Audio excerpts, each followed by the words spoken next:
Special Operations, Covert Ops, Espionage, The Team House, with your hosts, Jack Murphy and David Park.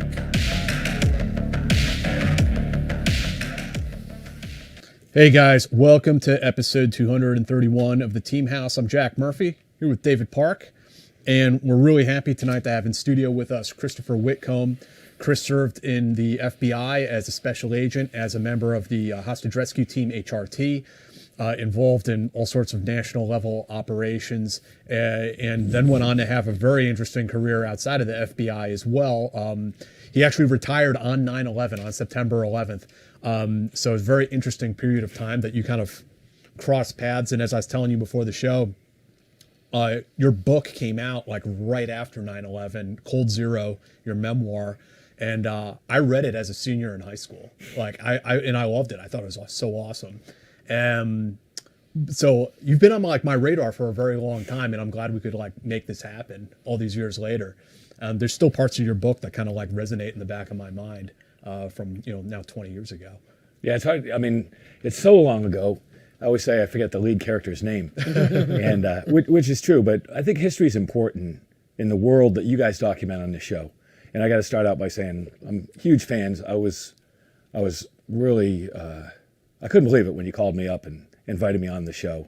I'm a huge fan. I think it's remarkable what you do to document all the heroes and the remarkable human beings that are out on the line doing what they do for this country. And anyway. I really appreciate you bringing me on. I got to give a quick shout out to sponsor of tonight's show, Augustus Precious Metals. Go check them out at AugustaPreciousMetals.com. Appreciate it, guys. So Chris, I mean, yeah, man. I mean, this is right in our wheelhouse. I'm really glad to have you here today. Let's start off talking a little bit about your background, your origin story, as it were, how you grew up, your upbringing, and how that sort of led you towards eventually federal law enforcement. I guess I'll warn you right off the bat. We talked a little bit about this, but my story's very odd. And for a period of time, it made sense. Small town kid joins the FBI, ends up making the hostage rescue team. And during that time, was involved in a lot of really high profile and some notorious cases or actions over a course of time. And then when I left the FBI and I resigned on 9/11, coincidentally, by the way, it was horrible. Nobody ever wants to leave the war on terror on 9/11. That was horrible. We'll come back to that later. But then the story after that is really kind of wild, and I guess we'll get there. But start out. You want me to talk about starting out? Yeah, and we're gonna, we want to spend sort of the majority of the show talking about your post FBI career because it's fascinating and it's an angle of the intel world that it doesn't get talked about often, if at all. So that'll be great. But we do want to talk about, your time in the FBI. What year did you go into the FBI? I joined in 1987. I was 27 years old. I went in when I was 27. Getting to the FBI, I think, is a crazy part of the story. I grew up in a small town in northern New Hampshire at a ski area. Small town meaning 250, 300 people. Home of, I was born in Bethlehem, and then in a town called Franconia, the ski area, Cannon Mountain ski area in Franconia, New Hampshire. Home of Bodie Miller, who's the most successful ski racer in American history, but also home of 4 FBI agents. I was the 4th FBI agent to come from this tiny little town, which sounds very odd. And I always say that I was born on a Thursday to 17-year-old sweethearts exactly 9 months after the junior prom. So so not only did I start out in a small town, but austere beginnings, I suppose. My dad and mom dropped out of high school. My dad was a ski patrolman at Cannon Mountain and worked summers mowing ski slopes with a sling blade, a scythe, a handsaw, for $1.18 an hour.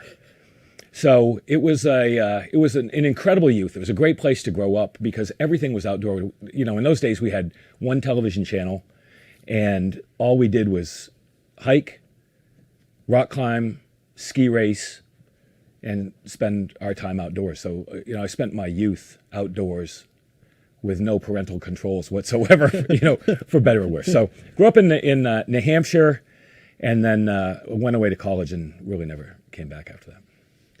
And so you joined the FBI at age 27. I take it you had to go to college first. I mean, there's different ways to get into the FBI. You could go become an accountant, a lawyer, or have some sort of law enforcement background. I mean, what was the path you took?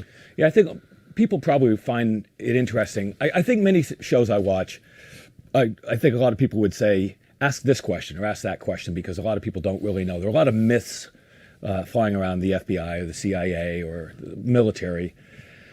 But the FBI has very basic rules. I never applied to the FBI. I was living in Washington, D.C., writing speeches. I was a speechwriter for a member of Congress named Silvio Conte, who was the chairman of the Appropriations Committee. And I was fighting boxing out of a gym called Finley's Boxing, whatever, in Northeast Washington. It was a rough place, really rough place. And I sparred one night, and this guy named Big Bob Moore knocked me the fuck out. I mean, cold. And so I was a little dizzy. I go home, sit down. I was married. My wife was reading a book, and she said, "Hey, you got mail?" And I said, "Okay, whatever." I checked the envelope, and it was from the FBI. So I just got knocked out. I was 27 years old. I think what most people would, why the hell is the FBI after me? So I opened it up, and it was an application. So she had seen, you talk about recruiting. How do you get recruited to this, and how do you get recruited to that? In my case, she watched a television commercial on local TV in D.C. They were recruiting Spanish speakers. And I said, "I don't speak Spanish." And she said, "Well, when has that ever stopped you? Give it a try." So I ended up in the FBI kind of by accident. And then the process, you apply, you take a test. If you pass the test, you go on to a background investigation, then they get an interview. And in this case, it was interesting because, going back to my youth, at the time, the Washington Metropolitan Field Office in Washington, D.C. was at a place called Buzzard Point, and it was a hellhole. I mean, you didn't want to get down there unless you already had a gun. It was a pretty rough spot. Go in, go up to the, 7th floor, sit down at a table in a conference room with, the president and the attorney general, pictures on the wall, and the big FBI seal, and I'm wearing a suit. And, I'm thinking, how do you get in the FBI? It just seemed kind of odd. And there were 3 people that did the interview, and we go through the whole interview and tell all the stories in the background investigation. And we got to the end, and this one agent, the lead agent in the interview, said, I had told him that the story about the CIA. I guess I should back up at some point and tell about that. But I was really should have gone into the CIA. I should have applied to the CIA. And I told him that he asked me why I wanted to be an FBI agent, and I said, "Well, I don't know. I think I might want to go in the CIA as well." And he said, "Well, why didn't you go?" He said, "I know why you didn't apply to go to the CIA."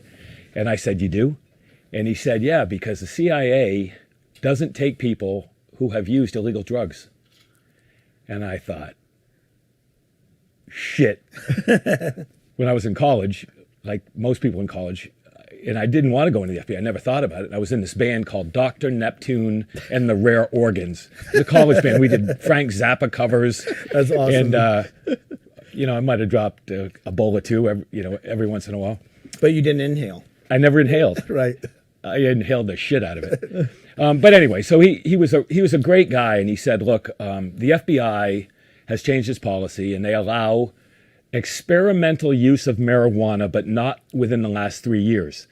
And he said, "So I'm going to say that again. The FBI allows experimental use of marijuana, but not in the last 3 years. So let me ask you, Mr. Whitcomb, have you ever tried illegal drugs?" And I thought, I've tried it. Experimental use of marijuana, but not within the last year. So he goes, "Fantastic, yeah, it's all great." And he said, because if you make it, if you get hired, you'll be the 4th FBI agent from Franconia, New Hampshire. And I thought, well, that sounds almost impossible to believe because it was such a small town. But then it goes back to this story. When I was growing up in this tiny town, the FBI agent that I knew was living in town, his name was William Sullivan. William Sullivan had been the number 2 assistant director behind J. Edgar Hoover in the FBI during the COINTEL years. He was in charge of domestic intelligence gathering. Martin Luther King, he was in charge of the Kennedy assassination investigation. And he was heir apparent to J. Edgar Hoover. He got in some kind of a piss and match with J. Edgar Hoover, and J. Edgar Hoover looked over him, handpicking his successor. So William Sullivan said, screw it. He retired. He wrote a book, and he retired in Sugar Hill, New Hampshire. He was scheduled 2 weeks before the Senate hearings on the Kennedy assassination to go and testify before the United States Senate that Lee Harvey Oswald did not kill JFK by himself. It was a conspiracy. And 2 weeks before he was scheduled to testify, a guy that worked for my dad shot him and killed him in a hunting accident. And that was big news in Franconia, New Hampshire. I didn't notice you didn't do the accident. You I didn't can't do the quotes. No, because I know the kid. The guy's Yeah. he's a really, really nice guy, and the guy's dad was a state trooper. He's a remarkable guy, great guy. It was a tragic accident. Yeah. But when people talk in my life, and I've been involved in a lot of things in life, but people talk about conspiracies, I always look back on that and think to myself, you cannot tell that story and say you've got to have the parentheses, right, Dave? I mean, that's the way that goes. But to grow up in a town that small and where you know everybody, I knew the chief of police, this guy Barney Young.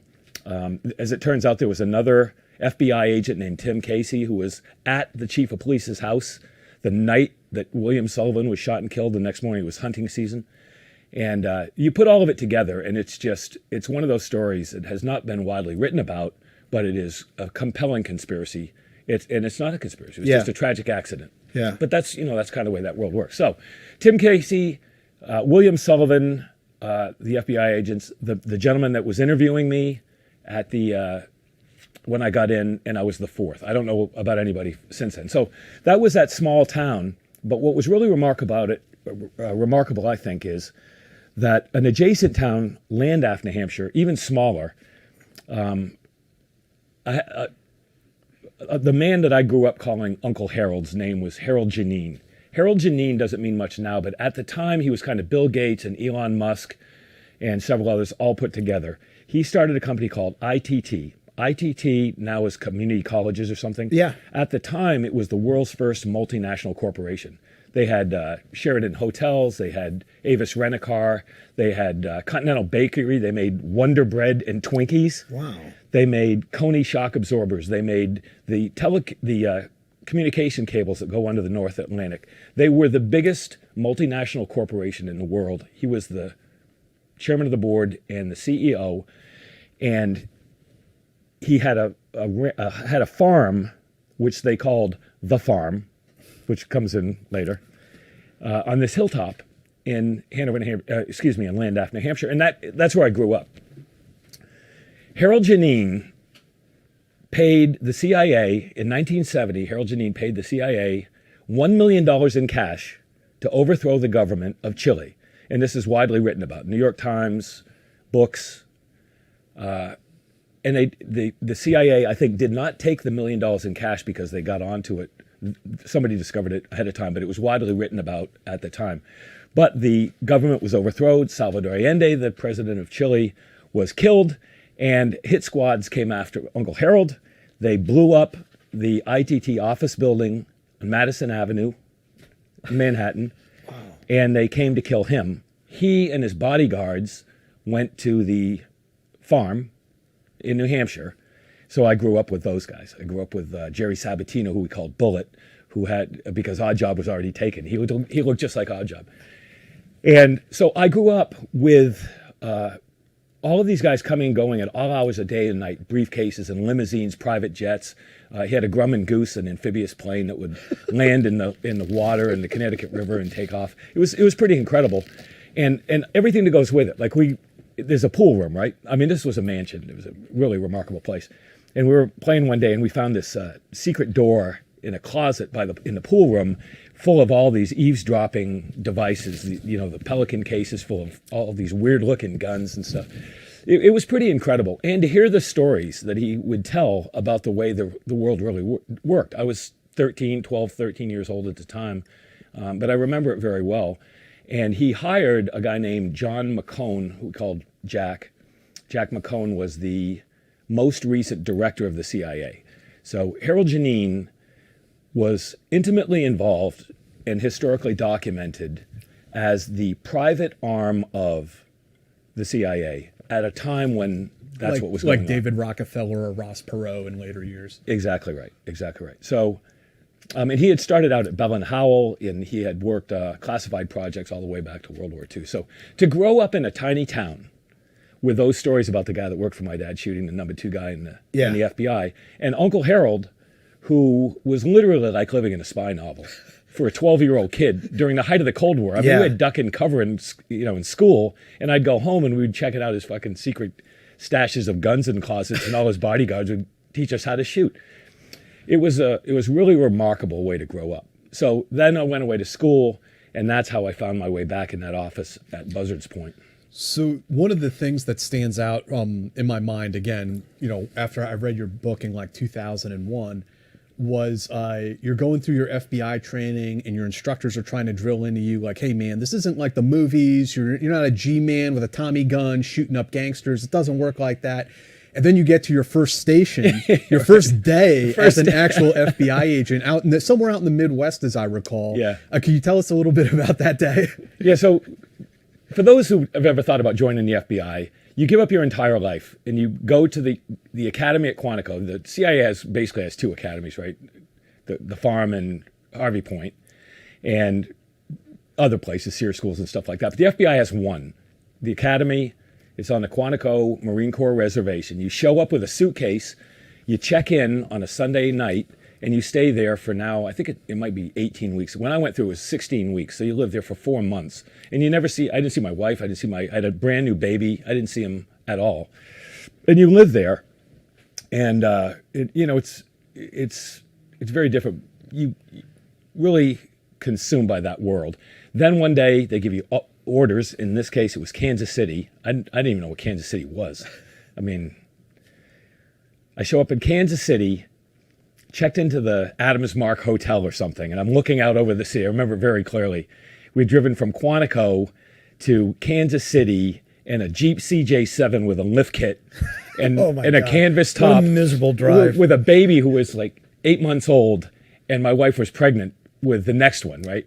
No air conditioning in July.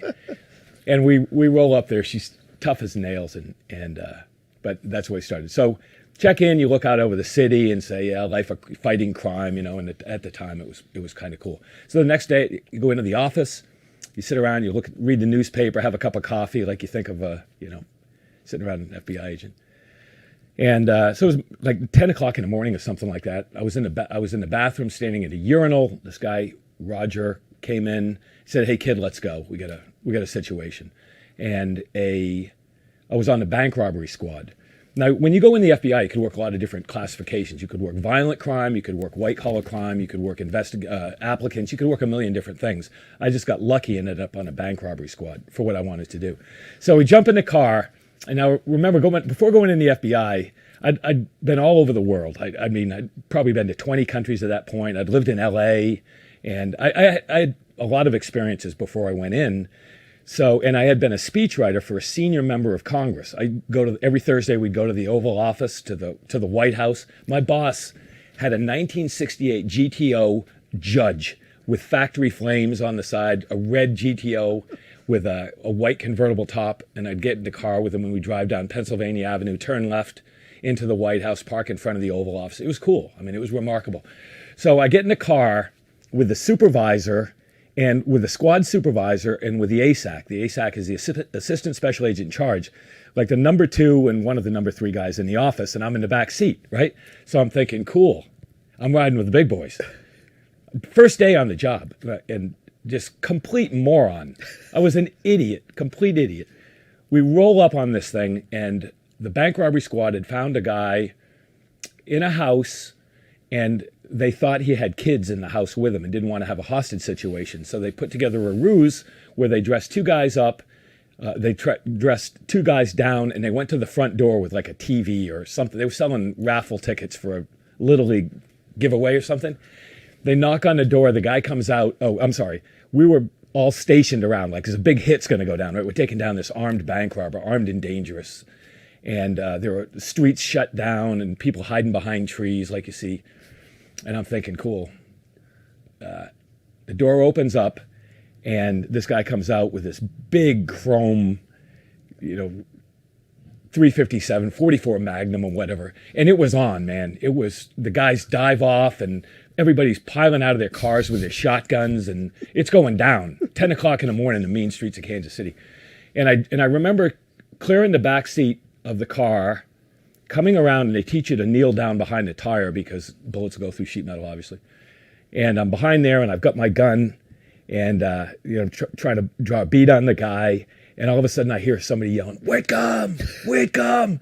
And I'm thinking, am I supposed to charge the house? I'm like, I'm the one who's going to save the day. Right. And it was the boss. It was the ASAC. And he goes, "You put that fucking gun back in your holster and you hide behind that tire, and I don't want to see you again."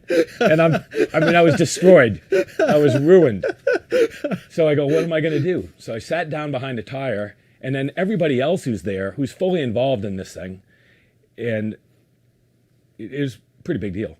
And they all see me, and they start screaming at me, "What the hell is wrong with you? Get your gun out, get in the fight." So the boss is yelling at me to hide, and the rest of the crew is calling me names for not joining the fight. So that was quite a first day on the job. I love the idea of like your first day on the job. Everybody has this image in themselves, and it sounds like you're getting called up to the show. Like they see how cool I am. Oh, yeah, absolutely. You're the main character. They recognize talent. Yeah, Exactly. Then, right? Exactly. Like, I mean, just think about it. Right? I'm getting called by name up to the show. It doesn't matter what you go into. Any branch of the military, any law enforcement, whatever else. You think when you join, you're special. You're special. Yeah. I mean, they give you a badge and a gun. Yeah. And you've got 30 statutes that you can enforce. You're the guy who's supposed to save democracy. You're going to be the hero of the Western world. And it happens. Yeah. It's not like I got to wait 2 years before I get involved in something. It's day one, 10 o'clock in the morning. Pissing out your first cup of coffee. And the next thing you know, you're in this throwdown. But it's just the reality. It's like, it reminds me of Star Wars, where everybody feels like, they're Luke Skywalker, and they're usually like Red 2 or whoever gets blown up. Oh, you're like the red shirts in Star Trek. Red shirt. No, but the idea that I'm getting called up and then put your gun away, it's like, oh, shit. Yeah. But, yeah. Well, in my case, I was an idiot, a complete moron. But I didn't know what to do. But, it worked out. And they sent me, the FBI has offices, field offices around the country, and they have satellite offices they call resident agencies. And there was a resident agency about 2 or 3 hours south in Springfield, and they sent me down there, and then it was 4 years of just incredible work. It was a dream come true. Let me read these ad reads real quick for our sponsors. Our first one is for Augusta Precious Metals. And, these guys sell, obviously, physical gold. That's their whole deal. You can buy gold for your IRA and your 401k. Gold can't be tracked like digital currency. No one has to know you're buying it, and there's no way for the government to print more. So my best resource for gold IRAs is Augusta Precious Metals. Their track record is no less than phenomenal, and they have thousands of happy customers. They're the absolute best. So learn why thousands of Americans are getting gold IRAs as a part of their retirement portfolios. You need to contact Augusta Precious Metals and get their free guide. Seriously. So text TEAM to 68592. Again, text TEAM to 68592. TEAM to 68592. Or go to AugustaPreciousMetals.com. That's AugustaPreciousMetals.com.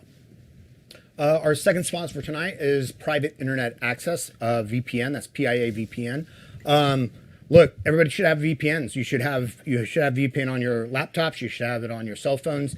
If you're using your laptop in a cafe or a public spot, it protects you from man-in-the-middle attacks, which happen all the time and happen locally wherever you're at. The other great thing about PIA VPN is they have apps for, like I said, your phone, smart TVs, things like that. And a lot of times on Spotify, on Netflix, on Hulu, on all these streaming platforms, they parse out their content by zone. So what movies are available in the United States, are different than what the movies available in Japan. And the nice thing about PIA VPN is you can set where the server is you want to use, and you can bypass a lot of the streaming restrictions. So protect yourself, and also stream smarter. PIA VPN. So if you want to enjoy all the benefits of private internet access, now's the time to subscribe. Head to piavpn.com. That's P as in Papa, iavpn.com/teamhouse and get an 83% discount. Seriously, 83%. That's just $2.03 a month. And you also get 4 extra months completely for free. But you must go to piavpn.com/theteamhouse for a truly private digital life. So, Chris, when did HRT first come up on your radar? Like that even become something you hear about? In those days, very different world back then. In those days, nobody really knew a lot about anything. I mean, now we live in a magic age of information. Mm-hmm. You guys, as in this podcast, bring the average person face to face with remarkable human beings who've done incredible things, right? None of that existed back then, even within the FBI.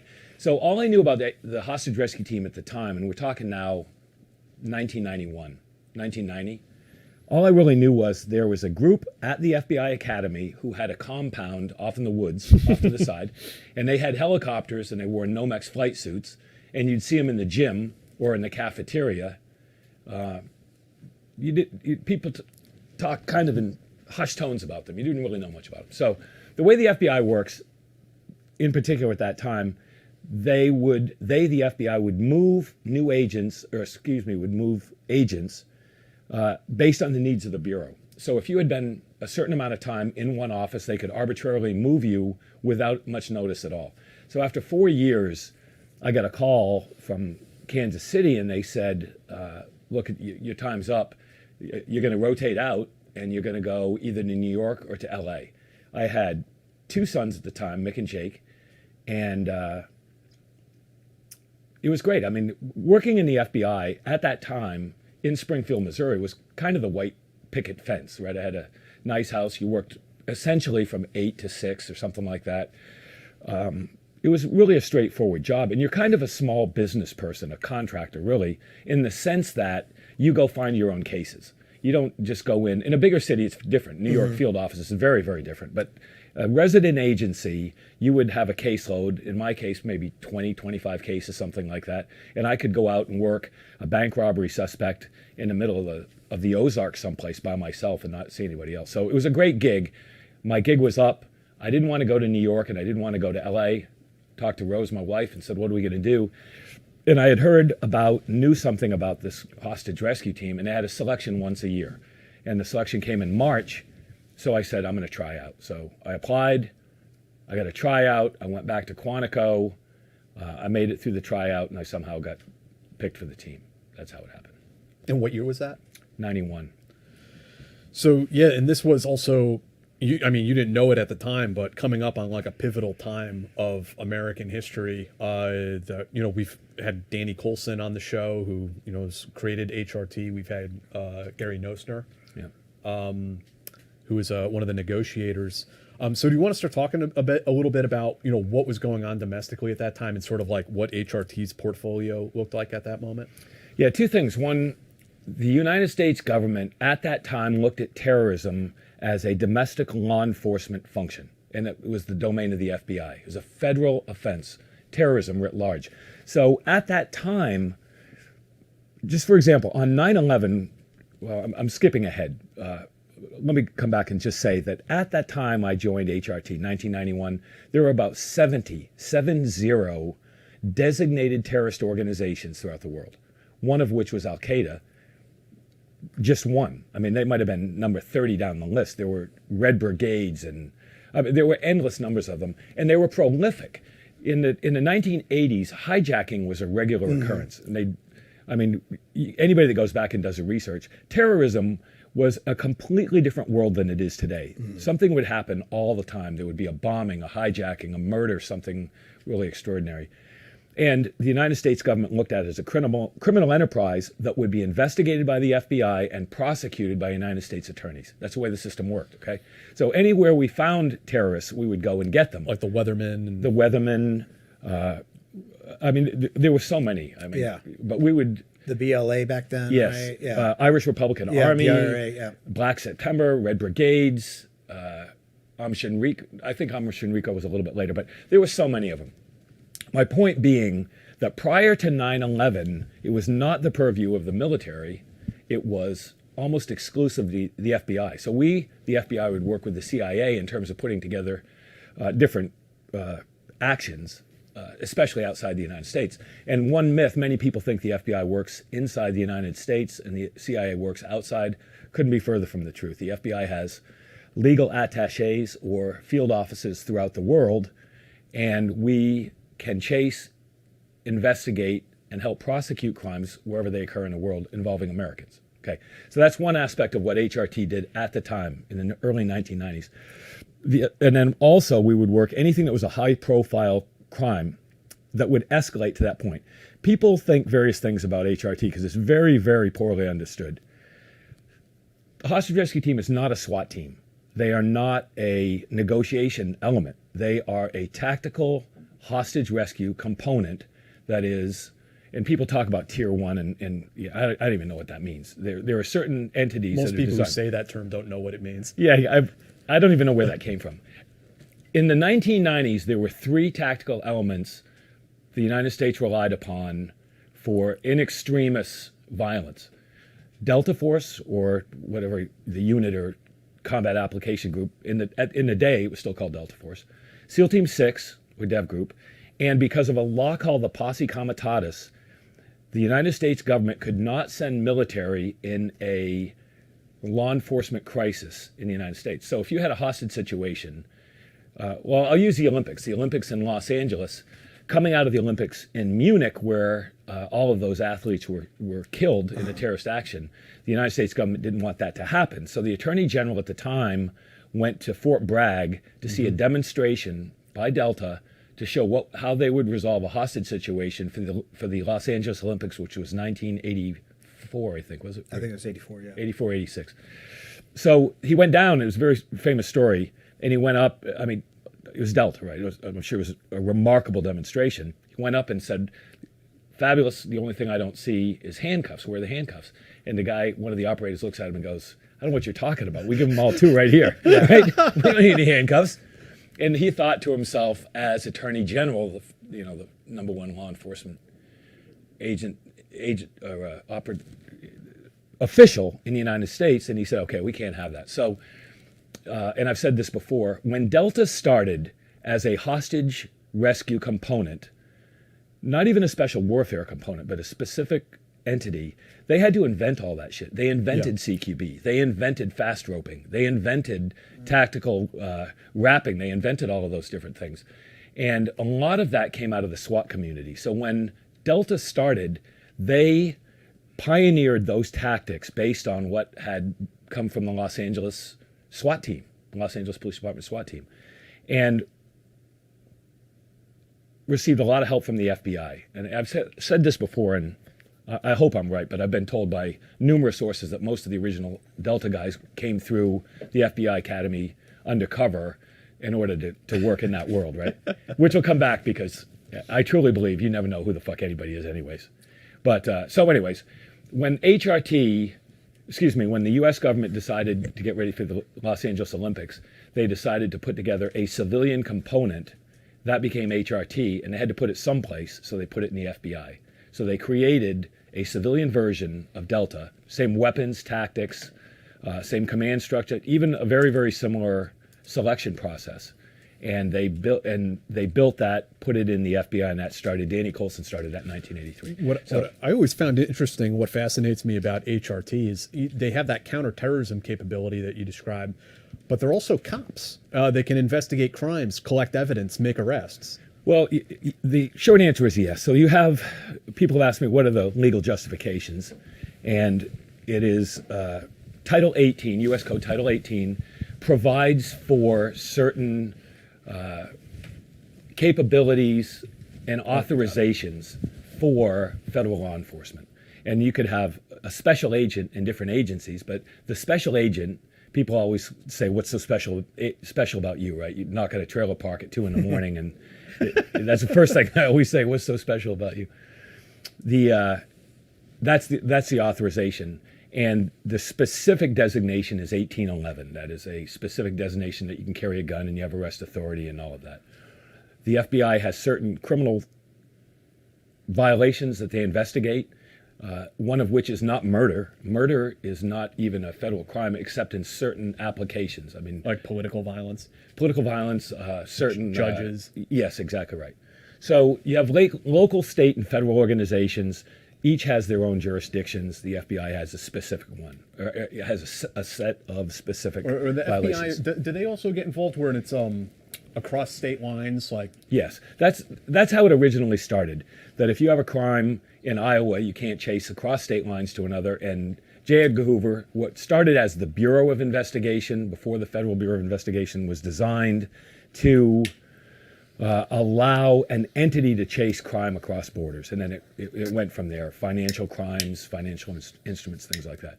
So at the time, terrorism was considered a federal crime. The hostage rescue team was a highly evolved tactical component that could chase anywhere in the world any crime involving an American, specifically terrorism, with the idea that if someone were taken hostage, you would need somebody to go in and resolve it, and that's what they did. So when I joined HRT, that was their primary operation. Coming back to this, the second point, which is some of those crimes escalate to unusual circumstances, which is where this conversation always goes, which is Ruby Ridge and Waco, right? I was at both. Some people may have seen the Netflix documentary about Waco, and I will say two things. One, that I'm sick of talking about it, but I understand that it is a pivotal thing in American history, and I fully understand that it is a hot button issue that I hate to talk about just because I have to go over it over and over and over again. Yeah. But it's a tragedy. I mean, 85 or 87 people or something like that died at Waco, and on both sides, law enforcement and the civilians inside, and the same with Ruby Ridge. So they are events that I remember in a lifetime of events, but they are events that stand out as pivotal moments in American history, and I respect that. I try to do my best to explain my perspectives, fully aware that there are many different perspectives. So if you have any questions about that. Did you watch the documentary? Yeah. What did you think of it? Do you think for people who are curious about it or want to know more that it's a good source of information for them? The director's name is Tiller Russell. He's a brilliant guy. He did an impossible job. And I think it was, if I could leave any lasting testament to Waco, that would be it. I think he did a brilliant job in a theatrical setting, meaning, he had to present it in 3 hours. Mm-hmm. And you can't tell something that lasted that long. You could do 3 hours just on the last morning. So there are lots of things that I would have talked about in the documentary, but there's lots of things that Branch Davidians would have as well. So I thought Tiller did a remarkable job, and I think it was a very fair and very balanced way of saying everybody dicked up. I mean, it was a mess. It was awful, had tragic consequences for federal law enforcement officers and for women and children and men that died in that thing. It was awful. And the same with Ruby Ridge. Go ahead. Well, in the documentary is called American Apocalypse. Yes. Yeah. If people want to go and check it out on Netflix, I've watched it. It's definitely worth your time. Well, I guess one of the big things that I think is kind of shocking or interesting to hear your part in it. I mean, you were an HRT sniper on both events, and you talk at one point about having David Koresh himself in your sights, and how that's kind of like something that haunts you even today. Yeah, I wouldn't say haunt. I think maybe the show made it sound like that. Yeah, that's not the case. What's your perspective? My perspective is this: that we had a specific mission, and you guys know this mission, right? The objective is to go in and you kill the bad guys, and you save the good guys, and you go home. Right. That's it. You're a fast action asset. We were not designed to go in and say drop the gun. We were not designed to go in with smoke and mirrors, and it was a last resort. So typically, at that time, Delta or 6 or HRT would be held in reserve until every other option had failed. There were no more options. Right. At that time, negotiation was just becoming a big deal. Gary probably talked about this. He did. It was a new construct. It was a new concept that you could talk somebody out of a situation. Because, let's face it, the Texas Rangers and law enforcement through the Wild West, up through the Prohibition eras with Al Capone and the St. Valentine's Day Massacre, law enforcement up to a certain point in American history was, we're the good guys, you're the bad guys, do what we say, we're going to kill you. Right. When we got to that point, 1992, 93, Waco, first Ruby Ridge and Waco, Ruby Ridge, right together. When we got to that point, we, the United States government, had new assets, specifically the hostage rescue team, and did not, as a government, as a country, really have a strong sense of what we would do with them. And I'll say it for this very specifically. At that time, in the early 1990s, the most prevalent conversation about what was wrong in America at the time was what was called white nationalist, white supremacist organizations, like the Covenant, the Sword, and the Arm of the Lord, what mission that Danny was involved in. And there were a lot of those organizations that came out of what was called the Turner Diaries. There was a book called the Turner Diaries, and it was the end of it was Zionist-occupied government. And it was a big deal. And people don't know those things now, so they don't put it in that frame of reference. Domestic terrorists based on white supremacist, white nationalist identity politics movement was the singular focus of federal law enforcement at that level, at that time. So when we went to Ruby Ridge and we went to Waco, they were wrapped within a national sentiment that you've got these crazies living out in the woods or living out in a field and they're dangerous. I'm not saying that's the reality of it. I'm saying that was the perception. Right. That they had these training camps that they're basically preparing to That's exactly conduct violent acts from. That's exactly right. So we now know Randy Weaver and Kevin Harris and the Harris family. That's not it at all. But we didn't have the information at the time. We, the hostage rescue team, had information that we got from other entities. Right. And I mean, we had no Google. We had no online-based computerized system of gathering information. It was primitive. You were reliant on the agency, the organization, The local law the enforcement, local law that you enforcement, walked in on. Right, and I've talked about and the ATF, right? one was the Marshals and one was the ATF. Okay. Well, the ATF at Waco, Marshals and ATF, it was an ATF investigation that became a Marshals response because they were supposed to go and do the arrest. Okay. But they were both non-FBI cases. But because you escalate the ladder, remember that the United States government had one had one tactical asset. That was the hostage rescue team, and it could go anywhere. It could go to a county in Tennessee. It could go to a federal, to an airport in Tajikistan. Right. It could be absolutely anything. So it was a time in American history where a set of circumstances met with a set of demands that led to a set of failures that we're still talking about 30 years later. Did that lead to, I don't know about the overall FBI, but specifically for the hostage rescue team, did that lead you guys to distrust of other agencies, whether it was the ATF or the Marshals or even local law enforcement, the idea of you guys landing on the ground and not having like... I recall from you reading your book from Cold Zero, I mean, if I recall correctly, I mean, you expressed even like outright anger with the negotiators that you guys did not have good comms with each other. Well, it's very tough. And I'll say this, a couple things. One, I was a member of the FBI hostage rescue team a long time ago. And it is a very different entity. It is a remarkable organization that you should have somebody newer on to talk about what they do and how they do it, and the endless series of successes that they've had. Right. They're a remarkable group of people that I'm no longer part of. Right. I was a member of that team at a time in history that people still choose to talk about. Right. But you should really have an HRT guy talking about HRT. We'd love to. Yeah. Well, I mean, there's truly some remarkable human beings. I mean, these guys, we can tell stories about who they are and where they come from, but they're just...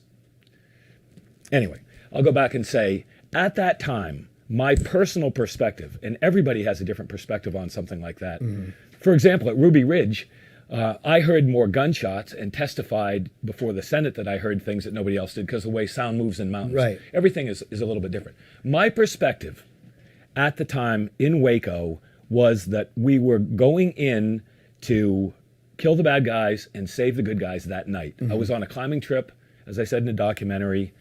We had a climbing team, and I grew up rock climbing. We had a climbing trip in Phoenix, Arizona, and Tucson, I guess. And we went back up we flew to Waco, and the rest of the team hadn't come in, but they came in later that night. There were 7 of us that arrived first at Waco. And I thought we would do what we were supposed to do. At the time, negotiations was becoming a much bigger play, and negotiation is, in my opinion, always the best way to go. Loss of life in a military action is part of the process. Loss of life in a law enforcement action in the United States of America is bad. It is costly. It is irrevocably. It lasts in ways that surprise me. Now we're talking about this 30 years later.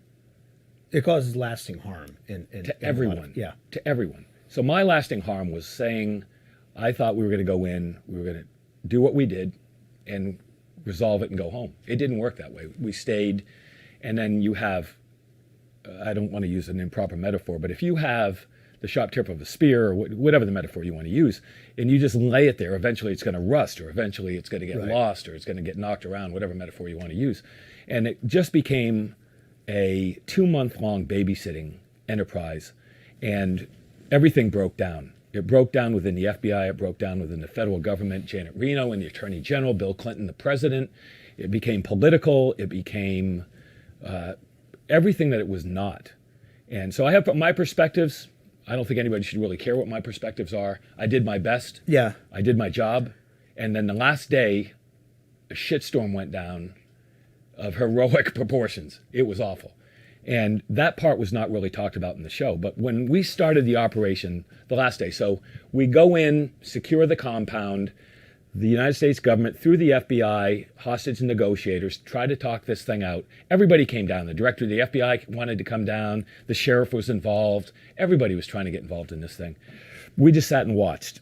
We would do whatever anybody wanted. So we had armored vehicles. Everybody's seen the videotape. Yeah. You know that. The last day, 6 o'clock in the morning, we are told that we're supposed to insert gas into the building to force the people out of the building.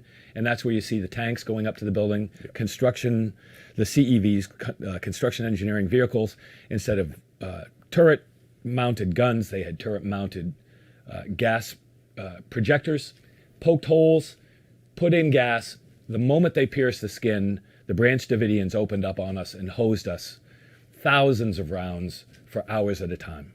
And we wrote it out. I mean, I was sitting behind plates of steel and sandbags. It was no threat.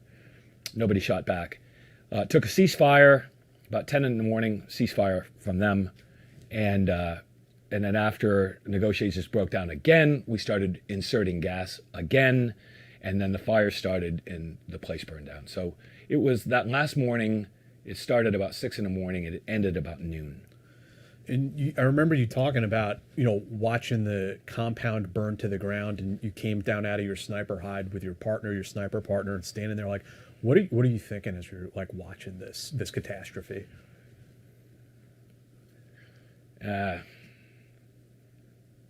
What I say would not come across well, so I'm not going to say anything about it. I mean, when you sit there and you count 51 days and all the shit that you go through, not knowing what's going on, and what you think about the world, and what you think about right and wrong, and what you think about those children that you'd see every day. I mean, I have photographs of everything. I have a complete archive of every photograph taken during Waco, hundreds and hundreds and hundreds of photographs.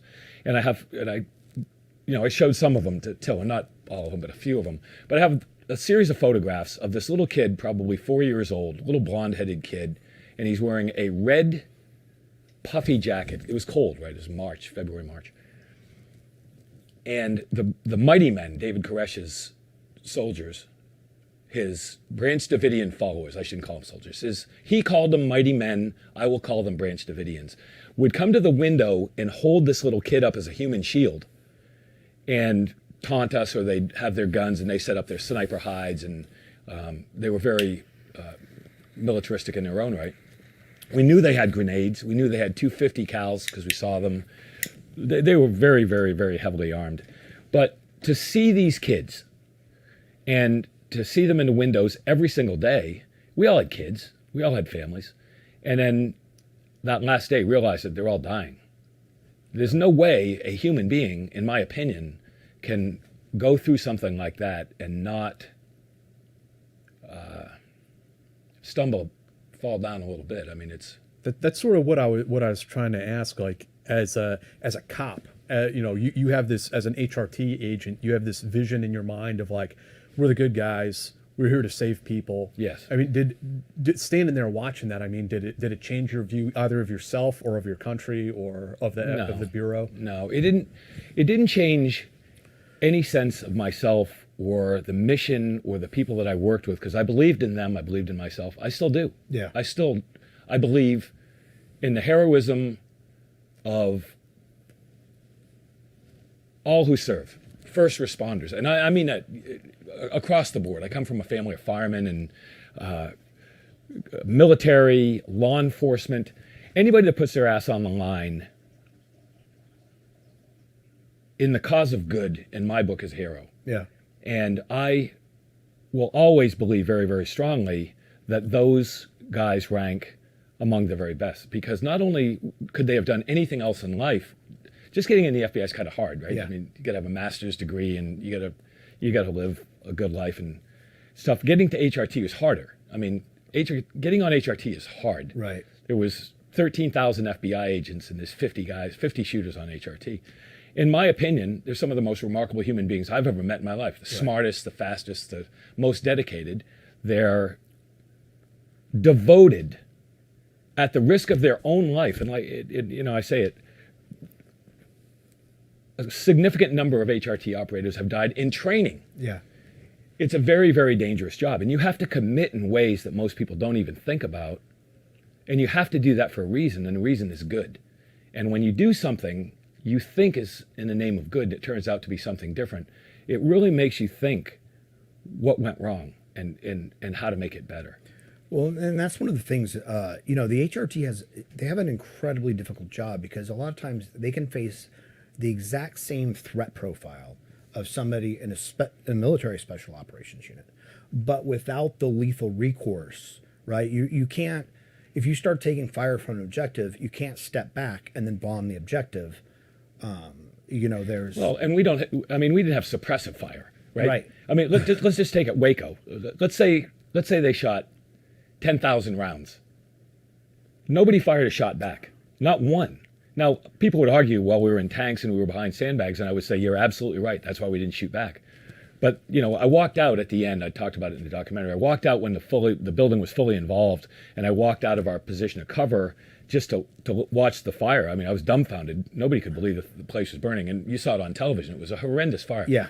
And I walked outside, and I was standing there next to a guy that you used to work with, and we were standing there shoulder to shoulder, and a guy cranked off a round, and it went right between our head. And anybody who's ever been in any kind of live fire situation, you feel the vapor trail going past your head, and that snap, that supersonic snap, and it's not that he almost killed us. I mean, it's not the first time I almost been killed, but it was that the building was fully involved in flames, and I said this in the documentary. The guy that tried to kill me, that almost did kill me, had to have been fully involved in flames when he pulled the trigger. Right. His legs were on fire. Yeah. His arms were on fire. His clothes were on fire. And the last act he took as a human being on the planet Earth was to try to kill me. So, I always say in terms of commitment, you can look at Waco any way you want. But law enforcement is a very, very difficult function in a lot of different ways. Yeah. And we did have military situations outside Waco and didn't have the same things. We had flashbang grenades instead of frag grenades. Right. We could not use suppressive fire. We had helicopters and saws and 60s and 50s and everything else, but very, very carefully prescribed rules of engagement on how we could use them. Yeah. So it's a very tough thing. And, as a sniper, a lot of people you've had on were snipers, you talk about it. and I've talked to various people, in a military application, you can have two guys standing side by side in a combat situation, and you shoot somebody with a 50 at 1,000 meters, and if you hit the wrong guy, it's still a win. It's right.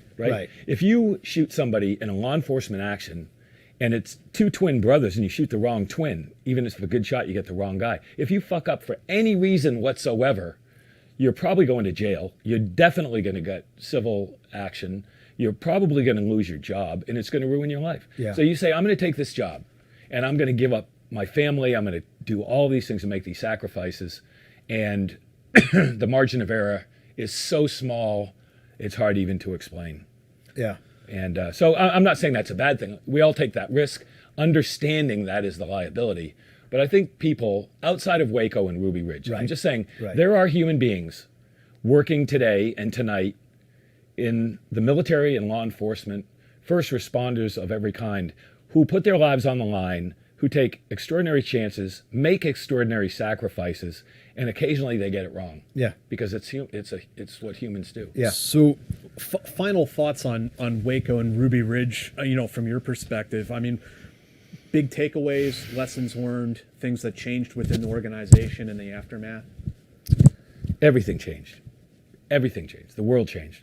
The first and most obvious change was the creation of the Critical Incident Response Group. It's a mechanism within the FBI where the federal government said we are going to pull all of the component parts together, and we're going to create a super unit that can look at all eventualities so that we never fuck up again in those ways. Right. So what do you need in a crisis situation? You need to deal with the criminal, with the, what are we going to call it? The psychology of the threat. Right. But the human mind, the human construct of decision making in a situation. The first thing you want to do is figure out who they are. So we have the behavioral scientists, or what we call profilers. The profilers, the national,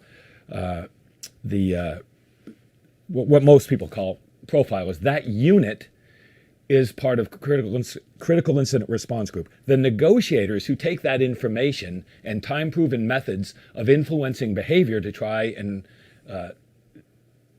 resolve the thing peacefully, those guys are part of that organization. If that fails, you need a tactical component to save those lives, and that's the hostage rescue team. And then there's a logistical component. There are other components, all brought together, are palletized, air mobile at a moment's notice. They can get on the ground and address a situation in a coordinated manner to try and prevent that from happening. And they've been remarkably successful. I mean, if you look at what's happened within the FBI, within federal law enforcement writ large since 1993, in 30 years, it is a remarkable history of extraordinary successes. Yeah. We don't talk about Wacos because there haven't been any Wacos in 30 years. And wasn't the Bunker Boy, wasn't that HRT? Yeah, that was HRT. Like, yeah. what an incredibly heroic rescue. When you actually look at what happened, I got goosebumps on the back of my neck. That's why I say you should talk to real HRT guys. You should talk to current HRT guys. I mean, I'm old school. The new guys have tactics, they have techniques, they have process that didn't even exist in those days, and that's why they're so successful. But when you look at what's been printed about what happened with that bunker and how they went down, excuse me, and saved that child, it was remarkable. I mean, these guys jumped into a phone booth in a live fire gunfight. Yeah. I mean, you talk about having a knife fight in a phone booth. Yeah. These guys had fully automatic weapons, and it was wired to blow up. Yeah. And they jumped in there. And I mean, they're literally gunfighting, I mean, holding each other and feeling body parts to know where to shoot. So the success is, I come on these shows and I feel really badly about it because I go on and I talk about something that's a failure 30 years ago. And I say, talk to the heroes, talk to the remarkable guys in the hostage rescue team that do this today. And they will. I mean, you'll get them on. Yeah, we'd love to. We'd love to have. I want to hand it off to the guys that really do this shit. Yeah, no, and and here's the other thing, and this is true about the military. It's true about the intelligence community. And it's true about the law enforcement community. Is that you're always going to hear about the failures, and everybody's going to judge those organizations based on their failures. Whether it's a single cop in an abusive situation, whether it's Waco, whether it's like My Lai, or even in the 90s, Abu Ghraib is endless. the Abu incident Ghraib. that Danny Coulson talked about, where they diffused the situation successfully and there was no loss of life Like on either side. those just I hadn't heard of that until you talked it's about not it. newsworthy. It's Yeah. one. That's exactly it. One, That's exactly it. One, the successful operations generally won't even get acknowledged because they were successful and they just happened. And two, it's just not newsworthy. Nobody wants to really, unless it's something like the bunker where it's this insane situation and these men acted with these outrageous courage. But generally, like most situations, if you resolve a situation safely, that's not nobody's going to print that. That's not sexy. Well, first of all, HRT has been involved in more than 800 tactical resolutions in the last 30 years since Waco. 800. And how many have you heard about? Zero? Well, you heard about the boy in the bunker. Yeah. You don't hear about them because they're successful. Right. And that kind of a track record, 800 and zero, Right. is, I don't even know how to put that in terms. My sense, correct me if I'm wrong, Chris, my sense is that they often try to blend in with the local law enforcement guys, and you just never really know. Okay, so here's a perfect example, right? and this is where we're going to go somewhere down the line. So in my crazy life that we haven't got to yet, I ended up in Patriot Day, the movie about the Boston Marathon bombing, right? A buddy of mine's a movie director, and I ended up writing part of it, and I ended up playing a guy they call the Virginian. His name is Derek. I'm not going to say his last name, but he was the head of a hostage rescue team component that went into Boston to get the Sarnev brothers. Once they'd been identified, they found one of the kids in the boat in the backyard. Yep. And maybe you've seen the movie. If you've seen the movie, there's a Netflix documentary on the Boston bombing too that I found very interesting. Okay, well, these guys came in, and it was funny because you think you're going to fast rope in and save the day for Boston. Well, they came in a minivan. They got to Boston, all the rent-a-cars were taken, and so they showed up at the gunfight in a minivan, and went out.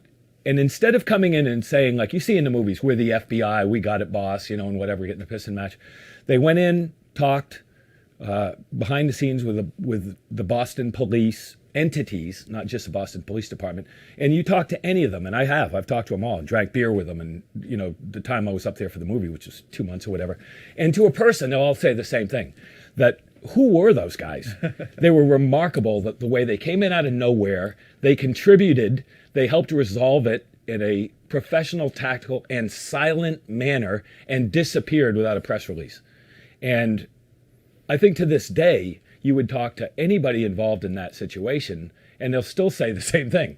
Who were those guys? Yeah. And that's what you want. An entity that is so good, even to this, and I'll say this, once HRT got the guys out of the boat, or they talked to a negotiator who happened to be a remarkable guy. He was an HRT operator, became a negotiator, left the team, became a negotiator, and he talked him out of the boat, and HRT affected the capture. But rather than hook the guy up and take him away, the best known terrorist in America at the time, once it was resolved in the backyard, away from the cameras and away from everybody else, they turned it to a component of all the different law enforcement organizations who went in, handcuffed him, and took him out themselves and brought him to justice. Meaning they went in, resolved it, and disappeared. And what the quiet professionalism you would most want in an entity like that. They were absolutely remarkable group of guys. Yeah. That have been very badly misunderstood, mischaracterized. Yeah. And I hope that changes. But another moment, kind of wrapping up the HRT stuff, another moment that stands out all these years later from your book is you talk about being down, behind your long gun out at the range one day shooting. You'd gone to the Marine Corps Scout Sniper course, as I recall. Yeah, I graduated at Marine Corps Scout Sniper School, yeah.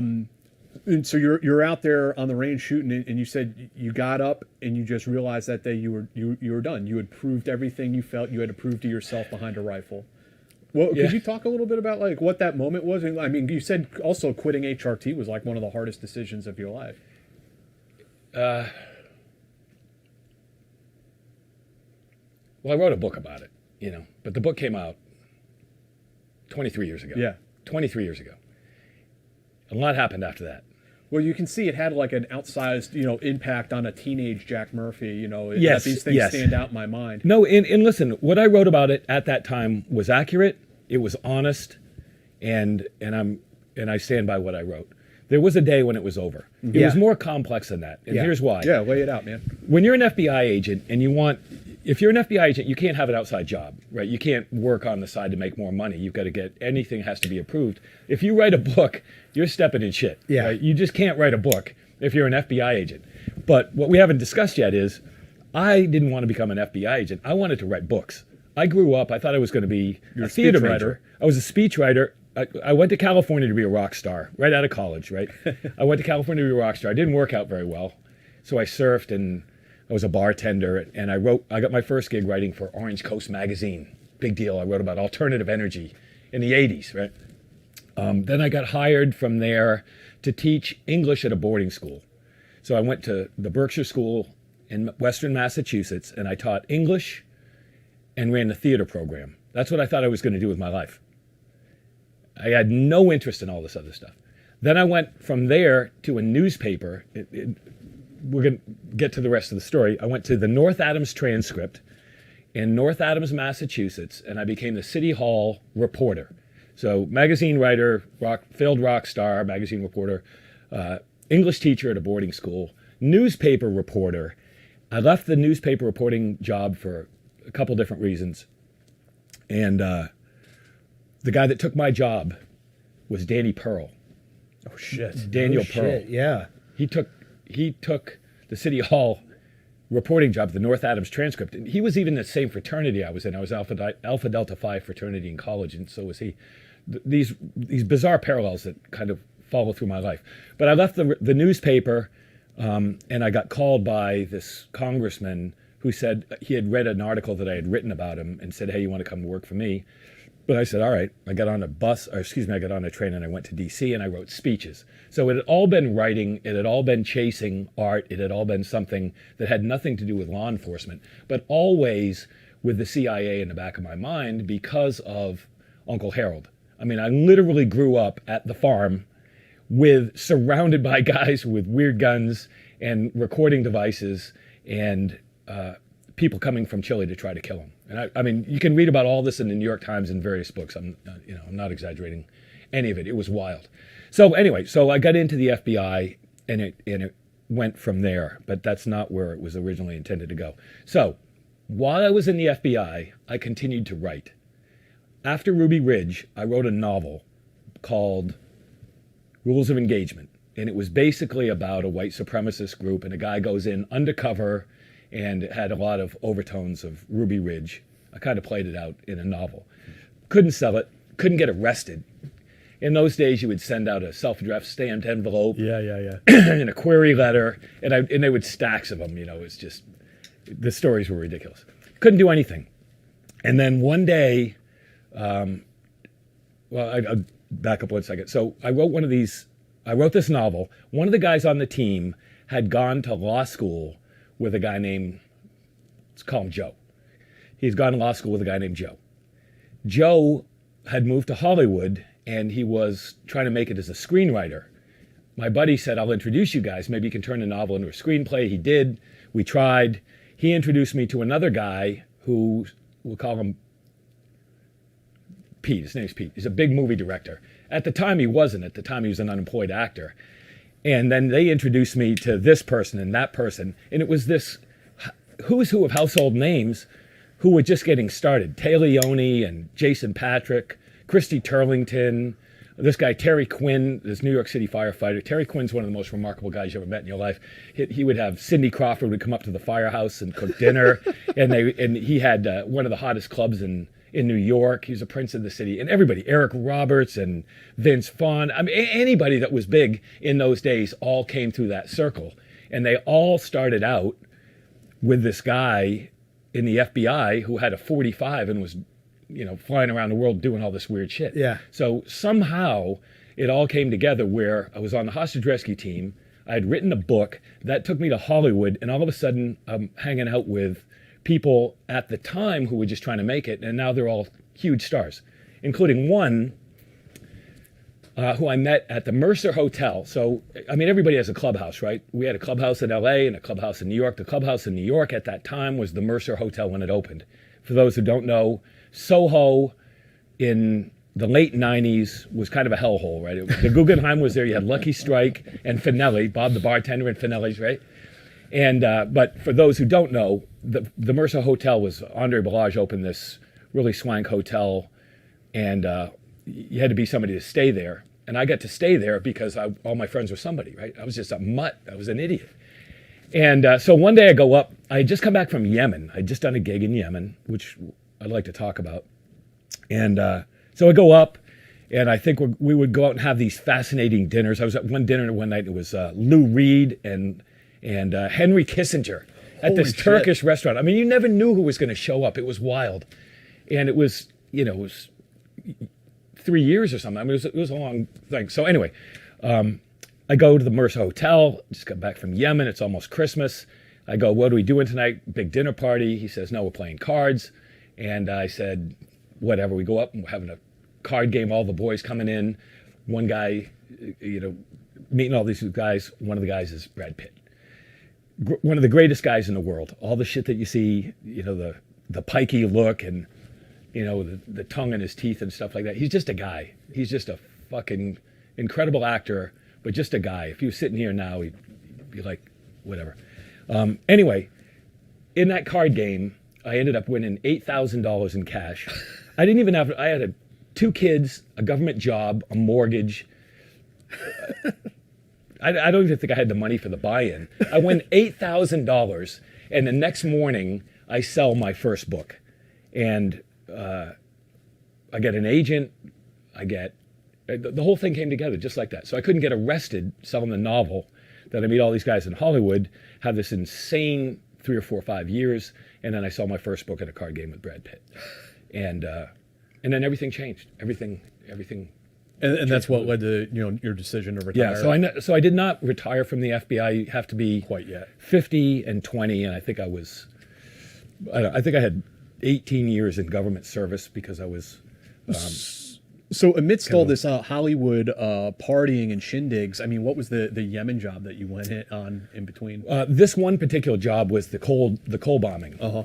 And I'll say this just because, we talk about Ruby Ridge and Waco. Oh, what I was going to say, the reason I started talking about this book is the FBI said, you can write this book. And I've got to go back in time and say, people have said, well, why would you write a book about HRT? Why would you write a book about the FBI? And the reality is that I've not talked about much in public, but the reality is that the FBI was us, right? You say they did this, and that's bullshit. Right. The FBI at the time was the 3 of us.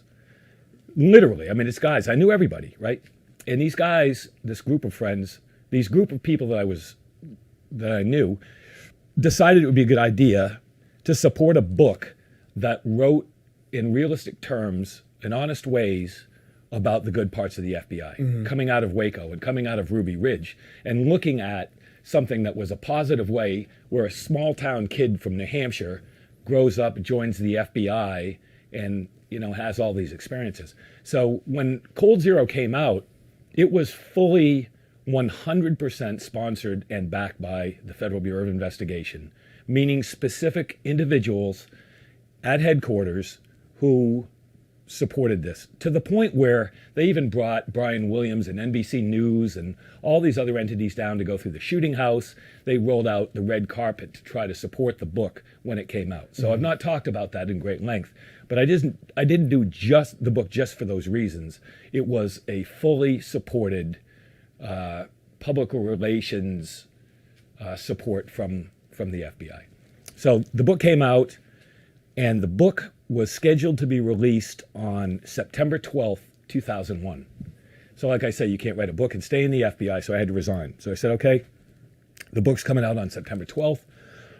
So I put in my resignation, and I was in London the 2 weeks before 9/11. I flew back to the United States on September 10th. I got back at midnight, September 10th, 2001, on a 747, sitting right behind the upper deck, right behind the the cockpit, and the door was open. In those days, in 2001, September 10th, 2001, you could go and sit, a first-class passenger could sit in the jump seat on the flight deck behind the captain of a 747 landing at Dulles Airport. Yeah.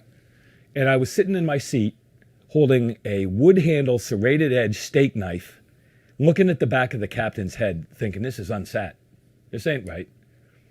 And terrorism, hijacking was already a thing. So I go home, got a few hours sleep. I went into my office at the Critical Incident Response Group on September 11th. To sign your papers, basically. Basically saying goodbye to everybody. Yeah. And I was supposed to go to New York that afternoon to do Larry King Live, because that was part of the press junket. And September 12th, the next morning, was my first book signing at the Borders at the South Tower Mall, at the South Tower of the World Trade Center, the next morning. So then I have the exact same experience you and everybody else had. Sit in my desk, I had 3 televisions in my office, talking to the guys about how we got to do something about steak knives and 747s. Somebody goes, holy shit, look at that. And we all had the exact same experience at the same time. So now I've got to leave the FBI on September 11th, which feels kind of like what you would expect. You know, it made me want to throw up. Yeah. It was a horrible moment. And then going to New York, I did go to New York, and then you see the smoke coming up from the towers. And I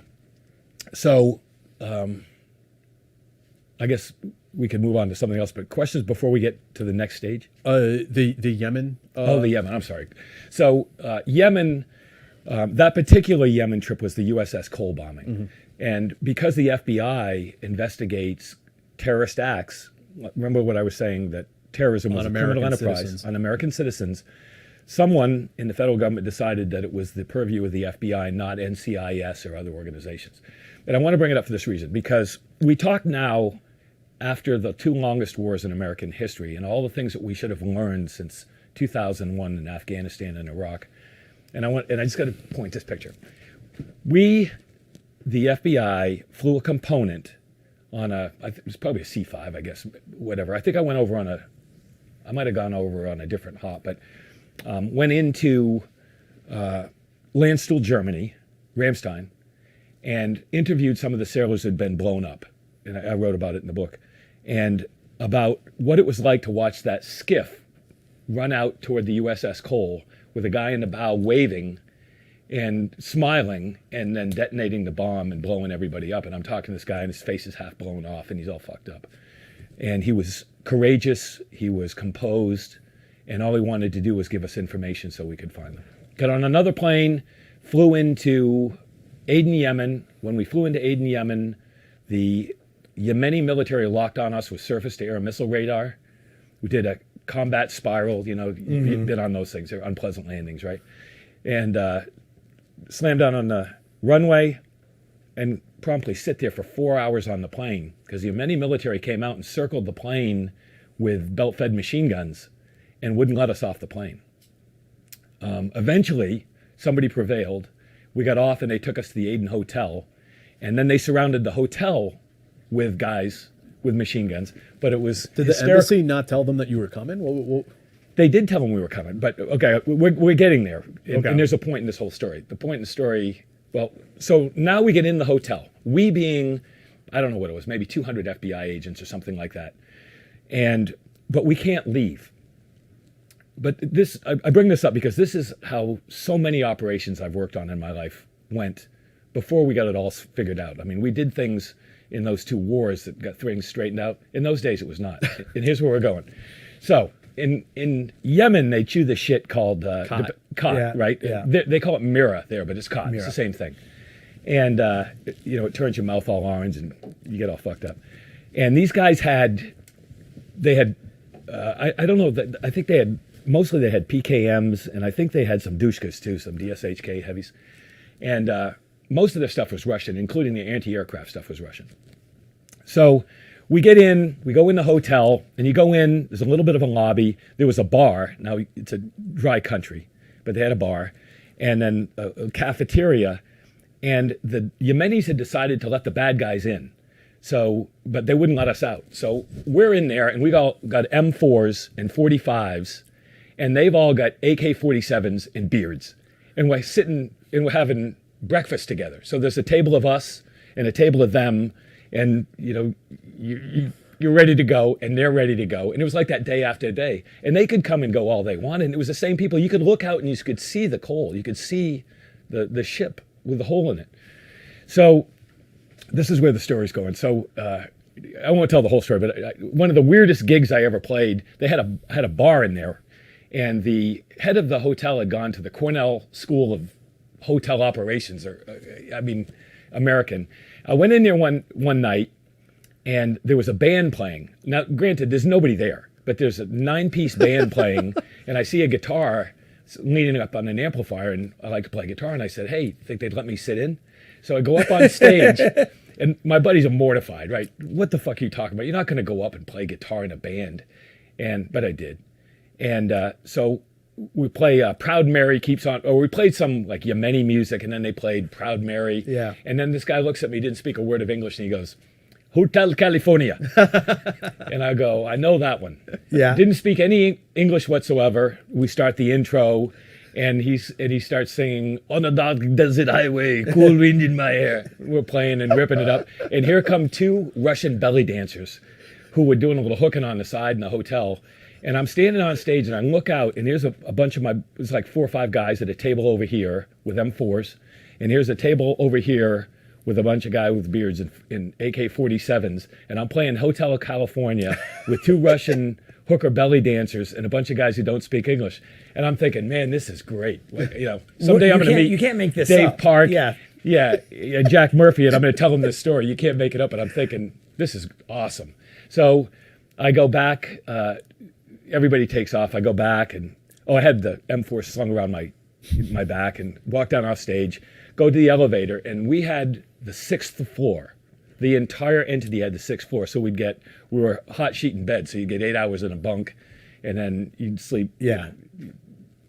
Unpleasant way to get your rest. But so I walk up, take the elevator to the 6th floor, and it opens up in the hallways, kind of a Y, 2 hallways like Y wings.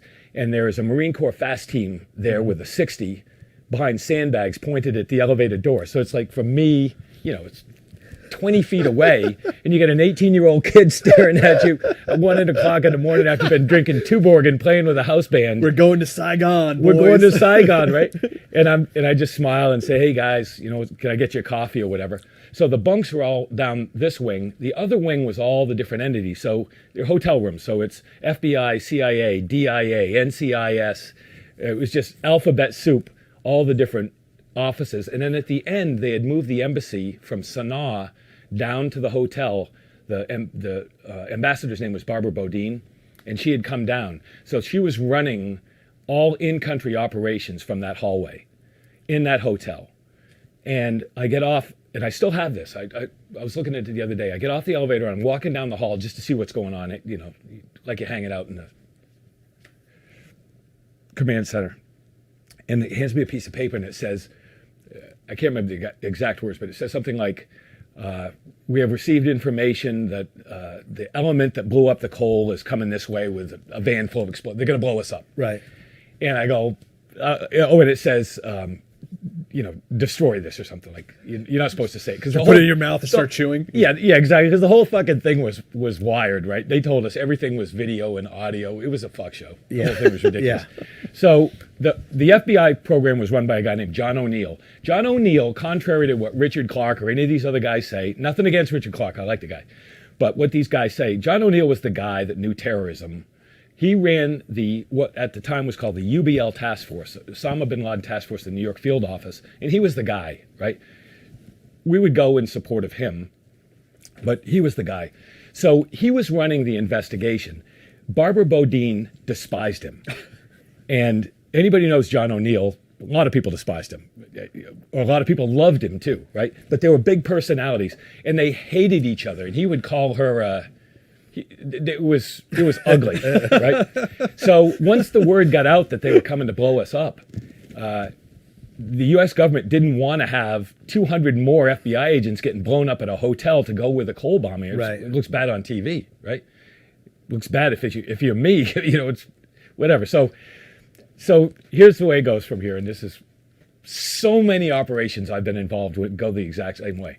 So John O'Neill says, fuck this, you're not going to kill any FBI agents on my watch. He calls the National Security Council. The National Security Council calls the Pentagon. The Pentagon says, yeah, we'll go get those guys, but they locked on our C-5 with a surface-to-air missile radar when they come in. Tell them to turn that shit off. Barbara Bodine says, I'm not telling them to turn what to do with their missile radar. And in a hallway at the Aden Hotel, under the circumstances that I described, you've got the Department of Justice at war with the Department of Defense, at war with the Department of State, with Barbara Bodine, the ambassador, who is the queen of the country. That's Right. her country. Right. And John O'Neill, who was the king of all that he surveyed. He was a big personality, screaming all these insults. And I was the intermediary. And I was the guy. They're like two New Yorkers fighting over a parking spot. Exactly. Right? That's exactly Yeah. right. And Yeah. I'm standing there and I'm trying. So I would talk to her, then I would talk to him. And then the CIA would come up and say, you got to do this. And the DIA and the NCIS is pissed off because it's, there were sailors that were killed in the thing. And it was absolutely insane. Mayhem. It was mayhem. So eventually they ended up, they being somebody, I don't even know who it was, eventually ended up putting us in a little bit of a convoy. We drove out to the port in the dark.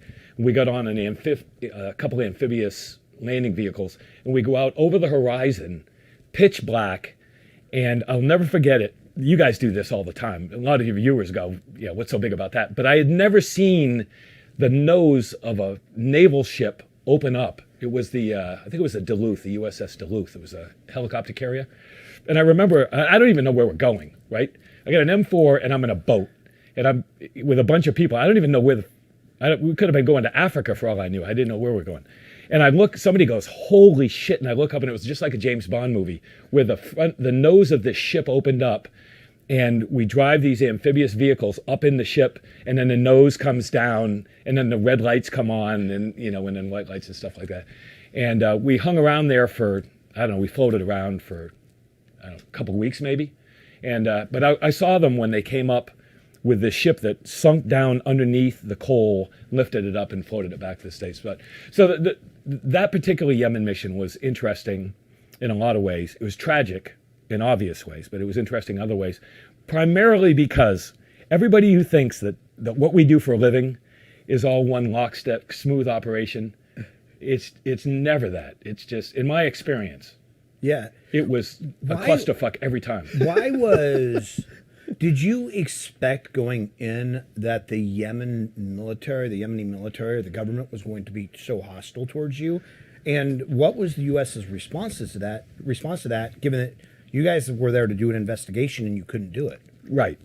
I think my personal perspective was I did so many of them in so many places, I just didn't give a shit. I just assumed whenever I showed up someplace, we can talk about classifications or we can talk about whatever, but my world was so bizarre that I would show up for dinner with Madonna. And then I would show up in Yemen watching a fist fight between the ambassador and the head of the FBI. Yeah. Everything was so bizarre. I never wanted to know anything. I just wanted to do what I could Just tell do. me, yeah. I just wanted to do my little part. Yeah. And then go on to whatever it next was. So I wonder if you ever crossed paths with Gary Harrington. He had some interesting Yemen stories about that time. I'm sure I did. I still have a pass to the embassy in Sana'a. So I probably at some point did. But that's the other thing. Excuse me. I'm already taking too much time. No, great. you're fine. But we haven't got to classifications or names yet, which is, we've talked about everything I didn't want to talk about so far, but the really crazy shit, you keep asking me these questions, and I want to tell you the answer, but I've got to make sense of them somehow. The thing about HRT at that time was we were involved in everything, right? It didn't matter what you were. So people, can we just go to classifications for a Yeah, second? absolutely. So classifications, as you guys well know, you get into these gigs and you get a TSSCI, right? That's Yeah. basic. There's only 3 real classifications, right? And but when you get in that, if you get in various programs, you get read into different permissions, and some of them could be very broad, like Q, right? Q is DOE, because Department of Energy needed help moving, locating, dealing with nukes in various ways. That was our gig. right? So you got to get Q. And I bring up Q for this reason. When I got Q, you could say Q and you could say clearance. If you said Q clearance in that combination, it was a felony, right? So I go, well, why do I want that? Right. I don't want to. Why do I give a shit? I don't want a Q clearance. You get into this weird position where you can't say what your job is to your own colleagues. You can't talk to anybody. Yeah. Which is going back to Germany in a second. So it's okay with Q because that's one thing, but then you get read in on a specific, like all these SAPs and stuff. a special access program that is one thing. Here's one example. I don't know what I can say about this, but I was involved in this one thing that you could research it and Google it, and you could find little bits and pieces about that involve. I'll just say that it involves Osama bin Laden in Sudan. When he came out of Sudan in '96, when he went to Afghanistan, there was an aspect, and I won't say anything about it, but it had a special access handle, right? And I was watching Billy Wah's book. He talks about it. Oh, he does? Well, the hunt for bin Laden in Sudan. Does he name that program? I don't probably not, but Hunting the Jackal is his book. He talks about being there. So let's just say hypothetically I was somehow involved in that. I was watching back in the day when I was doing a lot of TV. I see this guy come on, and I've never seen him before, and he's doing MSNBC or Fox. He's doing one of those things, and he's getting up there his first time on TV, and he goes, "Yeah, blah blah blah," and he spits out that fucking name, that specific thing, and I almost choked on my bratwurst or whatever the hell I was doing at the time. And I thought, I can't believe he just said that on national television. And then I realized at that time how impossible it is to keep track of secrets because there's so many of them. I mean, when I think about how many programs I've been involved, like DARPA projects, or specific missions, or specific programs that are like some of those things only last for a day or a week or a month, and some of them last longer. But anyway, classifications while I was on HRT and then afterwards, after I left that, became a huge pain in the ass because every time you get one, it's more ways to fuck up. Right? Yeah. And here's where. So I ended up on another gig, and I was doing something in Germany, and we were on the economy. So I think we were working in Ramstein, but we were living in one of those little towns, one of those little villages around there. And I was it was the end of the day. It was probably 11 o'clock at night. And we were in one of those little Rathskellers drinking beer. And we had these two NSA guys who, in my experience, were most often staff sergeants in the Air Force, right? They're cover because the NSA's official cover, yeah, they're administered by the Air Force. Yeah. Or were they actual Air Force guys? A lot of times, they were actually Air Force. A lot of times it might actually be. Yeah, exactly. Right. Yeah, it wasn't necessarily cover. Yeah. And I got one other thing to go back to in a minute. But so anyways, so it's 11 o'clock at night on a Thursday night, having a couple beers with the boys because, you're not on 24 hours a day forever. And so these guys came up. I knew who they were. I knew they were somehow involved with us, but they were in a different side of things. But I basically knew what they were. It wasn't a skiff, but it was a secure comms thing that they were doing. So they go up and they go, "Sir, we need to talk to somebody who has this." And they said it out loud in a bar. And my first reaction is, where's the camera? Yeah. Right. My first reaction is that they were setting me up. Right. Because even when you're in something, they'll still run ops on you just to fuck with you to make sure that you're credible. So I'm sitting in this bar and I just had this weird moment where I thought to myself, what do I do? I mean, do I dime these poor kids out? Because they're trying to find somebody that they can pass the comms traffic, for whatever else. But you end up in those things all the time where I personally, in my experience, running across all of those different things, I wouldn't know if you were part of the gig or if you were on the gig just to test me because you wanted to get me off the gig. Right. And it just became insanely confusing. I've heard that so many times that in those little, that world of saps, that it becomes kind of like cutthroat because as far as being read onto all these programs, some people perceive that as power.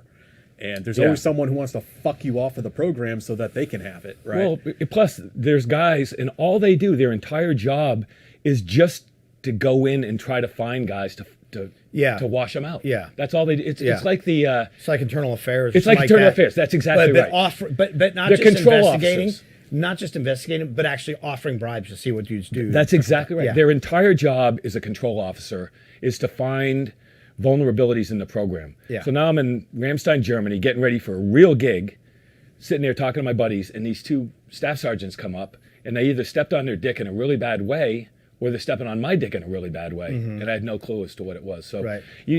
those become a big problem. Became a problem with me, names and programs, because two quick examples. Maybe we're going off track here. but no, that's- no. Okay. It's your track, so there is no off True. I know. I mean, I know we're doing this thing, but we got whiskey and cigars, and this guy's talking, right? But so, anyways, the first one, I used to go to the farm a lot, not the farm in New Hampshire, but Camp Perry, and because they, at the time in the early days of HRT, there was a kill house at Fort Bragg, there was one at Little Creek, there's one at HRT, and they had one, a very, very crude one. I think it was made out of canvas at Camp Perry, but they had that track, and you can shoot and use any kind of explosives you want on the track, and we would use that. So we would just circle around. Everybody would. Oh, and we had the aircraft fuselages at Davis Monthan for practicing CQB on planes.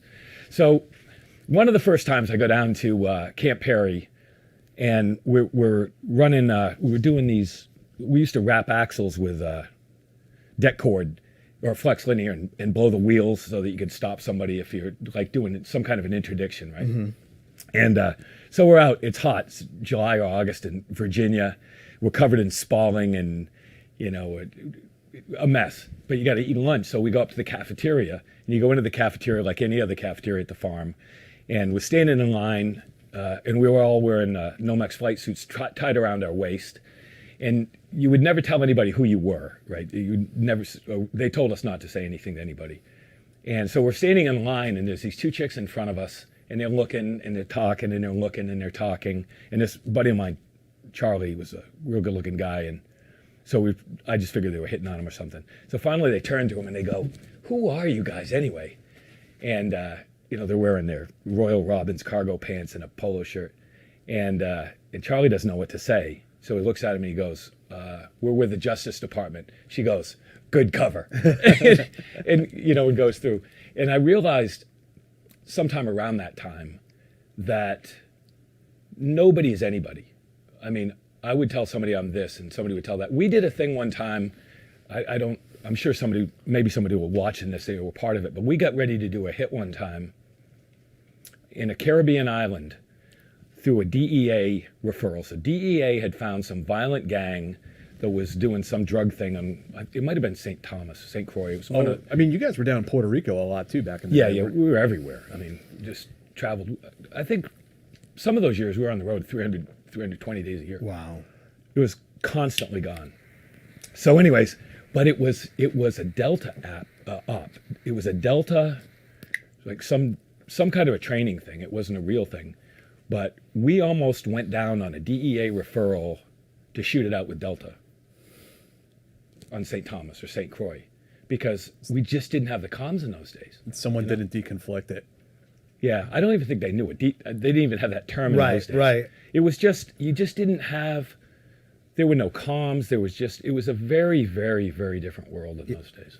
So talk to us about, getting into all this this murky world. Tell us about, September 12th and, driving down the street, ending up at Langley in the Pentagon So as you retire. Yeah, so for whatever reason. Oh, these and by things the way, always- do you want a drink? Do you want? I think it's time. Yeah. Do you like rocks? I don't care. Whatever you got. No, we have. Yeah, just pour something in that one right there would be fabulous. For anybody that doesn't know what's going on, I purposely did not want anything to drink for a certain amount of time with you hooligans. I just there's no point in adding alcohol to one of these conversations. which is what we're known for by the. Like, I've watched it a the million New York times. Yeah. I watch all your shows. Thank you, man. And I'm a huge fan. I think you guys do a remarkable thing for America to give people an idea. You bring people in their own words, they tell what they've gone through. My experience is probably only my experience. Everybody I've ever worked with will go, that's not the way I remember it. But that's, the beauty is you bring in everybody. But the thing is Cheers. We wouldn't be here without people Cheers, like guys. you coming in and willing to share your stories. I think, you know, We are humble paupers in the presence of people like you. I mean, honestly. okay, we let appreciate me just back up a second and suggest something. If people really know what you guys did and do and are, I'm the humble pauper, and I'm an interloper. I shouldn't even be here. No, I mean, every guy we have on here, no matter like how And girl. how heroic they were, and Yeah, girl, and girl, yeah. it always plays like, oh man, you have some like real heroes on this Yeah. show. I don't think I should be on there. And I'm like, and yeah, like Dave said, I'm like, I was like a ranger and a green beret for like a short period of time and a little microscopic slice of history. And I mean, I'm just flattered that these people give me the time of day. And I like Dungeons Dragons, so like everybody's cooler than me. I've just seen so many guys come on this show, and there's no point in going through the names, but that are just absolute. They're remarkable human beings, extraordinary patriots, and I want to know what they did and how they did it in a respectful way. I mean, nobody's in here telling secrets and blowing various things. Nobody's getting anybody in trouble or anybody hurt. But if you don't record history, Yeah. then you're doomed to repeat it. How can you be? How can you turn around and say, "Hey, the American public doesn't understand what we do as Rangers or FBI agents or SEALs or whatever the hell it is"? If you don't talk about it at all, if you just maintain that like wall of secrecy, then yeah, of course, the public has a total misunderstanding of what these groups do. And also, like you say, it's not just PR, but it's history.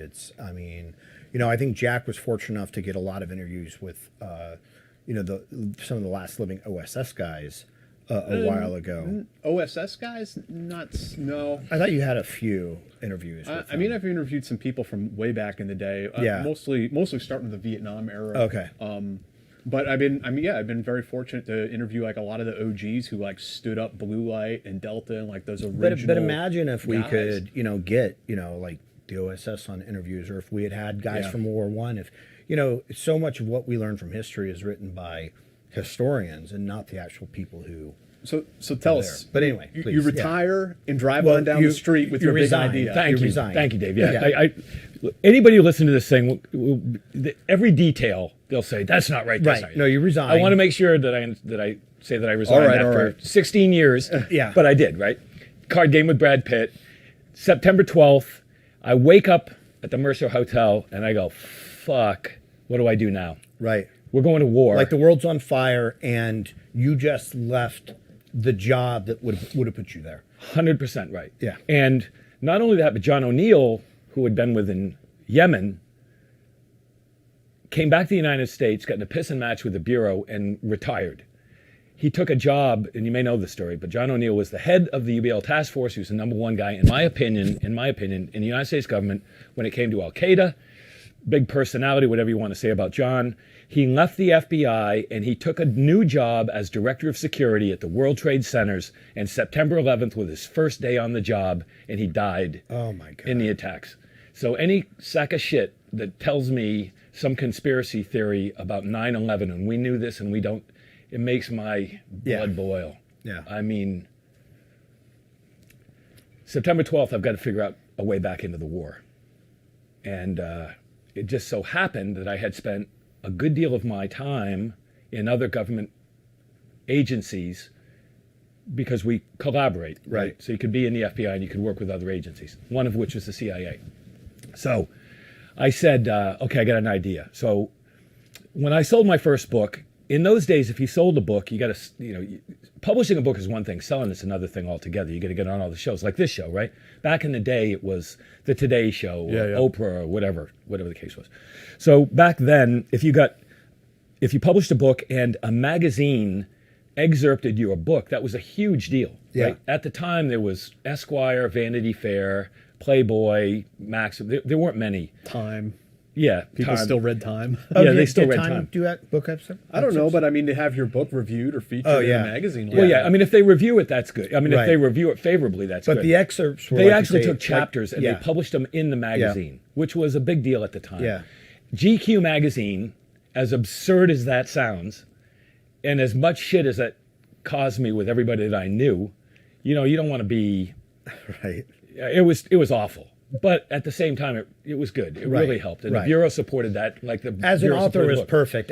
As a former action guy, It was horrible. You got a ton It of was shit. horrible. Yeah. And I showed you, right? They put me on the inside cover. I showed you the picture. And I was like in a jungle and I had this shirt on and too much shit in my hair. It was Dude, just... it was a glam shot, man. You were a sex bomb in that photo, No, man. I'm gonna hang that up on the wall here. It was horrifying.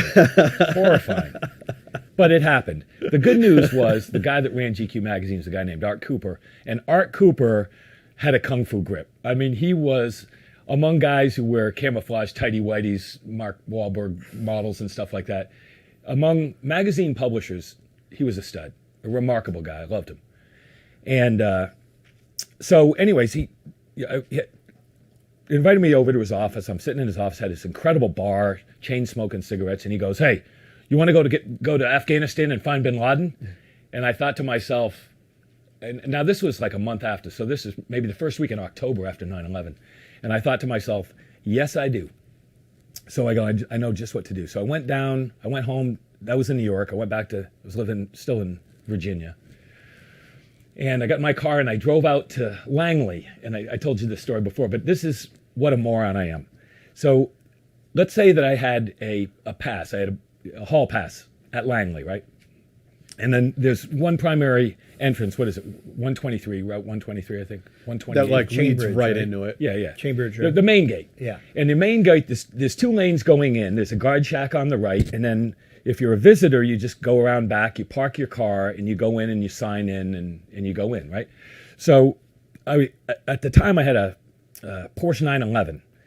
And so I'm hauling ass up there, and I've got my sniper partner on a cell phone, one of those Nokias, like it had the black and white screens, you know? Yeah, yeah. And I've got Where you the play top Snake, down, yeah. and I was listening to Ludacris. I'll never forget it. I've got, don't ask me why, but I had Ludacris pumping. I had this big subwoofer in there, and my sniper partner is giving me incredible amounts of shit. You know, about the GQ thing, saying everybody hates me, and I can't show my face there anymore. But we have a tea time. We're playing golf that Saturday. Yeah, he's just fucking with you though, right? He was, because he's a great guy. Yeah. I'm sure there was a lot of Yeah, consternation. yeah. And then I've got Art Cooper. Back in those days, you'd have a little car phone, right? On like it's like a landline, but it was in your car. Yeah. Right. So I've got one on each ear, and they're yelling at me, and I'm feeling happy because I got to find a way to back into the war on terrorism. Right. I got a press pass to Afghanistan. Right. And GQ is sending you there as a journalist. Correct. Right? Condé Nast is going to pay my first class airfare and reasonable expenses to go find bin Laden. Check. So I roll up 110 miles an hour, pull off the exit. I go through the gate the way I've always gone through the gate. I get to the gate and I realize I don't have a pass anymore. I'm out. I go, fuck. Hit the brake or I hit the clutch, and they're very close together on that car. And I locked up the tires, shift into reverse, back up, go around back, park to go in like a visitor. And I look in the rearview mirror, and here comes a SWAT team. MP5s leveled at my head. They surround the car, doing a felony car stop on me at the main gate to CIA headquarters. And because, I wasn't thinking. But anyway, I knew the guys, and it all worked out just fine. I go in, and this woman I know, this friend of mine, a hero. This woman, she should be on your show. She's absolutely crazy. She was a colonel in the Army who had 2 high-speed parachute failures, one of which put a steel plate in her head, titanium plate in her head, and she would get vertigo real bad in certain situations. And you guys probably know there are certain configurations at Langley that I've never seen them printed anywhere, so I'm not going to say what they were. But you know what I'm talking about, Dave? There's places you walk in Langley that are really weird geometrically. Like they look similar. Anyway, the point in the story was the only way she could get through these places in the building was to walk with her hands closed, with her eyes closed on the walls. So we'd have to walk down the hallways so that she wouldn't pass out and throw up because of the steel plate in her head. She was incredible. Anyway, the point in the story is she'd set up a lunch. So we go they have 3 I think there's 3 administrative dining rooms there. It's like ADR 1, 2, and 3 or something like that. But anyways, so we go not to the cafeteria at Langley, but go to one of the bigwig dining rooms with a linen tablecloth and looking out into the, over the Potomac through the woods. And I'm thinking, man, I've arrived. Yeah, this is the life. I'm not eating I cheeseburgers mean, no Brad at the Pitt, cafeteria. no Brad Pitt or Madonna, but no, still. Well, I haven't got to the Madonna story yet. That's a fucking hysterical story. But see, I shouldn't have done this even yet. So anyways, we go in and I go, so these 2 guys, she's with me, and these 2 guys I do not know, but I know who they are. And so we're eating broccoli and sirloin tips or whatever else. And I say, here's my plan. And I remember very clearly, the guy looks at me and he's nodding his head and he goes, maybe you have forgotten a couple or haven't thought about a couple things. One, the United States government has 16 intelligence agency and B-52 bombers, five branches of the military and B-52 bombers. He said the CIA gathers intelligence for clients that include the White House. The FBI chases thieves. And I go, well, I guess he put me in my place. But you know how we are, right? Which is not what I was really thinking. And I said, well, yeah, I get that. Interesting. But maybe you haven't thought about this. And I went over the plan again. And his buddy goes, wow, okay, that makes great sense. So he pulled out a card. He wrote down a number. And he said, go see this guy right now. I'll tell him you're calling. So I got in my car. I drove to the Pentagon. And I went into the Pentagon. And there's some guy, I have no idea what he was, but I only remember this. He had this heavy, heavy Boston accent. And I grew up in New Hampshire, right? So I know Boston accents. So I walk in there and he's got on this shitty looking knit tie, like with a square knit tie. And he's got on his shirt sleeve is rolled up and he's got 3 watches on his arm. And I go, hey, how you doing? I said, you from Boston? And he said, no. He goes, talking. Anyways, he was, I still have no idea who he was. I assume he was some aspect of DIA, but, I still don't know who he was. But he put the whole thing together. And so I flew to London. I flew to, at the time, you could go through you could come through Uzbekistan, or you could come down to Tajikistan, which was a very, very long overland drive, and it was dangerous. But each had pluses or minuses. But Uzbekistan, at the time, Victoria Tenzing had put together the embed program. So they were putting guys like Geraldo Rivera. And what's her name? Who was that chick with the blonde hair? I'm sorry, that was unkind. Not that she was incredibly famous and very Ashley Banfield. Oh yeah, she was huge at the time. Yeah. Anyway, these guys were getting all the great slots, so I decided to go into Islamabad and then go north through the Khyber Pass. But when I got there, they were killing everybody that was coming through the Khyber Pass, so I couldn't get there. So what do? The first thing you do is you go to the embassy, right? So I check into the hotel, and everybody was there. All the Western news outlets were there at the hotel. So I go to the embassy. I've got a meeting at the embassy, and we all know who's at the embassy. And put the whole thing together, and I remember I walked in there. Can I tell the story? Yeah. I try not to swear in this thing, but I got to tell this. Oh, you can swear. Like this is we're an adult channel, so well, I'll just tell the story because nobody under or at the age of 18 or 16 or whatever it is. So my partner, I don't know how to describe this guy, but this guy was, before he joined the FBI, he was a controller for a company in San Diego. He was a very, very, very smart fucking guy, and he had a solid gold Rolex. I don't know what model it was, like a Datejust or something, but solid gold, which he wore on HRT. Most of the guys on HRT, some of the guys on HRT had Rolexes, but they weren't solid gold. Right. They were like a sub or right, GMT, right? Right. And but he was an incredible guy, and he was unbelievable with a rifle. I mean, he was just incredible. So great guy. So my partner. So the point in the story is this. So somebody he had worked with was now working in the Legat in Islamabad, and he'd set up a meeting. So I go in to see him and your guys. And so I go into this office, and it's got all the GSA furniture, and he goes, hey, what's going on? And he goes, how do you know? Or I said, how do you know Buck? And he said, well, they were agents together in San Diego, and they'd played together on a softball team. And the softball team was called My Dick Is So Hard I Don't Have Enough Skin Left to Close My Eyes. And I look at him and I go, what? who would even think of something like that? And why would you say it to me in the Ligat in Islamabad? You know, it was just such weird things happening.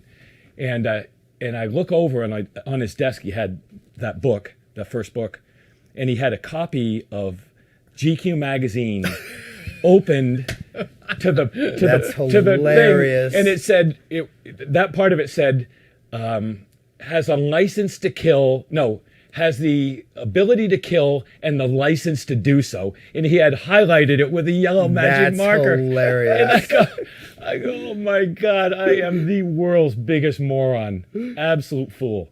So, anyways, the point in the whole story is that the agency guy says, you know, this country is a dry country. You're going to need some leverage. I'll be right back. So he goes and he gives me 2 bottles of Johnny Walker Black, which in Islamabad, I'm sure you know, was liquid gold. Yeah.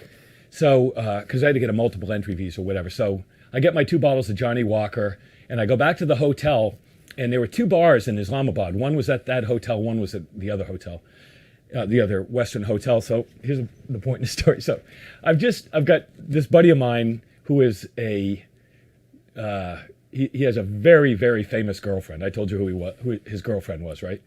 And I don't know how to describe this guy. He's there because he's my buddy, and he's taking photographs for GQ magazine because he's a really great photographer, but he's also a bad, bad dude. I mean, he's fearless, and he's good anywhere you want to go. So we go back to the hotel, and he's an extremely worldly guy. So we go down to the basement. He gets in about 3 fist fights trying to find a drink. We go in the basement. There's a bar, and you've got to sign in attesting that you're not Muslim in order to buy a drink, right? So he says, fuck these guys. So he signs in as our buddy, the movie director. He would always call himself El Bellagio, like his undercover name when he's going to a UFC fight and he checks into the 4 Seasons, right? So he signs in as El Bellagio, and I signed in as Team Rope Header. We'll get to that story. That's like one of my cover identities, as I was a cowboy, you know. And so we sign into this book, and we go into the bar. We're the only 2 guys in the bar, and they have this stuff. It's called, I think it was called Murray, Murree, gin, vodka, whiskey, beer, all the same manufacturer, and it's manufactured by Pakistanis, even though it's a dry country. Oh, interesting. So you can't buy any booze in Pakistan except the booze they make, which I still have not figured out. So we're sitting at the bar, and Joe says, you got any women around here? And I said, Joe, come on, man, relax. You know, we got a job to do. He goes, shut up, Whit, let me work. So he ends up, it's Ramadan. He ends up negotiating one of the bottles of Johnny Walker Black for like the bartender's sister and like 4 of her best friends. And I'm, Joe, cut this shit out, you know, it's ridiculous. But now 11 o'clock or 12 o'clock at night, we've had 6 or 7 beers. A guy comes walking in. This is all the same day. Arrive, check in, go to the embassy, get the booze. Joe's trying to trade it for a couple hookers during Ramadan, and it's now almost midnight, and I haven't slept for 3 days. And a guy comes in, taps me on the shoulder, and he goes, Mr. Christopher, or something like that, and hands me a piece of paper and walks away. And just like a bad movie, it says, meet at this address. And I go, what the fuck is this? So we go upstairs, walk outside, get directions, walk 4 blocks, and we're standing at midnight in Islamabad on a street corner, and a car pulls up, a sedan, like a Toyota Corolla, and the guy basically says, get in the car. And I'm thinking to myself, we're not getting in the car. Yeah.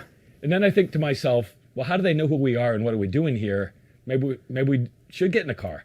But my point in the story But this is was from the embassy bar, right? This is No. This is in a hotel bar. Oh, a hotel bar. Yeah. Okay. My mistake. With Okay. no other Westerners there. Okay, okay. Zero other people.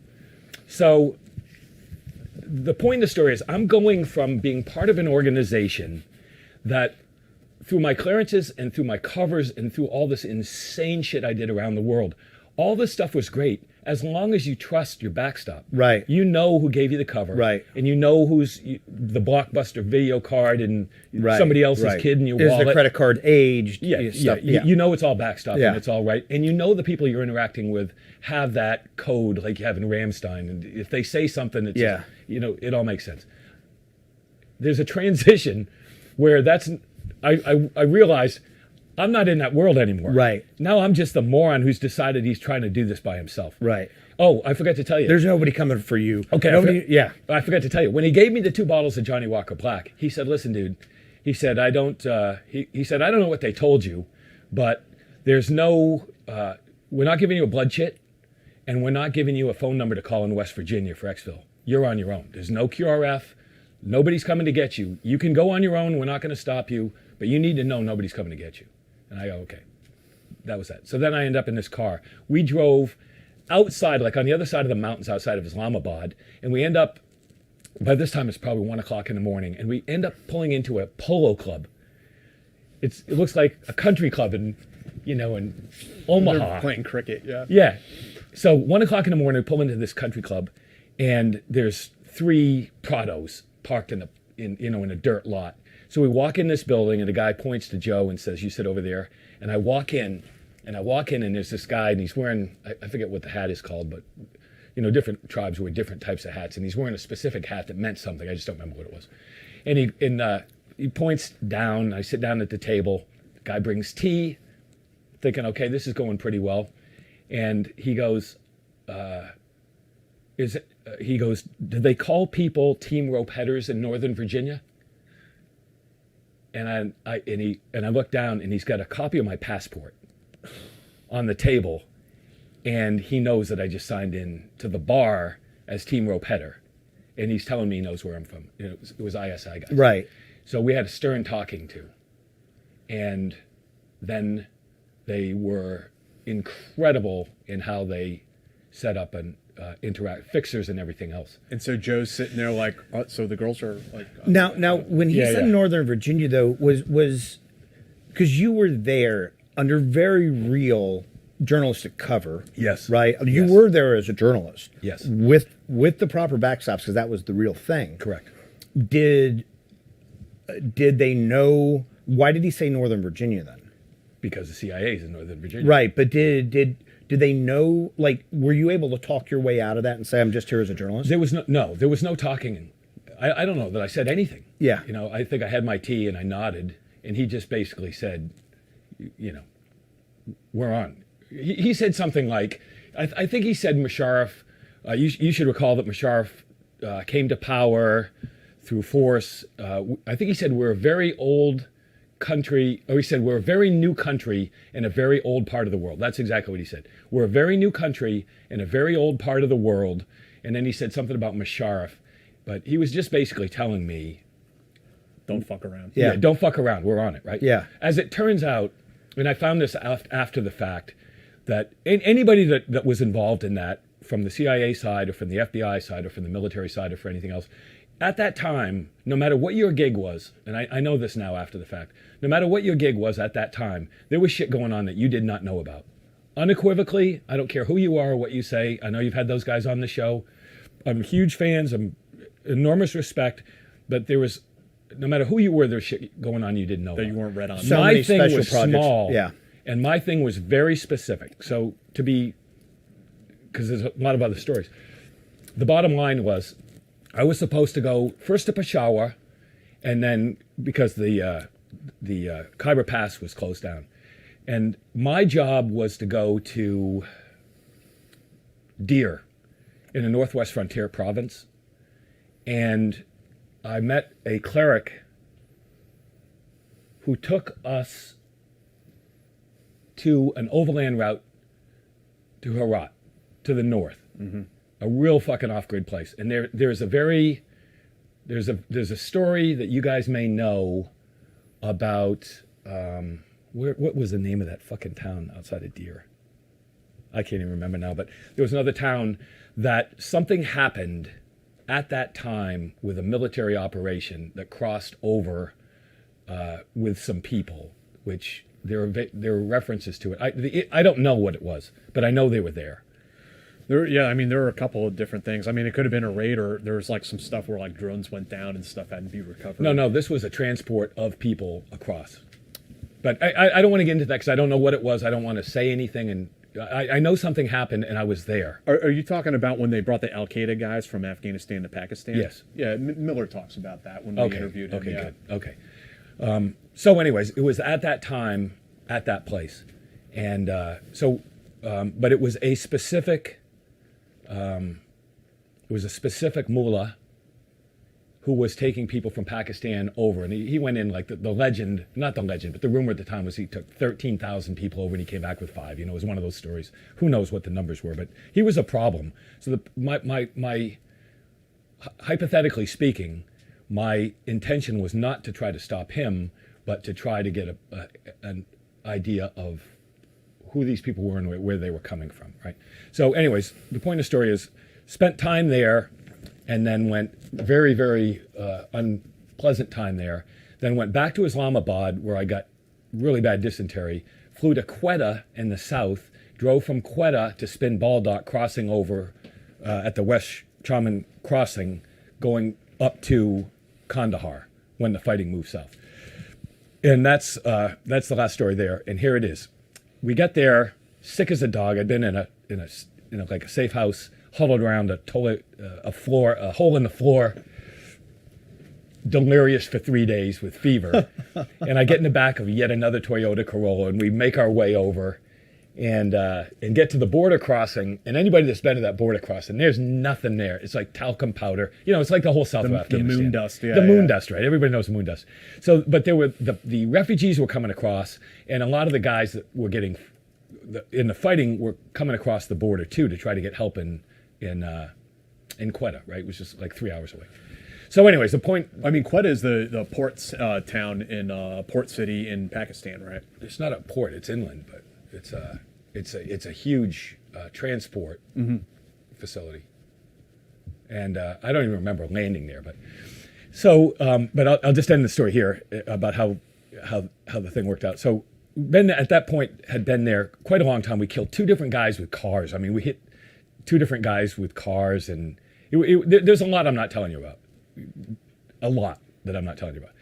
But we got in this, like I was telling you before, we pull into this thing and it's now 7 o'clock at night. It's dark. It's Ramadan, so you can't eat. I'm sick. The driver stops at this cinder block building. You can see the border. And we were supposed to meet a guy named Razik, a warlord named Razik.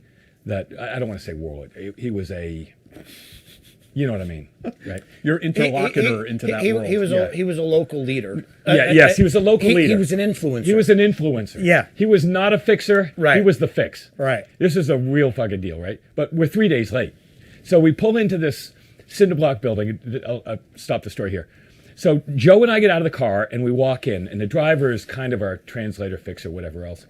And walk inside, and there are like 3-4 tables off to the right-hand side. Everybody has an AK and a beard and shawak kameez, but we're dressed local too, right? But I look like a diamond in a goat's ass. I mean, I look like a complete, utter idiot. And Joe looks very plausible because he's got a beard, he's swarthy, he's like Slavic guy, and he's got a camera, so he looks plausible as a journalist. So we go over to the side to order some tea, and there's nobody there, but on the wall was a big poster like you'd have like I had behind my bed when I was a little kid. And it was Clint Eastwood from the Dirty Harry movies with a .44 Magnum pointing at, like most people have seen that poster. Yeah. And I look at Joe and I go, what the fuck? What's he doing on the border crossing into Afghanistan? And right next to him was an 8x10 glossy of Osama bin Laden with an AK carbine pointing it at Clint Eastwood's head. And I go, you can't make this shit up. It was just absurd. So we walk over and sit down in the corner, sweat's dripping off my face. I look over, they're all staring at us. And all of a sudden, one of these guys stands up, and Joe had a casting company. He was a casting director in Hollywood. But he said it looked like Cat Stevens on crack, and it did. He was mangy. It looked like he had rabies. And the guy picks up his AK in his hand and a chair. And so I'd say it's a big room, so probably 20 feet, 25 feet from that pot of tables to where we were sitting. He brings a chair in the middle of the room. There's nothing there. It's just open space in the middle of the room. Puts his chair down and goes like this. Like he's eavesdropping, like he's listening to us. And I go, look at what's going on with this guy. What an idiot. And then he picks up his chair and he walks the rest of the way to the table, puts his chair down with his knee touching Joe and says, "Who are you guys?" kind of like that. I mean, not much of an accent. And Joe thinks about it for a minute and he goes, Je suis journaliste. Joe doesn't speak French. I always say that he has occasional dinners at Tour d'Argent and he has Rive Gauche hair, right? He's wearing a Prada jacket. Right. And I go, oh, fuck. And I say, I don't know. You're like, I don't mais know oui. Yeah. He goes, you're French. And I said, maybe Joe said oui, but I couldn't tell because all the blood shunted into my nutsack. Couldn't hear anything, right? And so I go, oh, we're dead now for sure. Yeah. Right? Because he doesn't speak French. This guy spoke French. He spoke English and he spoke French and he was one of them. So I go, who would have thought that? Yeah. So I go, okay, well, we're going to die. I know we're going to die. And the only thing I've got is a fighting chance in this thing is if I can get in those guys and get one of those AKs, they're shooting at each other and maybe I'll get some of them. But it came to that, every time you get in a fist fight and there's that moment just before the first punch lands and you know it's on, nobody's bleeding yet. Right. We're there. Right. So I go, okay. I didn't say anything to Joe. I stood up. Cat Stevens on crack is still sitting there. I get up, walk across the room as I'm walking straight at him and they're all staring at me and I'm delirious.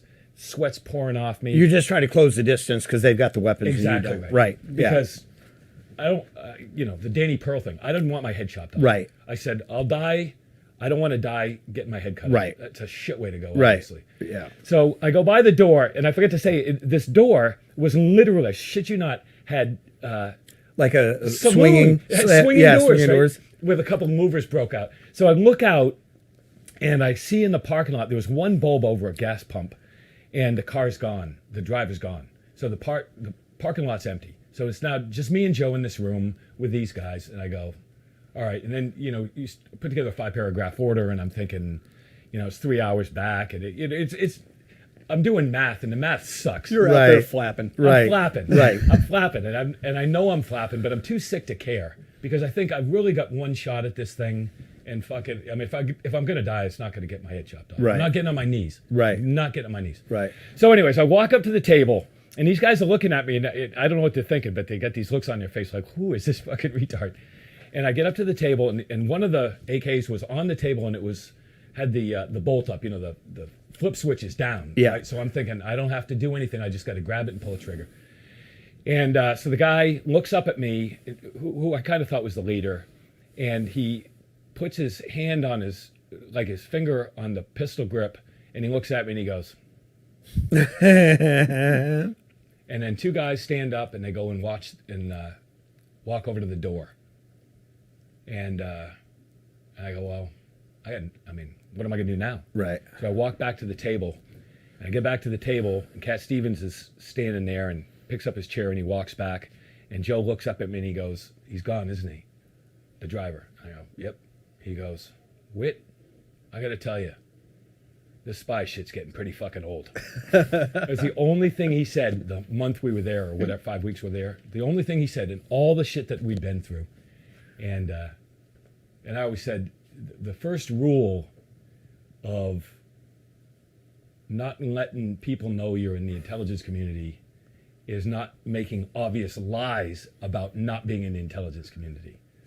So anyways, obviously I survived, and but that was... This is one of those programs that some weirdo in some sub office somewhere authorized in those fearful days after 9/11 that never, ever, ever would have gotten approved otherwise. If the Pentagon hadn't just had a hole blown in it, there's no way somebody would have signed off on this.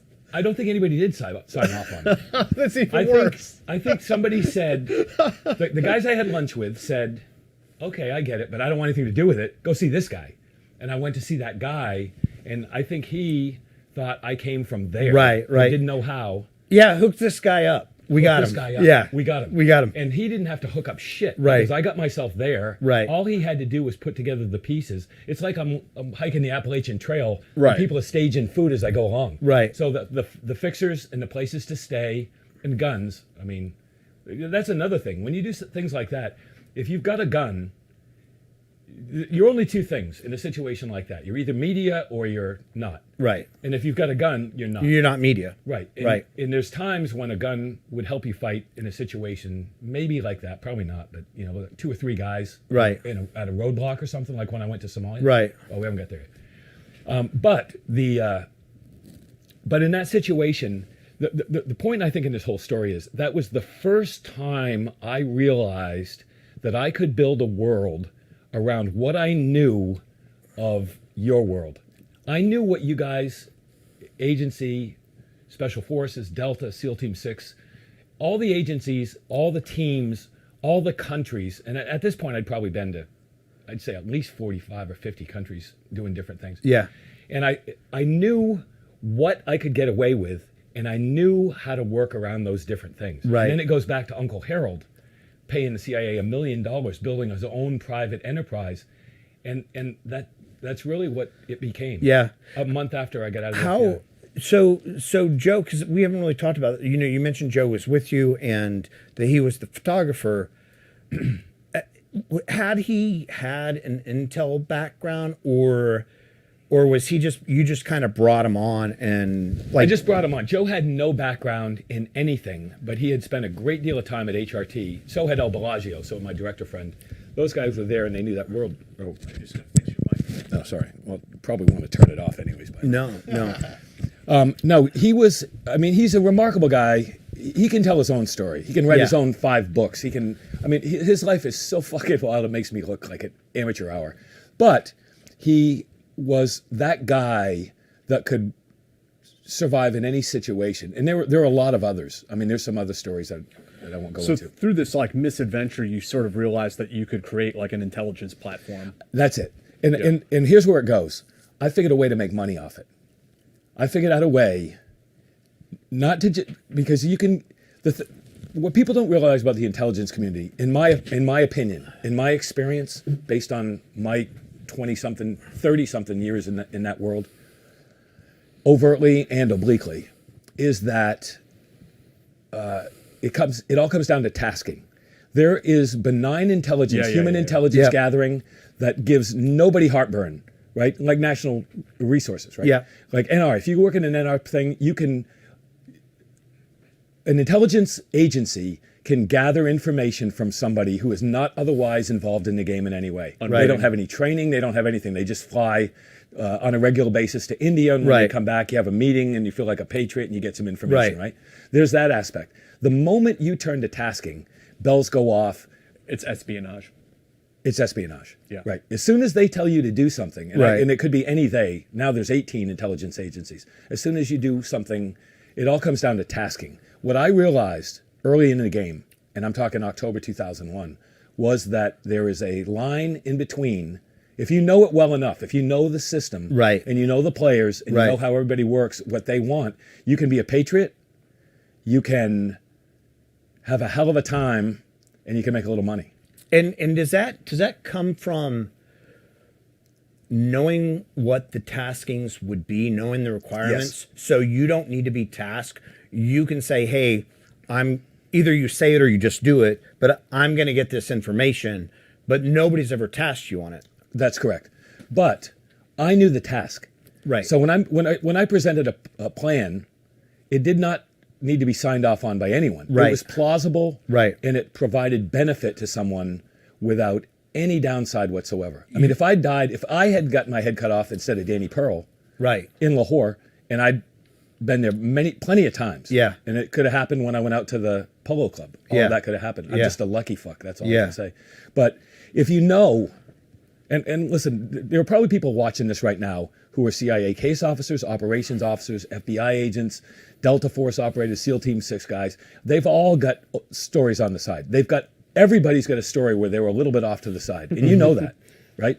And there are all things that don't make sense. What I found a way to do, and did it for a very long time, was to work in between those things. It's very smart because again, it's like, hey, especially when you're getting the journalistic top cover, when you're like, hey, I'm going to be doing this thing, I'm going here, I'm going to talk to these people, I don't want any tasks, but I'm curious I'm curious, like what types of things you guys are interested in this area that I'm going to be.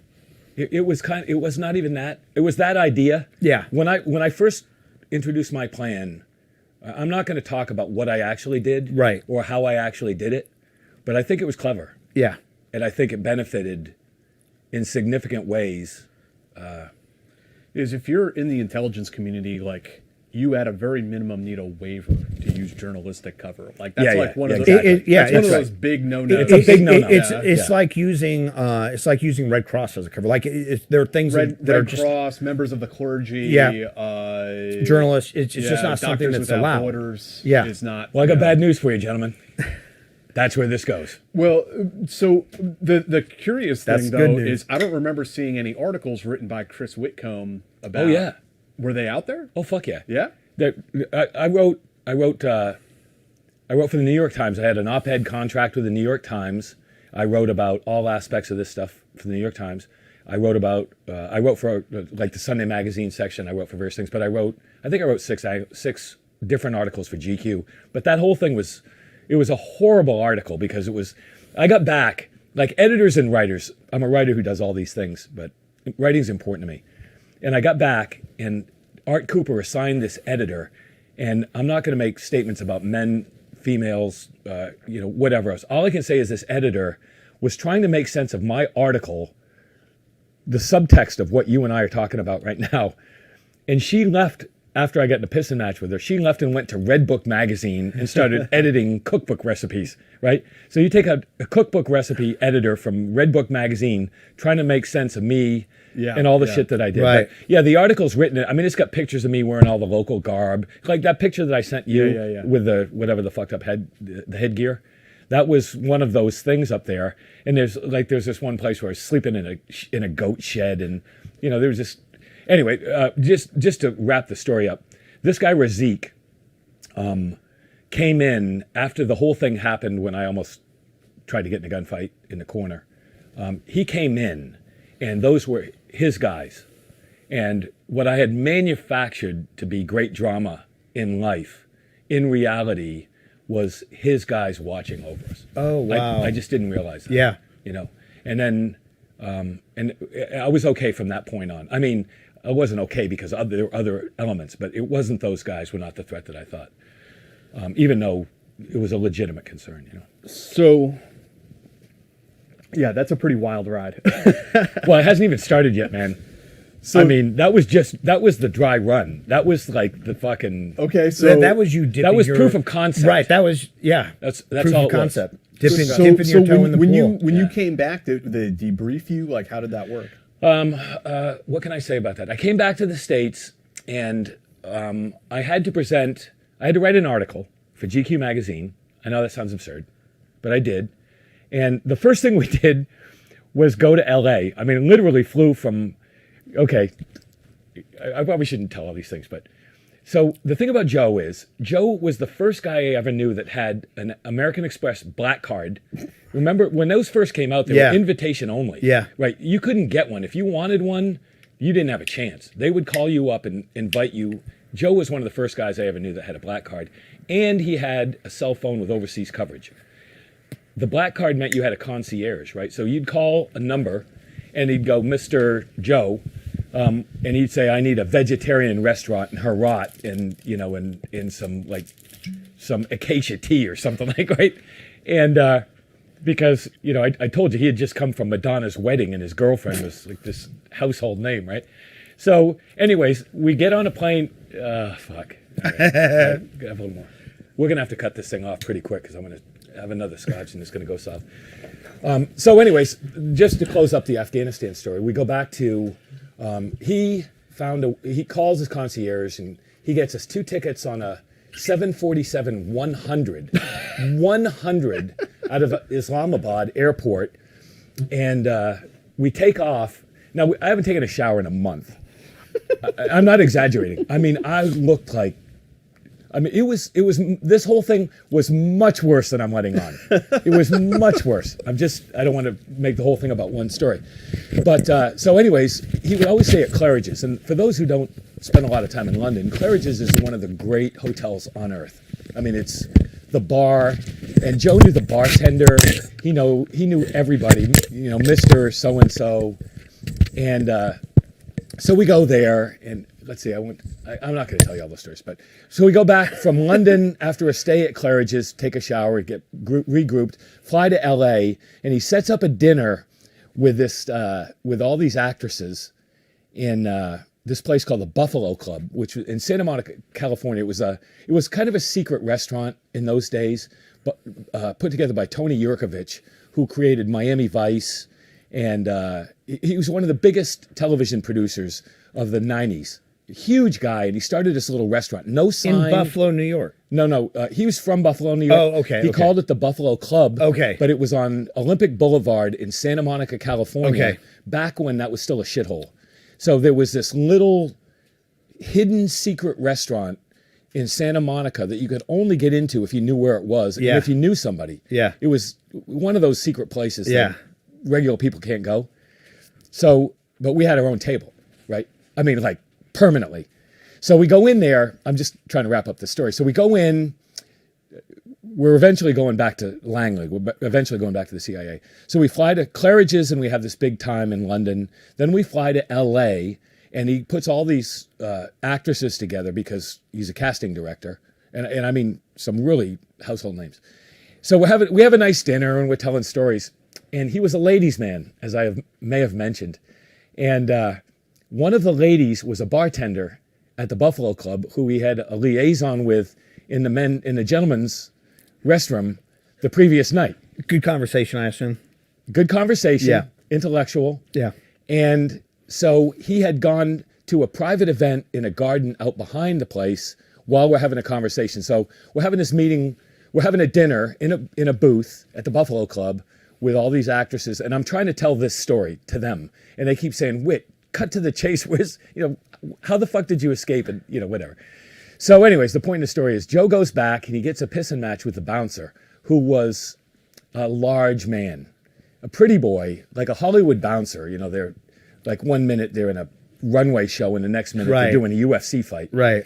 And so we're holding court, and it's fairly late. We've had a couple cocktails, and I'll never forget it. I see Joe coming around the corner, and he's walking straight at me. And Joe would always start the fights and then point to me. And we all like to fight, right? Some of us like to fight a lot. So he comes walking straight at me. He goes, Whit, we got a problem. And I go, I'm sure we do. So we walk to the front. Now, the Buffalo Club is an elegant little hole-in-the-wall restaurant. And there's a little tiny bar in the front, maybe 4 seats, and you would walk in off the street and you'd get a table, right? So we walk up by the time we get up there, the bouncer has come around the corner from the garden party out back, who wouldn't let him see the woman that he had an interesting liaison with. And I look at this fucking guy, and he's so big. I mean, I'm not a shrimp, right? I'm a fairly good sized guy. And this guy was huge. And he was so big, Joe's maybe like 5'10". He was so big that Joe had to jump up in the air like he was trying to dunk a basketball just to punch him in the mouth. And he clocked him. I still remember, that sound. And he clocks this guy, and the guy just looks at him like, what are you, an idiot? And then he looks at me. And I don't want anything to do with any of it, right? But it's on. Right. So it goes to the floor, and it's on, and it's 2-on-1, and we're losing. And it's not pretty. So all of a sudden we hear somebody start yelling, and I look up, and it's Tony Yurkovich, who is the biggest producer in Hollywood, biggest TV producer in Hollywood, Miami Vice, and I like analyst shows. And he goes, Joe, you're out of here. Nobody fights in the Buffalo Club. You're banned for life. And Joe goes, you can't ban me. I built this place. He goes, you didn't build fucking anything. You're out of here. So then we're out in the sidewalk, sitting on the sidewalk, trying to get a ride home, and all the famous actresses are all gone because they think we're a bunch of morons. So then I get on a plane and I fly back to Langley with all the film of all the things we haven't, there's things you gather visually. Yeah. And so I took, a couple things for GQ, for the photographs, for the magazine article, and they kept all the other film. They kept all the film. And he was furious he's furious to this day. He's furious that they kept all his film. But then the only thing that was interesting there is that sometime after that, I did a group debriefing, a lecture. I did a lecture at this, a lecture hall. And I was shocked. To this day, I'm shocked at how many people came. Oh, really? I was really, really very, very surprised. To this day, I don't know why that many people came to the lecture, because it seems like they would have known that stuff. So, anyways, that was my transition from the FBI into the world in October and November of 2001. So that's your first trip, and then things continue to pop off. Of course, 2003 happens, the invasion of Iraq. Yeah. How does this thing progress? Okay, as you build this capability / business. I mean, because it is a business now at this point. It is a business, but I didn't think of it as a business. I thought of it.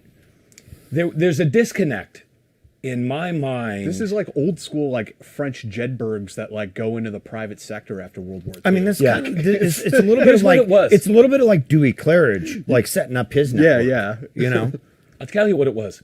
It was a moron who didn't know any better. I just thought, I can do anything I want in the world, hold my beer. Yeah. And I did. So I moved to New York. I didn't move to New York. I got a place in New York on the Upper West Side, and I went to work for NBC. So I worked for MSNBC, NBC. So I did the Today Show. I don't know how endless times I did the Today Show. Matt Lauer and I've got the best Katie Couric story in the history of the world, but I don't know if we'll get to that. So get us there. Walk us in. Maybe we'll save that for a bonus segment for our Patreon. Oh my God, we got a lot for the bonus segment. Yeah. We just wasted 2 hours talking about Waco and Ruby Ridge. We apologize for that. No. But nobody knows these stories. Yeah. Right? I mean, so yeah. Anyways, okay. So I come back, and here's where we go from there. The last thing that I built in the FBI before I left was called the Strategic Information Management Office, Critical Incident Response Group. Negotiators, profilers, hostage rescue team, logistics, all the different agencies. Whenever we went to a crisis, the biggest problem was controlling information, which is the media, and what do we know about the situation, and how do we want to control the information, which is the lifeblood of any crisis. Information is... And it can become, like, I don't know precisely what you're talking about, of course, but like it can become an issue, like if the press is recording the operators staging to go in and... Well, here's a perfect example.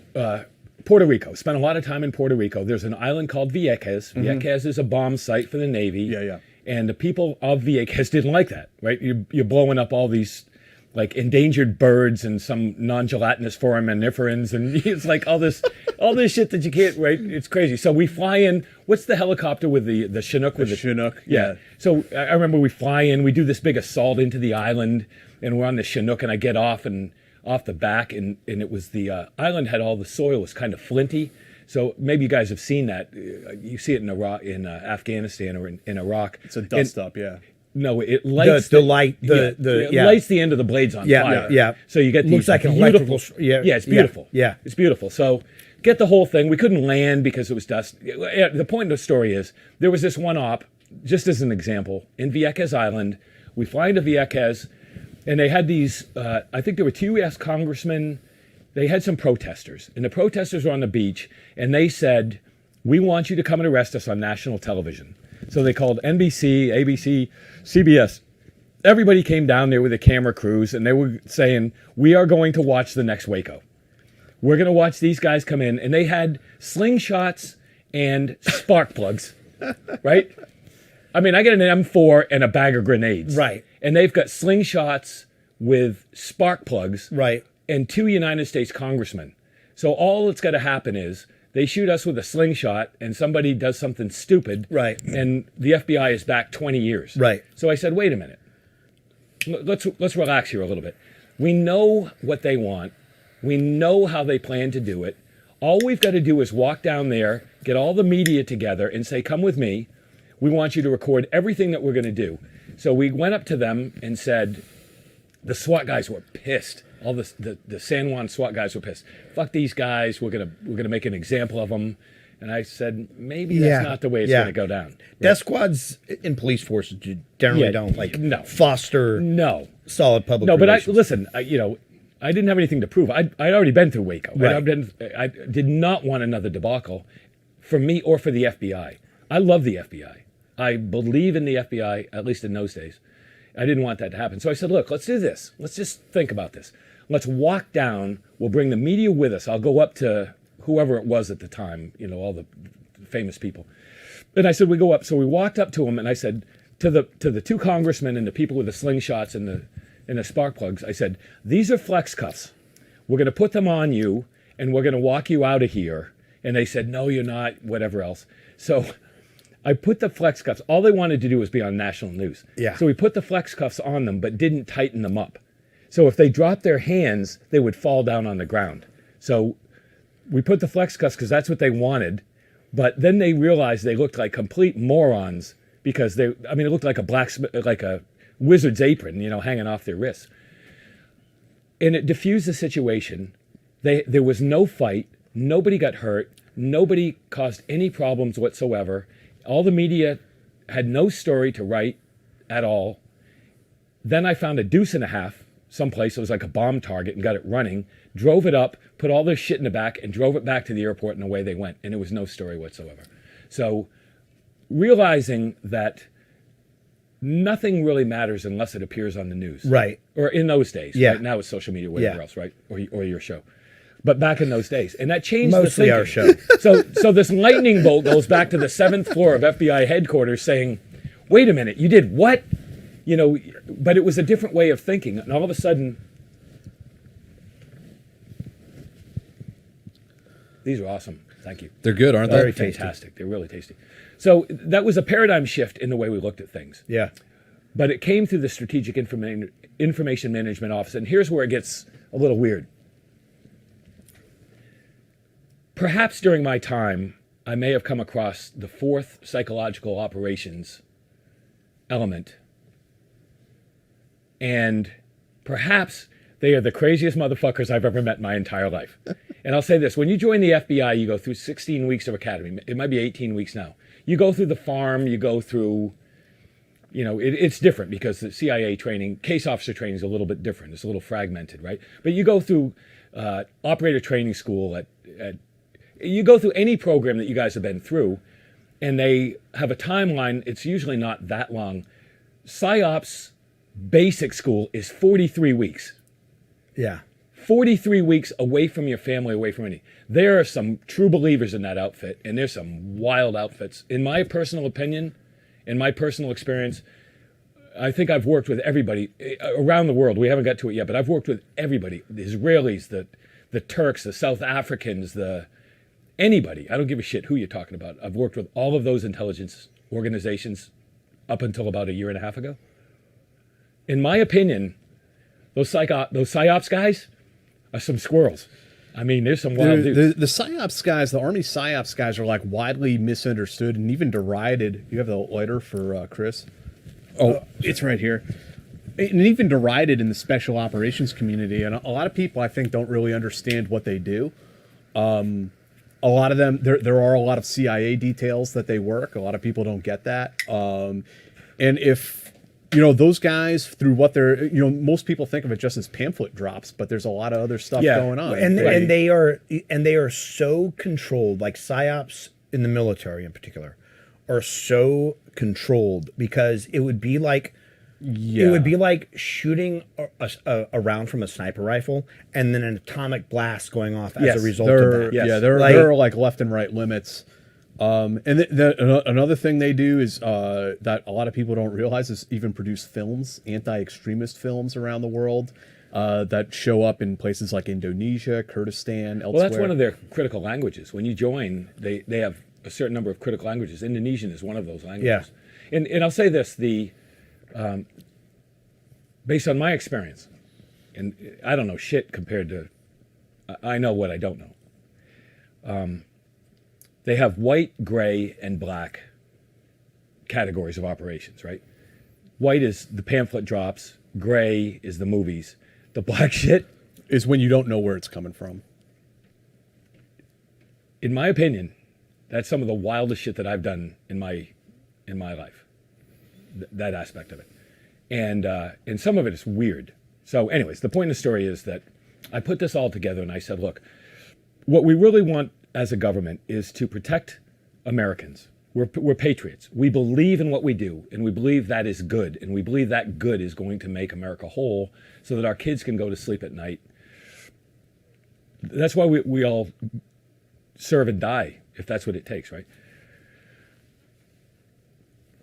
I found a way I felt that I could contribute in terms of information management. It's not new. I mean, we've been doing that. Propaganda's been around forever. Not always well, but Not always well, but look, and it's not even government. It's public relations, advertising. it's advertising, it's marketing. It is it is trying to manipulate human beings to do what you want them to do. Right. Right. And it's not even done best by government. It's done best by corporations because they make money. I mean, look at Bud Light, the debacle they went through. That was Right. a simple mistake Right. that cost billions of dollars, and everybody knows that example. But even going back in history, any government, kingdom, any populace who thought that their ruler was ordained by God or part of some historic lineage, they were sold. Right, they were sold a bill. Sold a line of They were sold bullshit. a bill of sale. You know, it's Yeah. it's good marketing. It's good marketing, but I think everything in life comes down to objective. And you've got to believe, I believe a certain subset of things about human beings. And when it comes right down to it, they are as old as human beings, and it's never changed. Human beings do what's in their own best interest. It might be Mother Teresa helping people in the ghettos of Calcutta. It might be a politician running for office. Human beings do what's in their best interest. There is an underlying sense of truth. That truth is objective, and it is different to people that right now in America, you're right or left. You believe Joe Biden is the truth. You believe Donald Trump is the truth. And it's about split down the middle. And you believe in the truth, and it is your obligation, your duty to try and sway opinions on that. Right. So whether you're trying to sell a used car or whether you're trying to make a political debacle seem good. So I look at all those things and said, okay, let's put those together, and let's say that we understand certain things through math. I love math, right? So we all know the algorithm. Google came up with the algorithm that's changed the world, and it can tell you what you want to listen to on Spotify. Right. It can tell you the team house mostly. the team house mostly. It can tell Exactly. you what ads you want to see. All of those things. Yep. But it's not about the math. It is not about the underlying reality. It is about understanding human beings. Right, what they Humans are want. so fucking simple. I used to do party tricks. I got to a dinner party, and I would leave the room, and or you would leave the room, and then we would all get together, and you would tell me what you want me to get him to do when he comes back, and you'd come back and sit at the table, and I would get you to do what the table told me to get you to do, or detection of deception. It's very, very simple. But we've gotten to a point in American culture where we can do that very, very well. It's not just about math anymore. It's not just algorithms. It's more complicated than that. But I first learned that from fourth. I used that and built that, and then I took that private when I went, which is where we go from here. So what was that intersection? Yeah. The intersection is media. The intersection, and here's how it goes wrong. I was one of many, many people. People can go back and they'll say, what's he talking about? And I'll say, what I'm talking about is Victoria Tenzing. That was her name, right? The woman, the flack at the Pentagon, who came up with the embed program, which was an enormously effective way of mixing reporters with the people who were keeping them alive while they were getting Right. the story. Right. It was a brilliant idea. She's a brilliant woman. You get the reporters to start relating to the soldiers That's because exactly they're so right. close. Stockholm syndrome by proxy. Right, It's a right, very, right. very simple human construct. It was a brilliant idea. I have enormous respect for that woman and what she's done. Whether you believe in what she did or not, it was a very effective model, right? That works in the private sector or not. Then you go to, you look at what happened after 9/11 with Fox News. Rupert Murdoch was brilliant in the sense that he said, I am going to ride nationalist patriotic pride to $1 billion payday. You can hate Rupert Murdoch, but what he did was brilliant. And here's what I'll bring up. Shortly after 9/11, I'm going to say 2003 maybe, I had worked for NBC. So I was doing I was on MSNBC every day, all day. I was on the Today Show, Meet the Press, Nightly News, all of those shows. And CNBC, of all people, CNBC came to me and said, hey, At the time, the talent coordinator at NBC was a woman named Elaine. I'm not going to say her last name, but she was a brilliant woman. I thought the world of her. She hired everybody from Matt Lauer to whoever. And she said, okay, we're going to do a show on CNBC. I don't know why. It's called Checkpoint CNBC. It's every day at 6 o'clock. And I was going to co-host it with Martha McCallum, who is now at Fox News, right? She didn't know I was a co-host. I think she thought I was just some goofball sitting next to her every day, which I probably was. So I had a daily news show on CNBC where we would interview, basically this, but on cable news. So I did that. So again, I can't say how I did this because I don't want to get anybody in trouble. But let's say again that I understood the mechanism of the FBI, I understood the mechanism of the Defense Department, and I understood the mechanism of the CIA, and I knew people at all of those organizations, and I knew what they did, how they did it, and what they wanted to achieve. Does that make sense? Yep. It's a fair... So I called him up and I said, I now not only am on TV every day on all these other shows, but now I have a daily format that I can help shape opinion of what's going on in the world of terror. The global war on terror, but the world of military operations. And it was a big problem because George Bush declared mission accomplished, remember, on the battleship. It started to slide very badly. Is this related to the military analyst program? There was no program. This was me. This was no program. I mean, it's very simple from a world that we all know very well, which is regimented. Like nothing happens without a piece of paper. Nothing happens. Right. This is me saying, I'm going to do this. It's not about tasking. Remember, we always come back to tasking. Right. You do not have to task me. I'm telling you what I want to do, and I will do this if you give me X. And X is a phone call. So I remember very clearly numerous conversations over the course. This went on for 2 or 3 years. Right? So when something happens, you need to wait. Like here's a perfect example. This is not nefarious. There was a story that came out where the Secret Service had a bunch of guys in South America, I think it was Colombia, right? Yeah. And they got in a little jam. Yeah. Right. So when I went on, and I didn't call the Secret Service. I didn't call anybody, but I said I know a lot of Secret Service agents. I love those motherfuckers, and I love what they do and how they do it. Such a hard job. It's a thankless, brutal, endlessly difficult job. Yeah. And there's some really, really great patriots. And so I went on and I said, what you don't know is X, Y, and Z. And I said it as loudly as I could, as often as I could. And it went away. I'm not saying it went away just because of me, but I did my part. Right. They didn't have a program where they were trying to manipulate the media. I was in the media, and I knew how to manipulate opinion, and I did it. Right. So that was an example. And but there are a lot of agencies. And I know a lot of people at those agencies. But I mean, I know this is like a murky world that we're describing here, but I mean, are you just going on television and giving your opinion, your expert opinion as a former law enforcement official, or are they giving you talking points and telling you what to say? Because those are two very different things. Yeah. So I started doing all these shows. And one day I got a call, and I know I didn't answer your question. I'm fully aware I didn't answer your question. And I get a call from this guy, and he says, hey, you've been fantastic, and I got a little story for you. The story is the USG just rolled up Osama bin Laden's son. You may remember that story. You may have been part of that op, I don't know. Oh, no.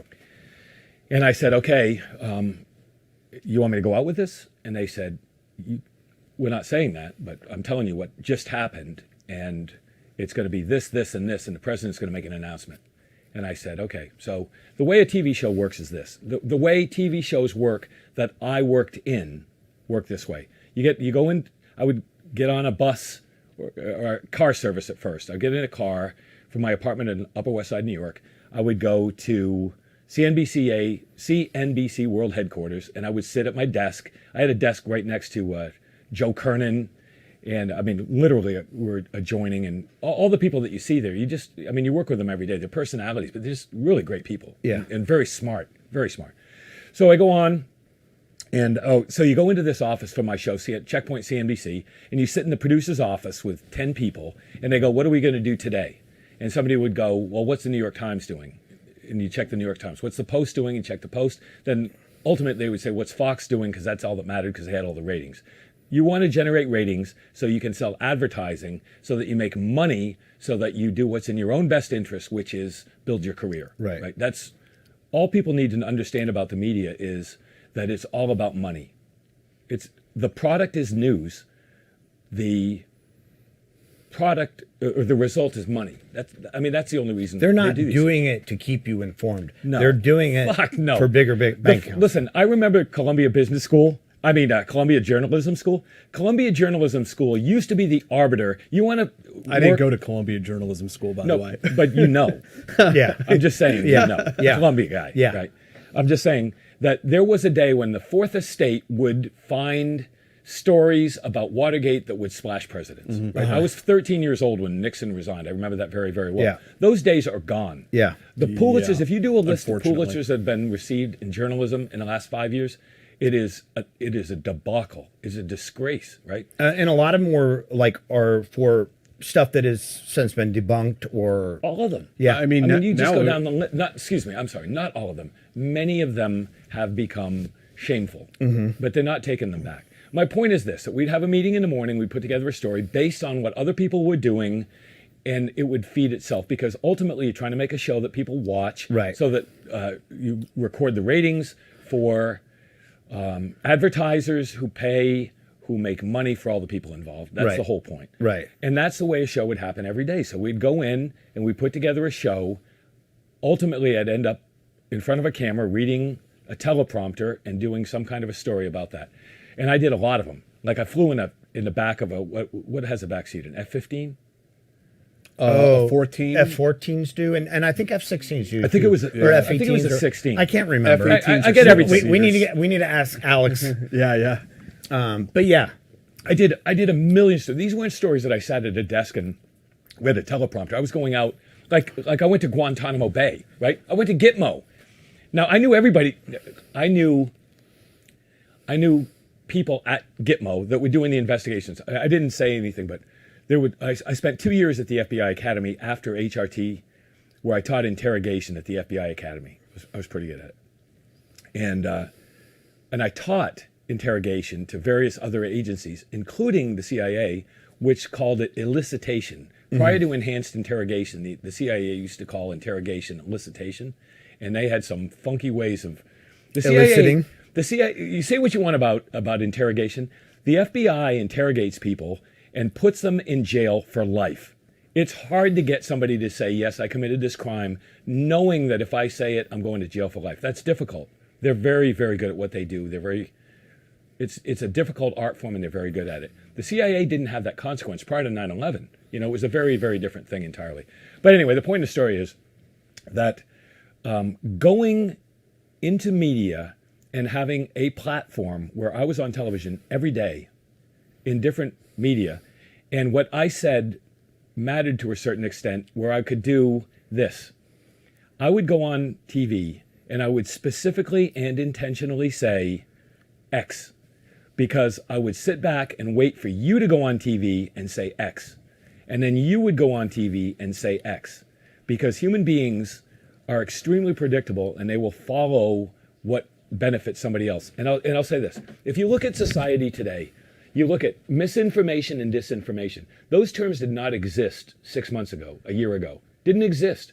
Somebody made those terms up to exemplify something they didn't believe in.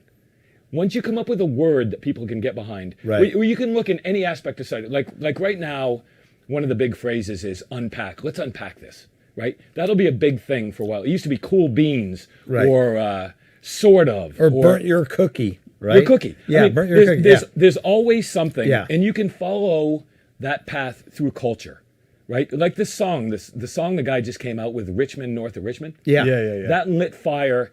Everybody in the world had to be part of that, because that's the way it is. Masks for coronavirus. There are predictable behaviors.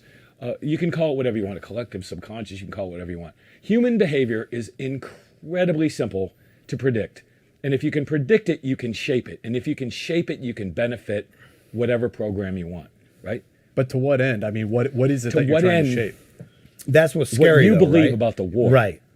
And the problem, what we believe about the world, is that I don't hold a single belief that I think is wrong. Otherwise, I wouldn't believe it. Right. So I can make you believe anything I want you to But believe. what I'm saying though is right. But what I'm saying though is that whatever I believe fervently. Otherwise, because I don't think I'm dumb. No human being, thinks they're dumb, and that the ideas they hold are wrong. So once we make an emotional decision or get behind an idea, we hold on to that idea Yes. with tenacity. Yes, but what a lot of people don't realize is how simple the mechanism. Yeah, people are dumb. I mean, Well, I don't think people are impressionable. Yeah, I don't think people are dumb. I think people are pretty dumb. People are impressionable. I think that it's been shown that people make emotional decisions and then build the logical structures to support that decision. But we're all saying the same thing, just using different words. But I don't think All I'm saying is I know how to shape it. Yeah. And But again, what is it we're trying to shape? What is the end Whatever state your we're trying to objective achieve? is. and for who? But you had a specific objective. That you Yes, were I trying to did. achieve. Because my objective was what I perceived to be patriotic obligation to make the world a better place for people that I loved and cared about. I wanted your children, my children, people that I loved to be safe in a world that for a long time was pretty fucking scary.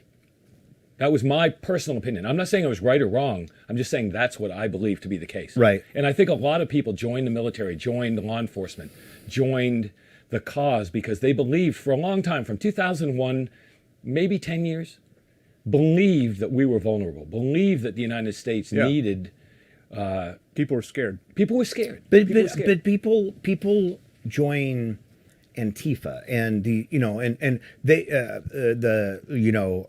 problem, like they believe, like they are every bit as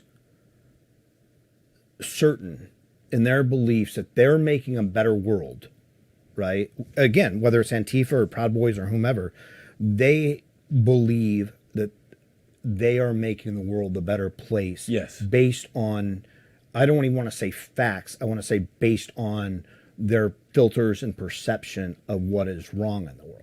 True, but that perception, the mechanism, in my opinion, that mechanism is exactly the same for every human being. Right. There's a part of your mind, and my wife's a PhD in psychology. I'm not, but she knows what that place in your brain is called. There's a place in your brain, just like the mammalian reflex, fight or flight. Some people fight, some people flight. There's a part in your brain where you say, I am right, and I want the world to be right. So it could be a missionary in a religion. It could be Right. Russia as a monolithic threat to the United States. Right. It could be what we feel about China. It could be all those things. It doesn't matter. The mechanism is exactly the same in the human mind. It just takes a different direction. Look, I like wrestling. When I was a kid, I loved wrestling. Me right? too, when I was a so kid, you yeah. see Hulk Hogan Yeah. stand up against Randy Macho Man Savage Yeah. over Miss Elizabeth. Remember that big, Yeah. that terrible time in American history? Yeah. Right? Yeah. It doesn't matter if you were behind Hulk Hogan or if you were behind Randy Macho Man Savage. And I know this is absurd, but a metaphor is a metaphor, right? It doesn't matter. It's Bud Light, tastes great, less filling. My point is this, that human beings have the same exact mechanism. You're a Yankees fan, you're a Red Sox fan.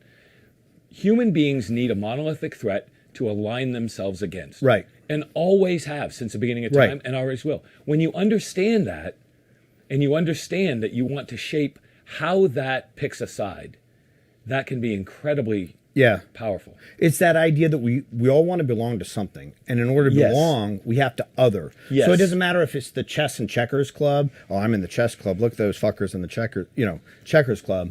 Or if it's, America versus China.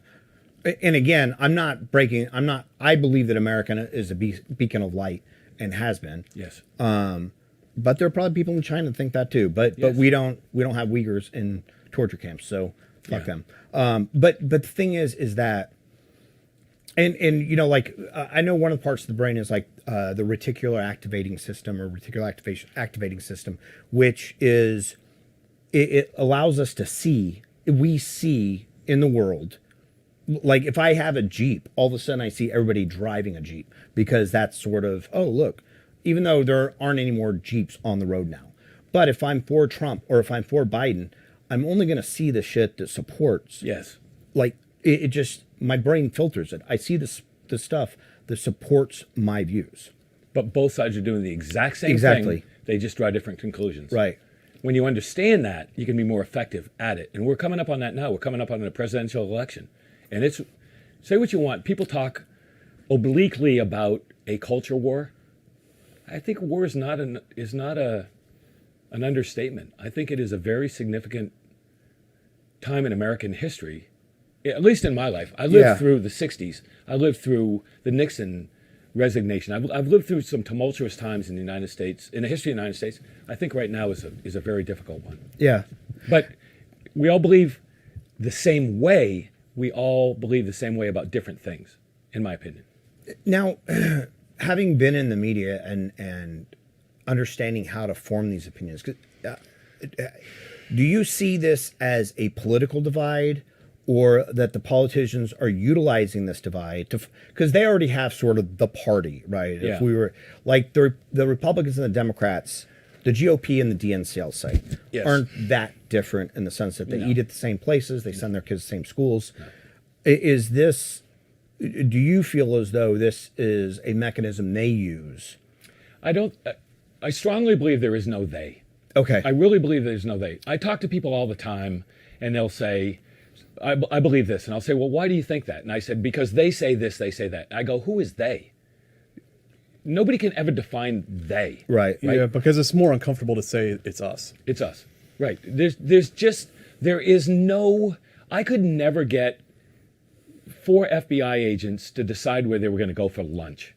So putting together a conspiracy where everybody has this secret cabal and they're putting together these nefarious beliefs is really hard to put together. Now, I did that myself, but that was one human being moving a message because I understood things. And granted, I mean, I've been talking for a long time.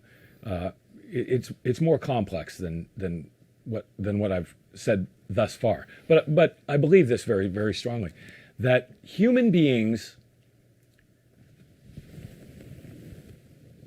believe that they're doing good. And I think even Ted Bundy, in his own fucked up way, thought it's good that I'm going to eat this guy, right? I mean, that's what we do. No, I really do. Yeah. I mean, I think human beings, I did this thing for HBO called Police and Thieves, where I went to, the idea was I was going to take you as a viewer and I was going to go around the world to places where I've done bad things, like Indonesia, Detachment 88, and this group, the Hongla in Colombia, right? Yeah, the crazy 88s. Yeah, crazy 80s. But so I went to Colombia and back to Bogota, right, from the old days, the old world, and got 2 guys together, 2 guys named El Diablo, right? One El Diablo was in this, I don't even know how to describe these guys. They were an entity, they were a U.S. government-backed guerrilla entity. They lived in this villa up on a hill overlooking Bogota, and they had a weight room, a bunch of chickens, some pit bulls, and a really great bar. And all they did was fly out and kill people, right? And I worked with them, so I went back and I found a guy named El Diablo, and we started talking about killing people and death and what it's like. Then I went into the favelas, which nobody fucking goes into the favelas. And I found a guy that was supposed to be the bad guy, and his name was El Diablo, right? So I've got an El Diablo who was supposed to be the worst of humanity, and I've got an El Diablo who is supposed to be the beacon of hope for society. And it was like talking to the same guys. They were both great guys, and to a certain part of humanity, they were both scary as fuck. Right. You know? So I guess what I'm trying to say for people trying to make sense of my point is this, that human beings since the beginning of time have been very predictable. I mean, let's just say hypothetically that you believe in Adam and Eve, right? Adam and Eve and Cain and Abel. There was a murderer, a victim, a woman who might not have banged a snake, and a guy who got reminded he's naked, right? And he's got to wear a fig leaf, right? I'm saying that if you take the first 4 people, hypothetically, you know, a foundation of 2 primary religions in the world, and you look at the first 4 people, they had some issues, Yeah. right?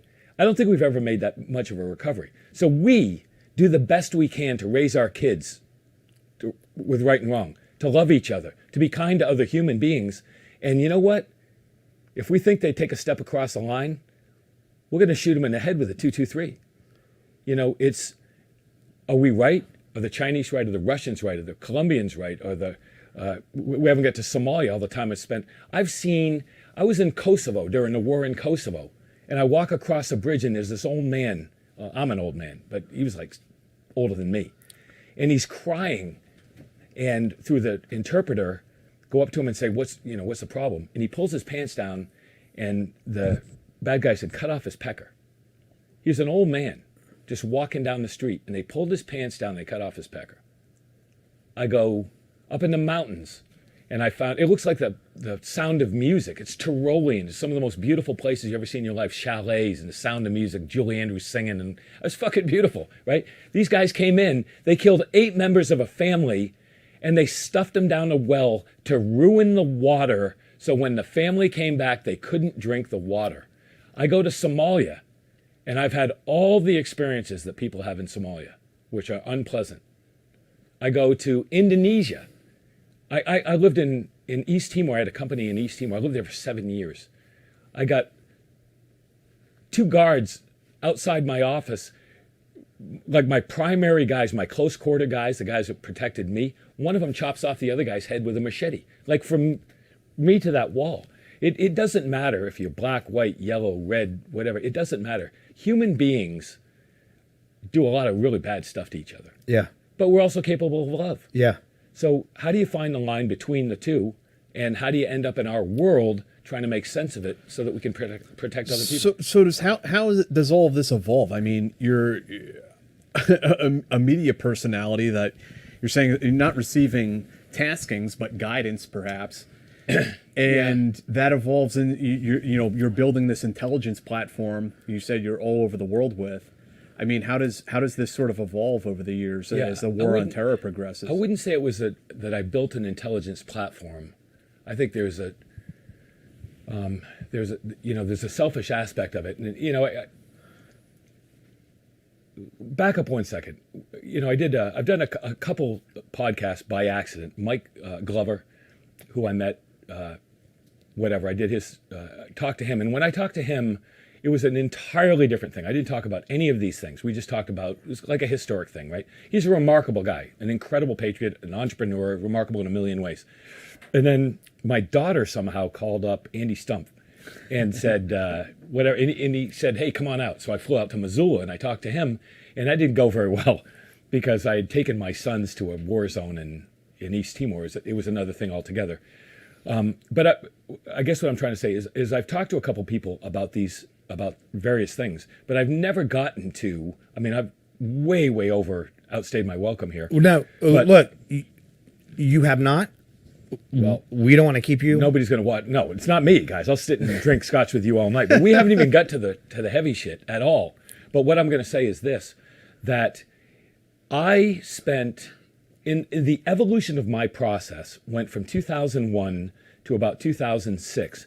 Somewhere in that line, I went from saying I'm a patriot, going to go to Afghanistan and try to contribute to the global war on terror in a way that is maybe is creative, certainly productive, and that people think is good, people in organizations think is helpful. Right.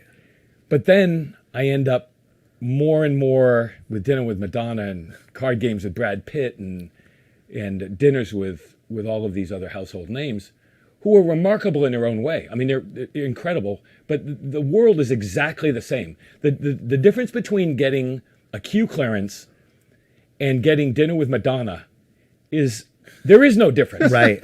You've got to learn certain behaviors. You got to keep your mouth shut in certain situations. Obviously not this one. And you've got to think on your feet in creative ways because they live in a world that is completely closed off from the reality that we see. Right. It's not their fault. Right. You just can't be one of those people and think you're going to have a normal life because you walk out and Right. You go to Soho for dinner at Indochine and you get, well, not Indochine, but you know what I mean, whatever the Nobu or whatever. Yeah. It used to be Riots. Now you can buy nowhere Yeah. I'd be invited to. Yeah, it used to, it's so fucking funny. In the day, it was Rayos, right? There were 6 tables. Right. And An 8-month wait list. Right. Yeah. In those days, when I was in that world, I would never wait in line for anywhere. If I couldn't get in somehow I want nothing to do with it. But Rayo's was kind of the spot. That was kind of Right. the last place. And now you can buy Rayo's sauce at fucking Price Chopper. Yeah. You know, the world's changed. So Yeah. time the war is dragging on here. I mean, walk us into the heavy shit since you brought it up. Okay. The heavy shit is that in 2005, I had written 3 books. And my ultimate world was to make it as a writer, have a decent life as a writer. I hated TV. I hated TV from the day I started. Yeah, I it hated sucks. the makeup.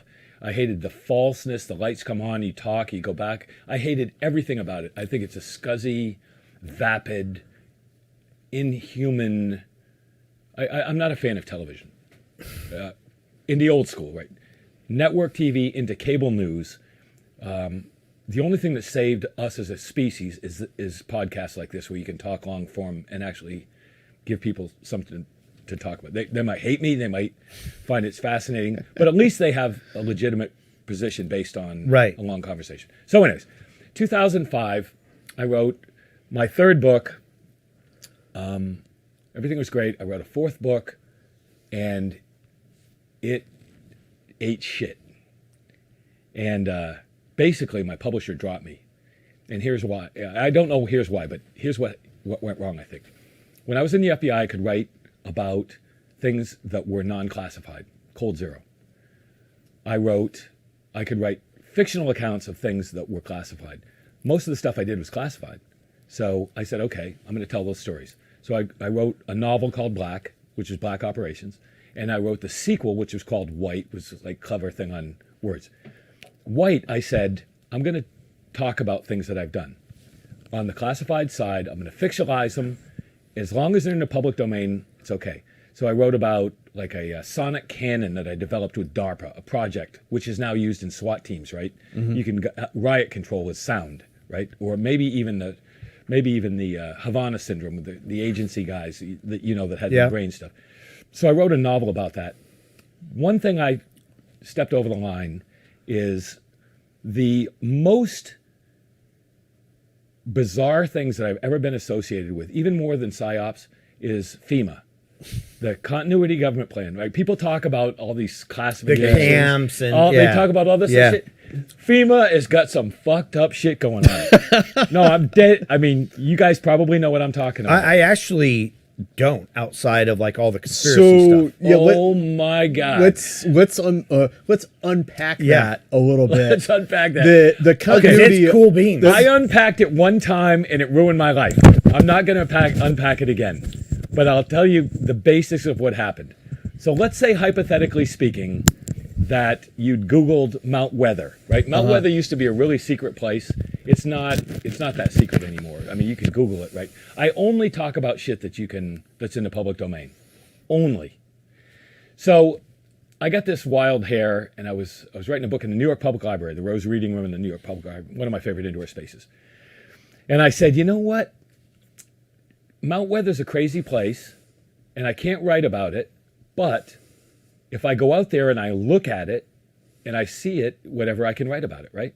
So I go, okay, cool. So I take the train to DC, I get in a car, and I drive out to Mount Weather. For people who don't know, you can Google it, right? Yeah. Mount Weather is where Cheney went on 9/11, Right. after 9/11. It's a government evacuation. Plan. It is a secure location, but that's really not what it's about. I mean, that's really not why Mount Weather exists. And there are all these names for it, like Site This and Aspect R, and they've got all these fucking weird names. It's a bunker where the government can continue. It's a to hollowed out function. mountain. like Yeah. like NORAD or whatever. Yeah. It's like NORAD, right?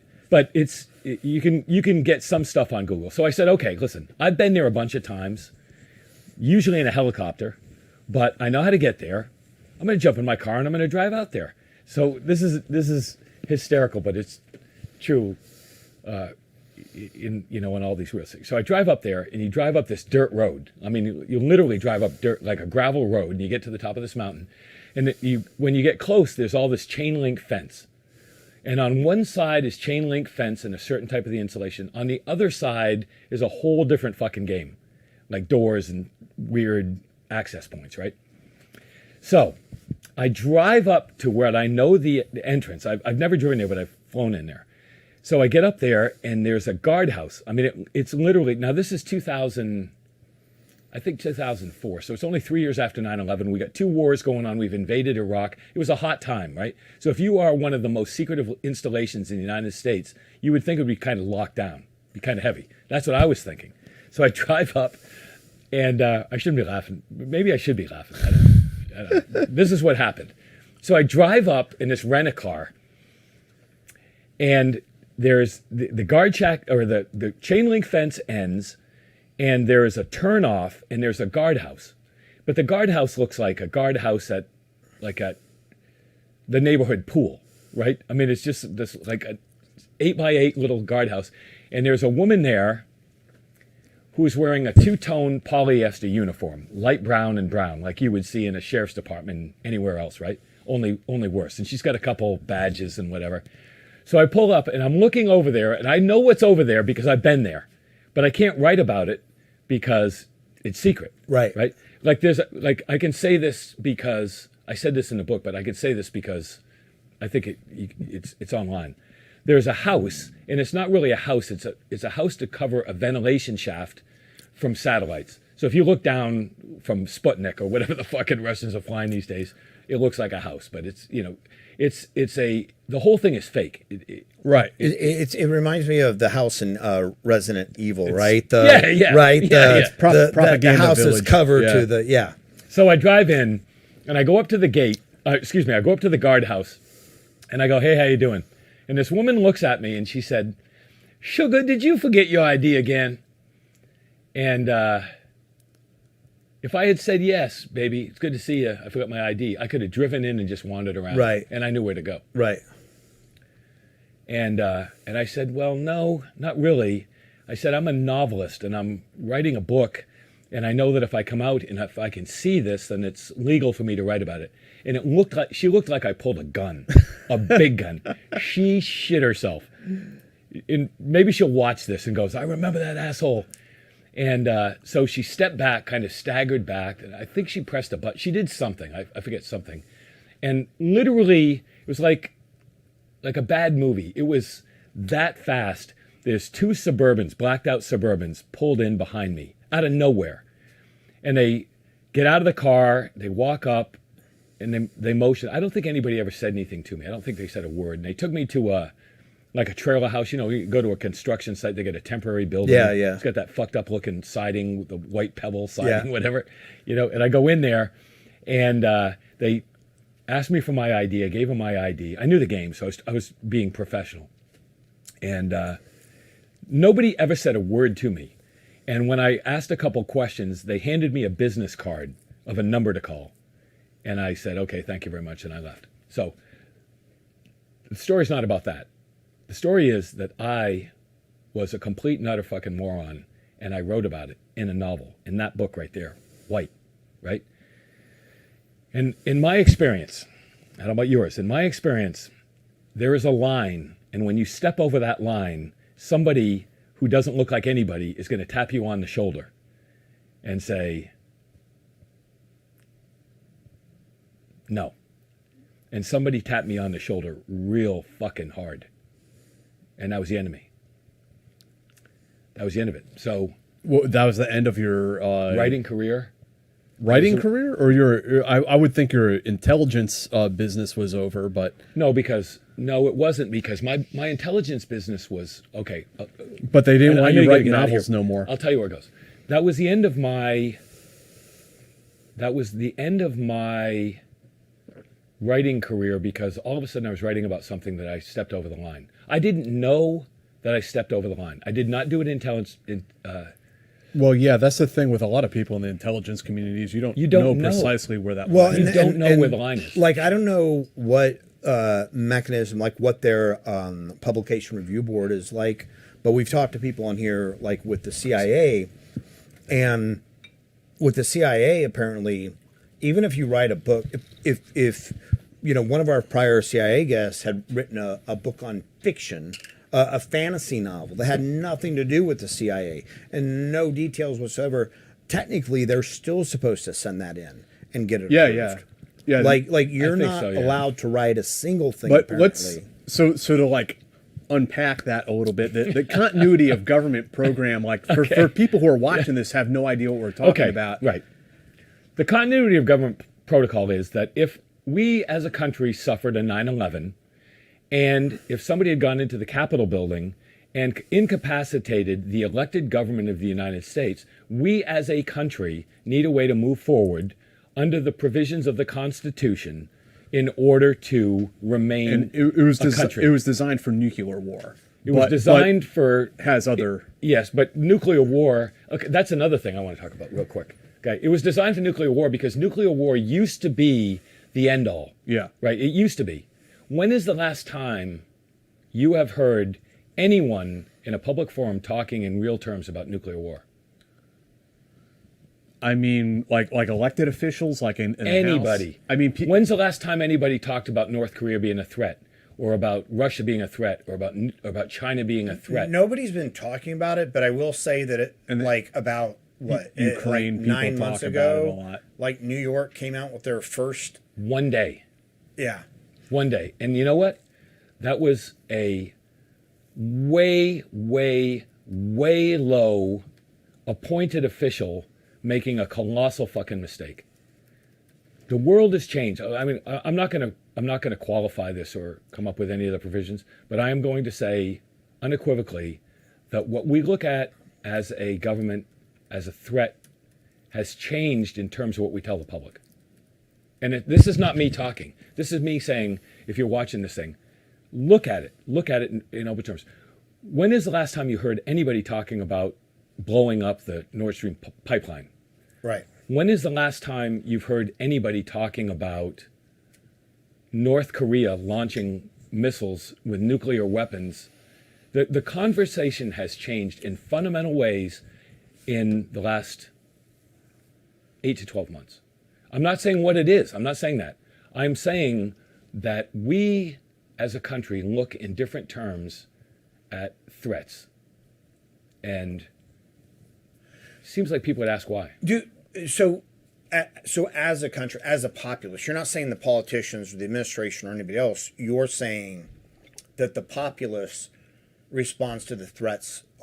I'll ask you: are you saying that the populace responds to the threats that the media tells them are threats? I'm saying that the conversation has changed, and I can't tell you why, but I can tell you what I used to do. Right. And I can tell you that people are better at it now than I was then. Right.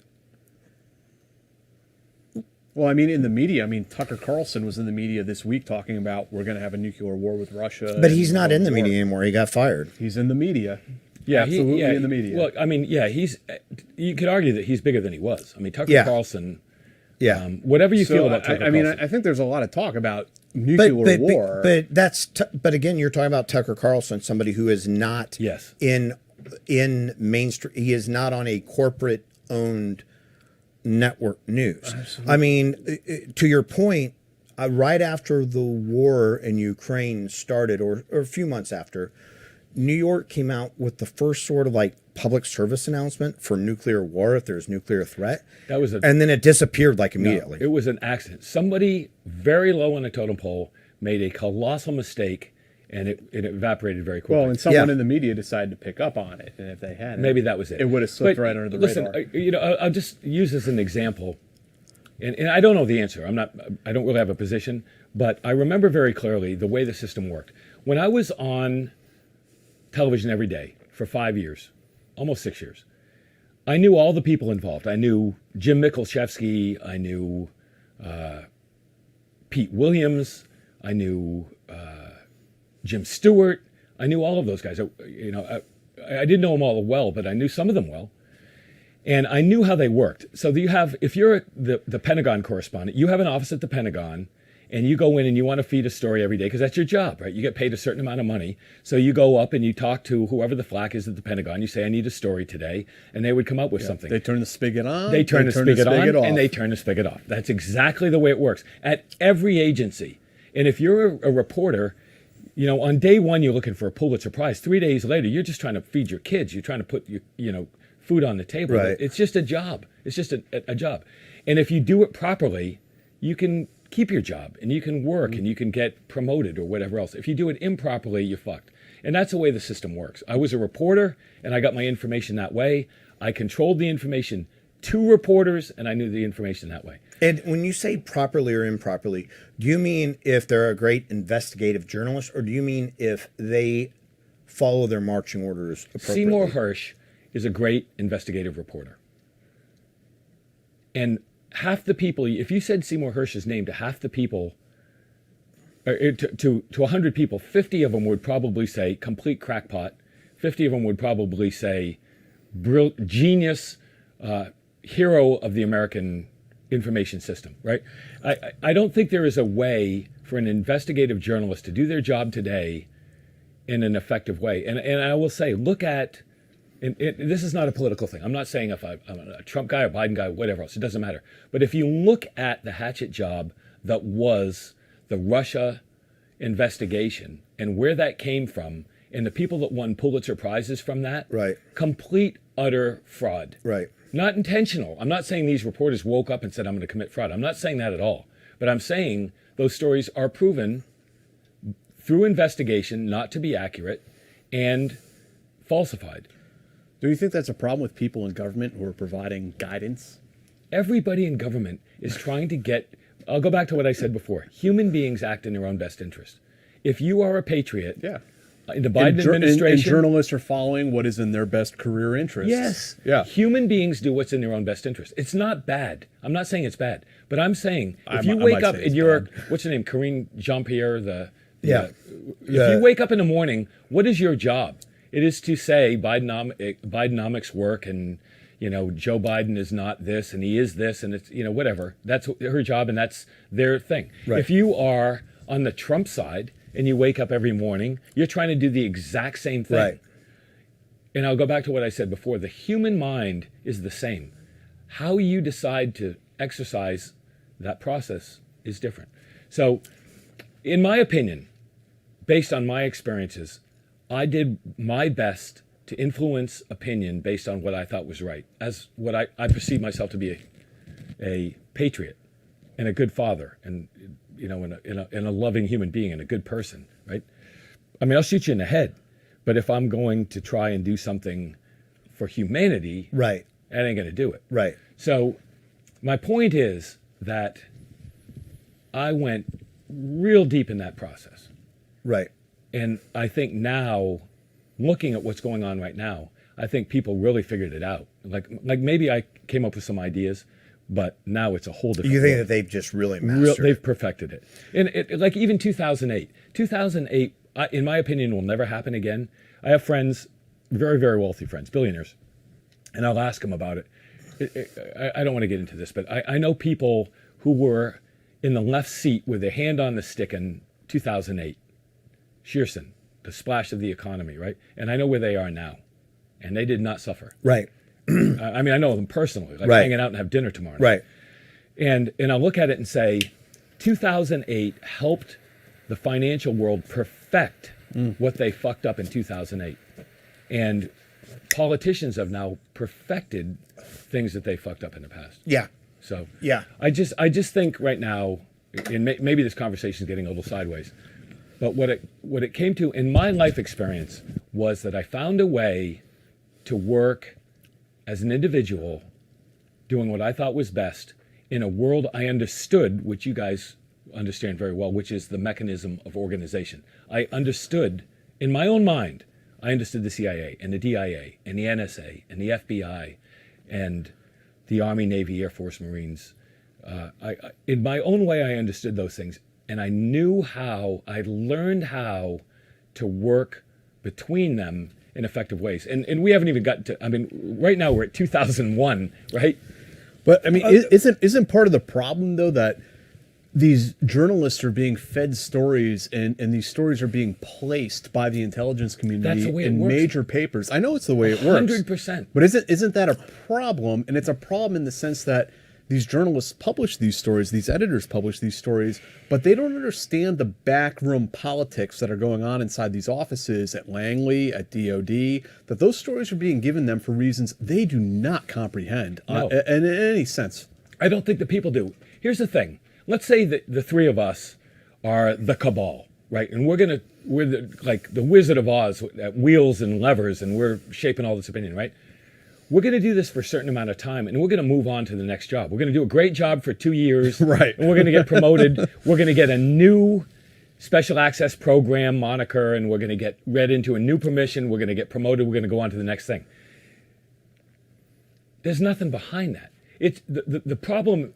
My experience in life is that there is, other than a continuity of government plan, which is genius, in my opinion, is brilliant. There is no fucking way to run the world with politicians. Politicians come and go. Right now, we have Mitch McConnell in the Senate, who freezes up, Right. cannot form a sentence. He is the minority leader in the Senate, Yeah. the United States Senate. Yeah. He cannot form a sentence. The doctor just yesterday declared him fine. It's all good. Never mind. Go home. Don't Yeah. care about it. On the other side, you've got Feinstein. Dianne Feinstein, Right. Yeah. who is it might be a little bit worse off. You've got Fetterman. I was flying out here, right? I'm so fucking excited you guys brought me out here. I appreciate it, or that I flew out here. Big thing in the airport showing this Fetterman on the cover of Time magazine as a testament to man's ability to overcome depression. And I'm thinking to myself, maybe, thank God, I wish the guy the best. It's all great. But should Dianne Feinstein and Fetterman be members of the United States Senate with their various issues?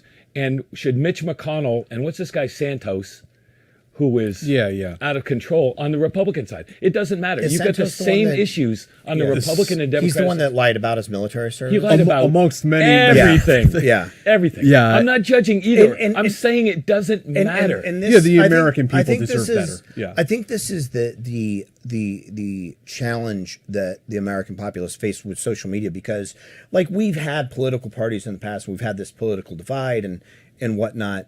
But I think that in days gone by, and I could be fantasizing because, I wasn't alive in the 50s, but I believe that there was always a healthy distrust of the government where, yeah, we want our guy to be this or we want our, guy to be that. But now it's almost as if we will allow our side, whoever our side is, to get away with anything as long as it's our side. Ends justifies the means. Yeah. 100% true. Meanwhile, all the politicians are voting to remove, insider trading restrictions on themselves. Meanwhile, they're extending the Patriot Act every year, and it's like I don't think it all seems like a tool. I don't know that they're so nefarious as to, be conducting this big op against the human. But people want power. Like you said, people do what's in their best interest. And if politicians can make $11 million from, buying NVIDIA after they pass a bill, then they're going to do that. Yeah. Listen, same what I said before. People do what's in their own best interest. It's not a bad thing. It's just, if you understand that, you can That's who shape they their are. behavior. Yeah. You can sell them a refrigerator, sell them a car. Yeah. Get on a podcast. You can fucking run for president. I mean, that's just... You can sell them, a congressional bill that restricts their freedoms. And yeah. So, anything else you want to get into? Any more heavy shit? Well, I want to ask. I about, haven't started the heavy shit. Come on. I want to I keep asking I want you. to finish. Okay. No, I want to finish Okay. because you talked about the tap on the shoulder and how that ended your career as an author. Can you that talk sucked. about that a little bit more? I don't know how to say it because I'm not sure I truly understand it to this day. But I can say that I had a moment after Mount Weather where I was advised that I wasn't as smart as I thought I was, that I was not as clever as I thought I was, and that. But the problem was when I had that moment, I felt really badly because I really truly wanted to do the right thing, Right. and I really truly thought that I was doing the right thing, and I was told by this entity, the information was conveyed by the entity that was not accurate, that I didn't really know what the fuck was going on, and I had stepped over the line. And that was it. That was over. Did you feel as though you had barely avoided jail time? No. I don't think... But how did they? I don't think I've ever been... It's never been a jail issue as far as I'm concerned. It was never an overt issue. It was never something they could jail me for. How did they kill your career as a novelist, though? if you write books, great. If you can publish books, better. But if you publish books, you got to sell books, right? I mean, I got a certain amount of money for that book, and I got a certain amount of money for that book, and I got a certain amount of money for that book. I would not have gotten that amount of money for another book. Because they put the word out that you were persona non grata? I don't think it's a word. I don't know. The answer is I don't know, but I can tell you what happened. I don't know the mechanism, but I know how that I know the mechanism, but I don't know how it happened in my particular instance. I know one person who writes novels, and he had to clear his books both through DOD and CIA. Yeah. And the mechanism they used was, DOD has the first purview, whereas the CIA has a second, and they say, no, CIA has to have it. And so they basically found a way to fuck him because both entities were saying, we have to have the first look. Yes. And that's the way they essentially shut him down and stopped him from writing Listen, books. the mechanism is way stronger than I think I'm clever. Like, I'm a moron in certain ways. I mean, I got a couple things up my sleeve. But it all comes down to objective. In 2006, if I had wanted to write another book and publish another book, I would have had a zero chance. And I had everything. My agent at the time was one of the, I would argue that I don't want to exaggerate because I would argue that she was probably one of the top 3 agents in the world because of her position at the time. My publisher at the time, my first editor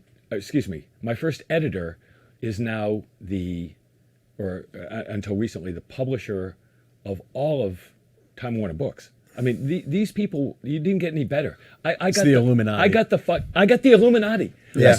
Listen, I'm not saying how I sold a book after winning $8,000 in a card game with Brad Pitt, but I got fucking everything. I got the lunch at Four Seasons. I got the GQ excerpts. I got the agent and the book. These guys, Rob and Webb Stone, 2 of the great fucking guys in my life. I'm incredibly grateful to them, how they helped me out. I got everything, the whole fucking enchilada, and somehow I blew it. And how I'm not entirely sure I'm not entirely sure who did what, how. Yeah, Dad said but I no. can tell you what happened. So, anyways, I went to Somalia, and I did this fucking insane gig in Somalia, and I got stuck at K50. The second best airport in Mogadishu, with no passport and no money and no technical. How the fuck do you not have a passport? They took it. I mean, listen. A lot of I've heard guys on here talk about Somalia. And I did this and what. I might argue. I would always argue that I'm the only person. I'm the only American that ever fought his way into Mogadishu. And I think that's accurate. Like, I know we haven't got there yet. In 2006, I said, I'm fucking done. My life was over. My New York life was over. TV was over. Books were over. Yeah. I was over. I was a speaker's bureau. It was over. I was a dead man to the world in 2006. And I said, all right, I got an idea. I'm going to go to Somalia. The U.S. government has stood up the transitional federal government put it together in Nairobi. The biggest problem in 2006 was bad guys were going from Iraq and Afghanistan into the Saudi Peninsula, down through Saudi, into Yemen, and I think it's like 22 miles from in a skiff from Yemen into Somalia. Yeah. Right? It's a short. I mean, you could do it in a fucking rowboat, right? And once you get into Somalia, you're free, right? Yeah. After Black Hawk Down, there was nobody there. I mean, there was nobody there. So the U.S. government put together a transitional federal government. They sent them into Nairobi. They built them. There was a lot of guys from Minnesota, the diaspora, right? The Somalis, well-educated, successful businessmen who'd been fucked by warlords out of all their money. So the U.S. government sponsored it. The United Nations backed it. They all got together in Baidoa, Somalia, in February 26th of 2006. And I said, you know what? Here's the last story, because you guys got to get rid of me. It's been way too fucking long. And we got questions for you, too. All right, so I mean, we haven't even got to the fucking... We're bringing you back on, just, very in, No. No? I mean, oh, what? No, I'd love to. Yeah. But I'm just saying, people, there's no fucking way anybody's going to listen to me anymore. But we haven't even got to the great shit yet. But anyway, so the point in the story is, I came over with this idea, and I said, I got to figure out, and I knew all these guys, right? A lot of guys that we haven't got to yet. Five Eyes guys, like Australians and Brits, and we haven't even got to them yet. But, so I came up with this idea. You got to hear this idea. So I go, all right, I'm fucked in New York, right? I'm fucked in D.C. I'm fucked in America. What am I going to do now? Because the people who really matter have decided they put the fucking footprint, thumb. Yeah. You have the scarlet letter now, I got right? the scarlet letter. Yeah. So I go, okay. So I knew that the USG was going to stand up the transitional federal government in Baidoa, Somalia, because Moog was too hot. It's like this 15th transitional government. Yeah. Yeah, 15th, exactly right. So the idea is that the bad guys were coming across Saudi Peninsula. They were going across the Straits of Yemen into Somaliland, then into Somalia. Once you were off grid. Because after 9/11, we had very, very, very meager resources in Somalia, right? I know you've had guys on here that have talked about it, but nobody's going to come on here and say we knew what was going on in Somalia. Nobody. So I said, okay.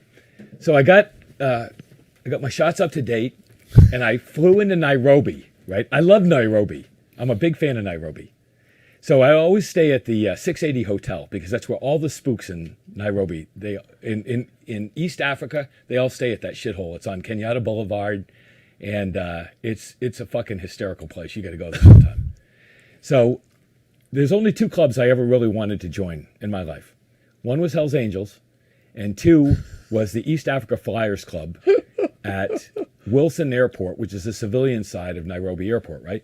So Bluebird Air flies all the COT flights. They've got a bunch of King Air 500s, and they fly all the COT, and COT's got a shelf life of like 8 hours. So Oh, I didn't know that, no. Yeah, it's like 8 hours. So Yeah. you fly it up, they would cut it. My dealer never tells me how long. Yeah, right, yeah. Yeah, exactly. Well, your dealer should tell you. So I go, look, I'm a huge Hemingway nut, right? All my life I'm a Hemingway nut. So I go, okay, Hemingway had this big thing in Kenya. So I fly in. I got to tell you this one quick story. So I fly in, and I've got this guy, and his name is Farah. Farah, back up. At the time, in 2006, I bought a house in New Hampshire, right? I had a couple issues. Moved the family to New Hampshire, and this great place. So I'm watching Black Hawk Down. Black Hawk Down's got this great scene where Farah, no, what's his name? Not Farah Aidid, Osman Aliato. Osman Aliato's in the Bakara Arms Market reading USA Today, right? Go back to Black Hawk Down. And all of a sudden he walks over to a Prado, he gets in his Prado, and he's driving out of town. He's riding a red dirt road through Somalia, right? It was actually in Morocco, but Ridley Scott shot it in Morocco. So he's driving down the road, and a fucking Black Hawk comes down, and a couple Delta guys tag him with I think it was like an M14 sawed off or something. Yeah. And they tag the engine thing, and there's oil on the thing. And I'm in New Hampshire, and I'm watching this with my sons, Mick and Jake. Bad motherfuckers, these two guys. And so Mick goes, Dad, will a 308 break an engine block? And I said, no. No, sir. No, sir, but it's a movie, right? Mm-hmm. So the Black Hawk lands, the Prado comes to a stop, they kidnap Osman Aliato, and they take him to Sam Shepard, right? And Sam Shepard goes to him, and he goes, you bunch of Arkansas white boys, you come in here, thinks this is your war. This is not your war. Yeah. It was a great scene, right? And Osman Aliato is, he's a great actor. I forget his name, but the whole thing. So anyways, we will watch this movie. Let's say it's a Wednesday night. 48 hours later, I'm in the Westlands in Nairobi, right? And I'm meeting with this guy, Farah, and I've got a plan. One of my famous plans, right? So I'm talking to I'm talking to this guy, Farah. Farah was a lieutenant under, what was that guy's name? Who was the guy? Farah. No, I mean, Aidid? Aidid. Yeah. Under Aidid, okay? So he was in the Somali army, a lieutenant under Aidid, and knew him very well, and he went to Syria and received intelligence training from the Muhabarat in Syria, right? He's my guy, so I hire him, and this guy, Faraz the shit. He was a linguist, so he spoke English, he spoke Somali, he spoke all those clicking languages like Like I don't Swahili. Yeah, Swahili. Yeah. But I mean, this guy was Kosa. the shit. This guy was such a bad dude. So we're sitting in the Westlands and we're putting this plan together. So I'm getting ready to go into Somalia, and I hear somebody yelling, "Whitcomb!" The Westlands is like a shopping mall with a bunch of outdoor cafes and stuff. So we're having a cup of coffee, and I hear somebody yelling, "Whitcomb, Whitcomb!" And I look up, and here comes a guy from HRT. This guy, I'll say his name is Ricky, right? He's a man of color. And Ricky, everybody loved Ricky. He was an incredible guy, big, jacked up guy, like 260, doing like 250 milligrams of Sustanon every 3 days, wearing his little sister's medium-sized T-shirt. Right. And I mean, he's jacked as shit. And he comes up and I go, "Ricky, what the fuck are you doing here?" Right? And he goes, "Oh, whatever." He had left the bureau and he'd gone to work for Triple Canopy or whatever else. So he was working in country, but he's got a place in Nairobi. He moved his family to Nairobi so he can go back and forth. So he comes up, and then this guy comes up and he goes, he's wearing a Big Johnson T-shirt. Big Johnson, remember that Big Johnson? No, Stupid. yeah. It was a goofy T-shirt company, yeah. and a Bing golf visor with no fucking top on it, just a visor. And he's wearing Bud shorts, like UDT shorts. They got the buckle in the front, The nutcrackers, yeah. and they got fucking fanny packs on with the Packmeyer grip showing out of the fanny packs, whatever. And this other guy's with him, and he's got this handlebar, like Village People mustache, and he's got a lisp. He's got a fucking lisp. So these guys come up, and I go, "Ricky, what the fuck's going on, man?" And so he looks and he goes, "What are you doing here?" And I said, business. And he looks at Farah, and I go, "This is John. He works for Google or whatever else." So we have that moment, and then a guy with a lisp as "Athalam alaikum, motherfucker," and whatever. It was one of those moments. So I went to the store and I bought a bunch of tampons and duct tape because I wouldn't carry. They didn't have that gel, The quick clot, the stuff quick like clot, that. right? Yeah. So tampons are Yeah. easy, right? Right.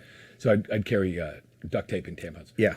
We're talking about wound management. Wound management, Yeah. right? Because if I'm going in and I get Right. shot, there's no hospitals in Right. Somalia. Right. So then I rent a 172B, a Cessna, and I fly in.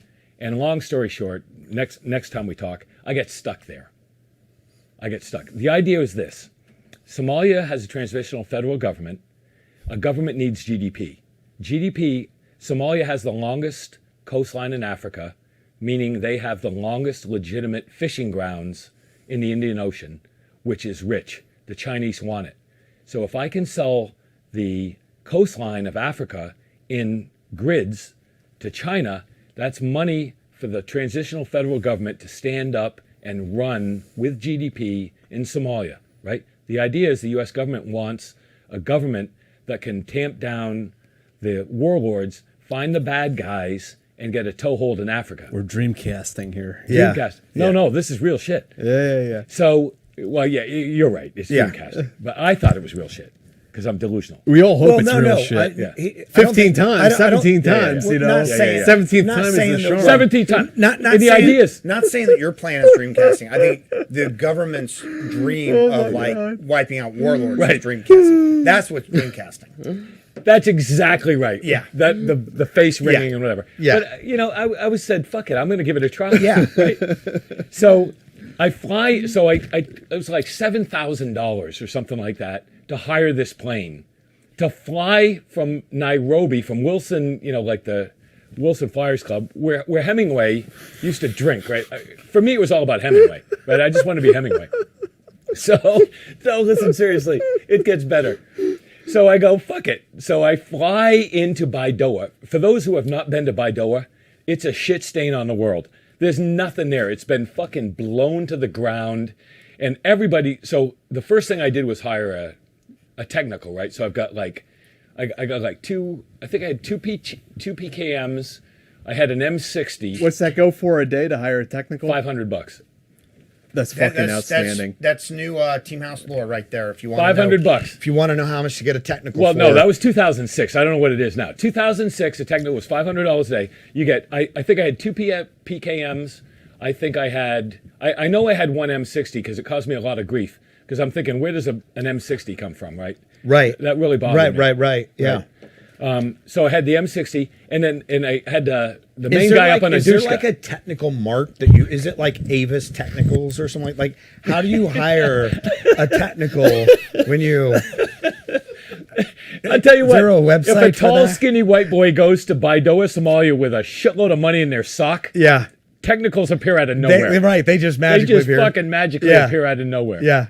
They were standing when I get there. That's awesome. Somalia really might be one of my favorite places on earth. Just because it's like a last Madness. frontier type of thing. Like they've got different classes of people, and I know we're getting to the end here. People got to go home, but the different classes of people, and they had this one class of people that were kind of like gypsies, fortune tellers, and they would cast spells, right? So I could go to them and say, I'm going to pay you a certain amount of money, and you can cast a spell on such and such a person. But the same people would have the genital mutilation. So they have like a 14-year-old girl selling Chinese watches and amulets to cast a spell when the village senior was cutting off her oh my gosh. with a broken Yeah. piece of glass from a bottle. you Yeah. know? I mean, it's fucking bizarre, Somalia. Yeah. It's primal.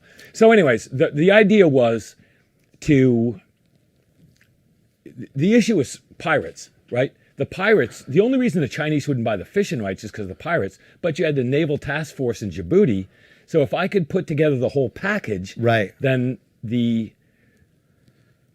an aspect of the intelligence community, I'm not going to say which, would work with the naval task force to tamp down, to patrol the coastline closer, to shut down piracy, to sell the fishing rights to the Chinese, to produce GDP, to stand up a federal government and give the USG a decent go at fighting terrorism. Yeah. That was the idea. It didn't go well. No. No. So I read a 172, and I fly in and I land in Baidoa, and I've got a certain amount of money, and there ain't no ATMs. There's no credit cards. right, There's right. nothing, right? You got a Right. certain amount of money. Right. Today you've got $500. Tomorrow you're dead. Right. Dead. Right. I got to that point. So I didn't like where I was in my own right because, it was untenable. But the government didn't like it because all of a sudden the government, me, gets kidnapped by Al-Shabaab and tortured to death. It does not look good Right. for the transitional federal government. So all of a sudden it went within a very short period of time, meaning like an hour. They realized that I was there. They, being Al-Shabaab, realized I was there, and they were coming up to get me because I had great value to them. An intelligence component of the United States government was trying to put together various interests to work a stabilization program for the transitional federal government, and I was a big fucking problem. So I ended up in a space between the wall of a mosque. I mean, and that's saying something because a mosque in Baidoa, Somalia is not really much, right? It's like a loudspeaker and a fucking remains of a broken wall that's been chopped up with RPGs, right? And I'm hiding in this thing. There was this little piece of corrugated tin, and they give me 2 bottles of Nestle water because you find Nestle water anywhere you go, right? Anywhere in the world. Thank God for the Swiss. Nestle and Nescafe. But this really nice right? guy, Yeah. this guy, I've got pictures of all this. I'll show you these pictures after we're done here. But this guy there was a guy that had started a bed and breakfast for the government, except a bed and breakfast was a pile of rubble with like some blue paint, right? And he had survived various wars, but he took a fucking hard frag to the face. So he was gnarly to look at. He had a real problem with his face. And so anyways, I got stuck under this piece of corrugated tin. And then finally, I was running out of money, and I said, I got to make a run for it. I mean, it's a long walk back to Nairobi. So my only choice was to go to Moog because it was the only. Oh, I'm sorry, I forgot to say. Every day, the King Air. The plan was that an intelligence community, an intelligence component, would fly Bluebird Air would fly King Air 500s, cop flights in the morning. That was 8 hours. Then an intelligence capability would hire them for the second and third shifts, and they would just fly the planes around, moving guns and warlords and trying to put the whole thing together, right? They decided they didn't have room for me. So I would get up every morning with my technical, and I would go to the Baidoa airport, which is nothing but a dirt strip with a pile of rubble. It was like one tree. And we'd go out there, and all the technicals would line up to go out and get the cot because that was the only money. The plane would land. They'd throw off the bales of cot. The guys would run up, grab their shit, and go sell it. I'd go up to the plane. The pilot would come out and say, "Fuck you, white man, go away," and the plane would fly away. And that's a shit feeling. Now I've got $500 less, $500 less, $500 less. My sock's getting empty, right? So finally, I had no place to go. I got 1 day left. So I said, I'm going to make a run for it to Mogadishu. I didn't know how far it was to Mogadishu. I didn't know what was there when I got there. Go to the Mogadishu airport, which was closed due to fighting. You go to checkpoints, you get hung up at checkpoints with like a 12-year-old with a AK-47. Yeah. And my technical, so I'm in a Toyota Corolla. The technical would try to catch up. They would scream at each other. They'd yell at, like the 12-year-old doesn't care if I go through or not, but I forgot to tell you. Osman Aliato, the guy from Black Hawk Down, I met him. So I go from New Hampshire to Nairobi and then into Baidoa, and I'm in this warehouse. I got a fucking picture of him with me. And he's standing there, not in a fucking Montauk walking suit with short sleeves and epaulets. He's got on a fucking suit from Harrods, and he's wearing Aramis cologne, right? And I'm in this warehouse with him. It's 104 degrees, and I'm going, what the fuck? And I'm shaking his hand. Osman Aliato, the guy from Black Hawk Down. I'm going, what the fuck is going on here? But anyway, the point in the story is that I eventually ended up in Moog. They shot out the window of the Toyota Corolla, which is a problem because then they could see me, right? It had reflective windows. And so I get to the airport, and I see that there was whatever that plane from D.B. Cooper, the one with the stairs that come down the aisle. Is that like a DC-10 or something? Yeah, like a DC-10. Yeah. And I can see it. So have you guys been to Somalia? No. Okay, so Moog, got Mogadishu Airport, right? Main airport. And then about, like 25 miles south is this place called K-50. And K-50 is an old Russian airstrip. And it's literally a red dirt strip and a bunch of shrub brush. And then a couple tents and piles of rubble. And 50 guys with machine guns who all want to know what this fucking retard, me, you can't say retard anymore, this guy, whatever, this me. Yeah, you're referring to yourself. It's fine. He goes, and so they're all looking at me, and I'm going, and the only reason, and I know, I'm looking at them, and they're looking at me, and I'm thinking, the only reason I'm alive is because the agency is making deals with all these guys, trying to put together what turned out to be the Second Battle of Mogadishu. And they're all looking, going, can we take him? Can you take him? Nobody knew who I was there with, and that's what saved my life. So anyways, the guy came out. Oh, they didn't want to cut off the money tap. Well, they didn't know who I was there with. Right. So it's like your crew didn't want to take a chance. You steal me, right? But the agency was paying you, and then the agency's going to pay you to kill you, right? So I think it was confusion. Yeah. Was it? So anyways, the point of the story is that so I said, I got to get on that plane. It was a charter plane. It was not a scheduled flight. There were no planes in Mogadishu that day, zero. But there was this one plane, and I still have the ticket. But it's not a ticket, but I still have the handwritten thing. But anyways, the point in the story is they came out and they said, how much money do you have? And I had $600 left. My technical's gone, the car's gone. I'm all by myself. So they took, I gave them $600. They came out and they searched me. They went through all my shit. They stole the duct tape.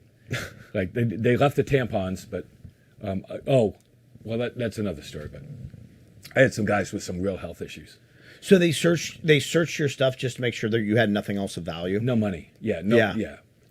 I mean, I was wearing a nice watch, but they didn't know what that was. Do we have questions for Chris? We do. We should probably roll into those. Oh, no. Chris, we are like we guys. I know this is way the fuck over. It happens. It happens Look, sometimes. Everybody who watches this show knows I'm a talker. Like I'll go all night. Like Jack's the one who's good about keeping us like on the rails. But the other thing is we just like we want you back and we want to hear. Yeah, we can the do rest it of again all sometime. of this. Well, the crazy shit we haven't got to. It just. That's why I What go. the and, I've been trying to get to crazy shit for like 4 hours. well, this is the start of the crazy But shit. it's all been good, though. It's all Okay, been amazing. the, It cra- was, the it was. crazy It was shit we really haven't got good. to yet is I moved to Asia after Somalia because I needed a war that I could survive. And that was fucking madness. Just shut up, Chris. black magic. We'll have you back next time, and we'll talk about Southeast Asia. East Timor was madness. I was called Kita Buang. Kita Buang is number one ghost because I was The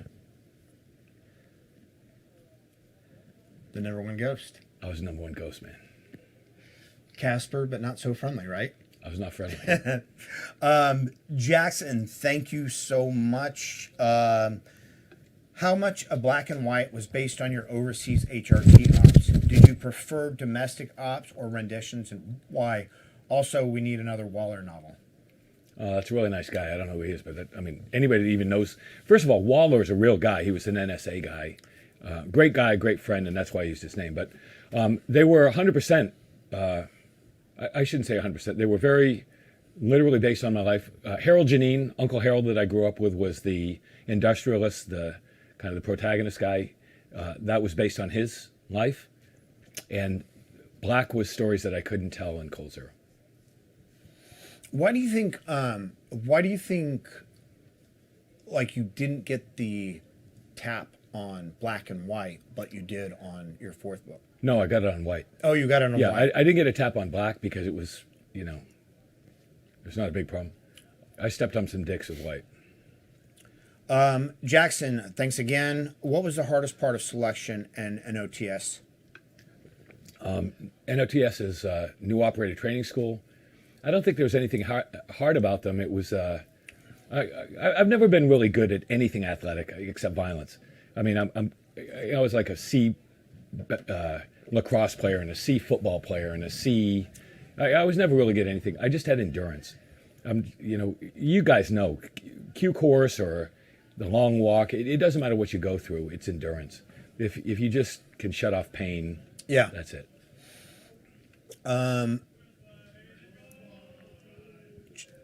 Jackson, thanks again. We have some partiers outside, it sounds like. As an early plank owner of the team, what has impressed you most about the team today and the direction they have taken since you left? I could not make HRT today. They would hand me my fucking bus ticket and a banana sandwich and say, leave me alone. They've evolved in ways that are remarkable on so many levels.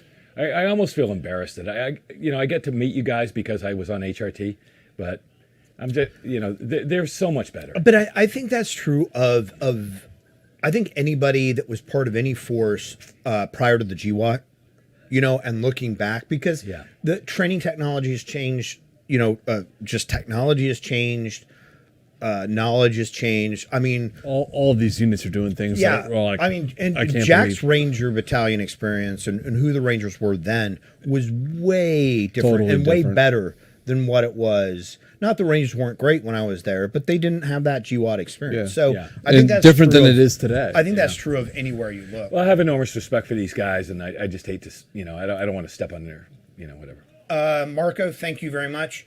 Have you ever worked with Army CID, and if so, what was your honest opinion of the agents? I love CID, and I'll tell you, Randy Mullins and Willie Rowell. I worked at Fort Leonard Wood, Missouri, with those two guys. They were both warrant officers. Willie Rowell ran the entire operation, and they had shitty suits. They wore polyester suits, like $99 suits. $99 Yeah. suits, and Randy Mullins. I love the guy. Randy Mullins had a car, like his main personally owned vehicle. And he had a bumper sticker that said, "This is not an abandoned car. Please don't tow." It was in 47 coats of Bondo. They made no money, and they were true patriots. I love those guys. So I loved my experience with CID. Is they're some of the greatest people that I've ever worked with. Dedicated, capable, and great guys. Louis Vasquez, thank you very much. What lessons do you learn in HRT that the general public could benefit from knowing? Oh my God, great question. The short answer is I don't know. I don't know that I have a great opinion of the general public, to be honest with you.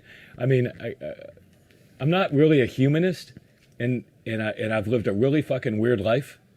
And HRT, Delta, Marcom, SEAL teams, Rangers, Special Operations, the Marshals, BORTAC. I mean, I could talk for hours and hours about all the great people I've met working for different organizations that have devoted themselves to a greater good.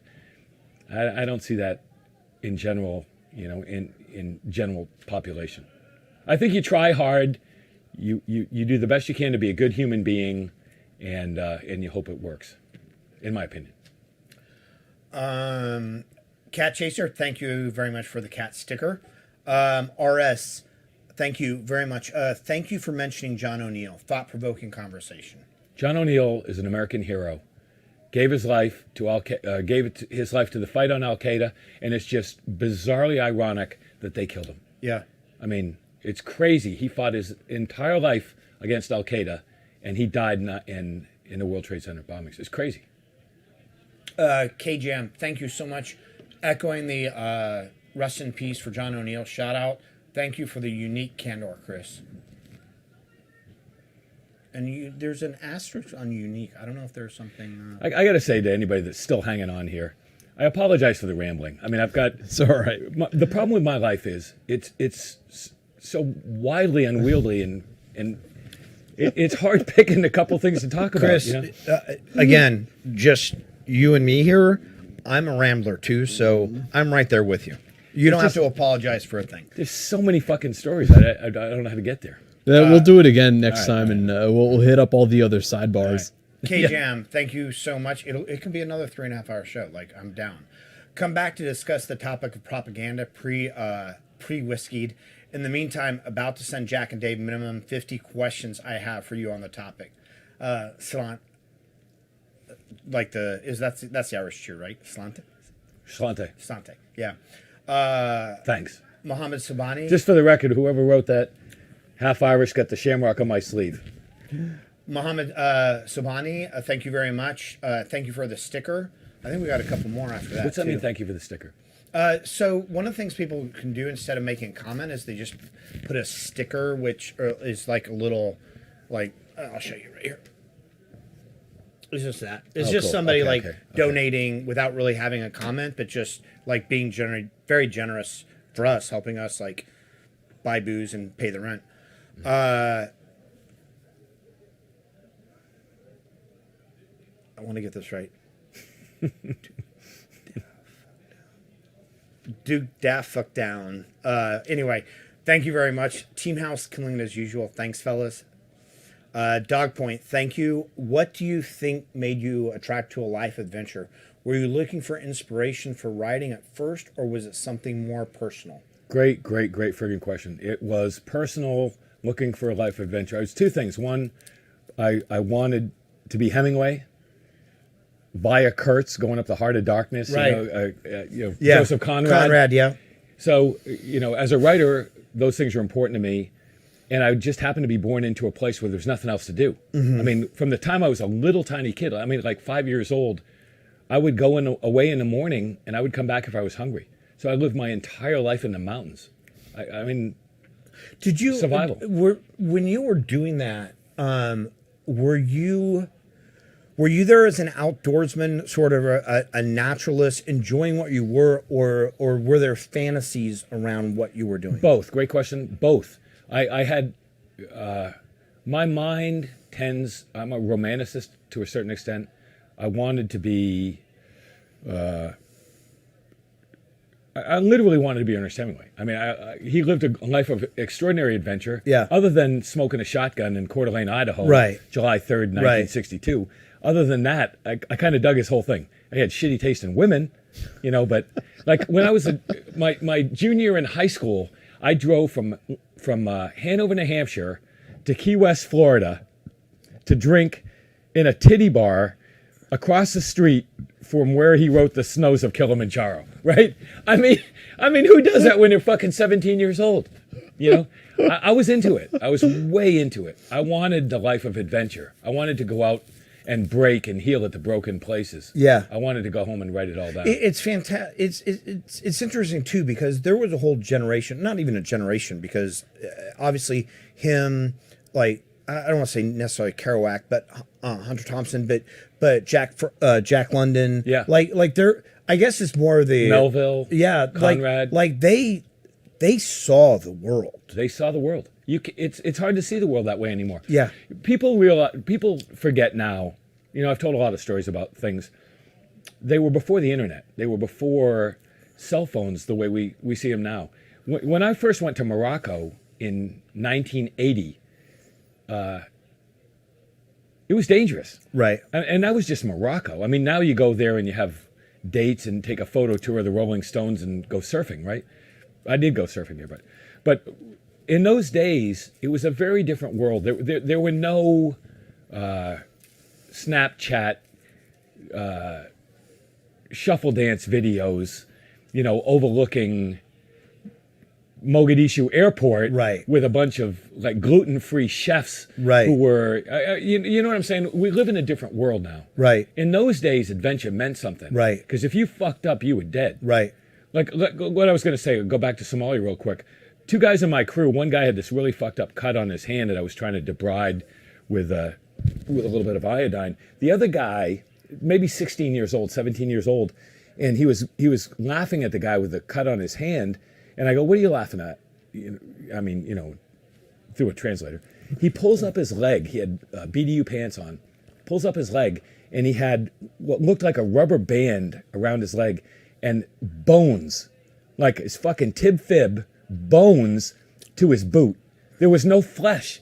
He got hit with a grenade, and the flesh died and atrophied, and they were going to cut off his leg, and he said, no, I'm leaving this life with this leg, one way or another. So somehow, because the world is weird, Yeah. somehow his leg had healed around the bone, and he was walking around on two fucking bones, like a peg Jesus leg. Christ. So anyway, the point of the story is, you know, during a lot of the stuff that I did in my life, there was no backstop. You know, it was simple. It was analog.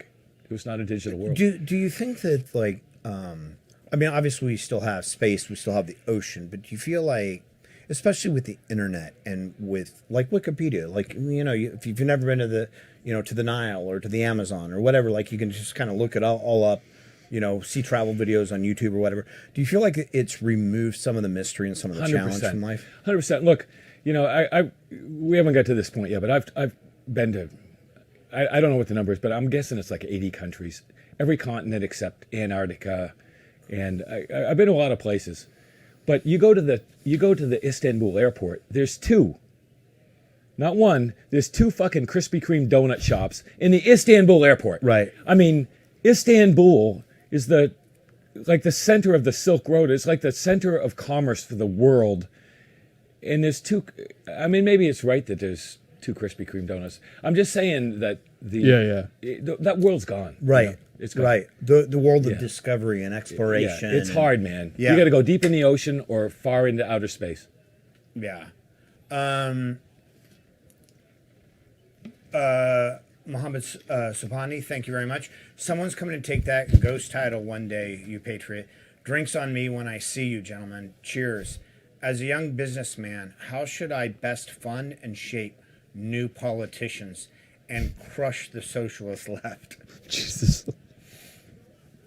My daughter Chelsea, who I love dearly, said, Dad, no matter what, don't mention these fucking things, right?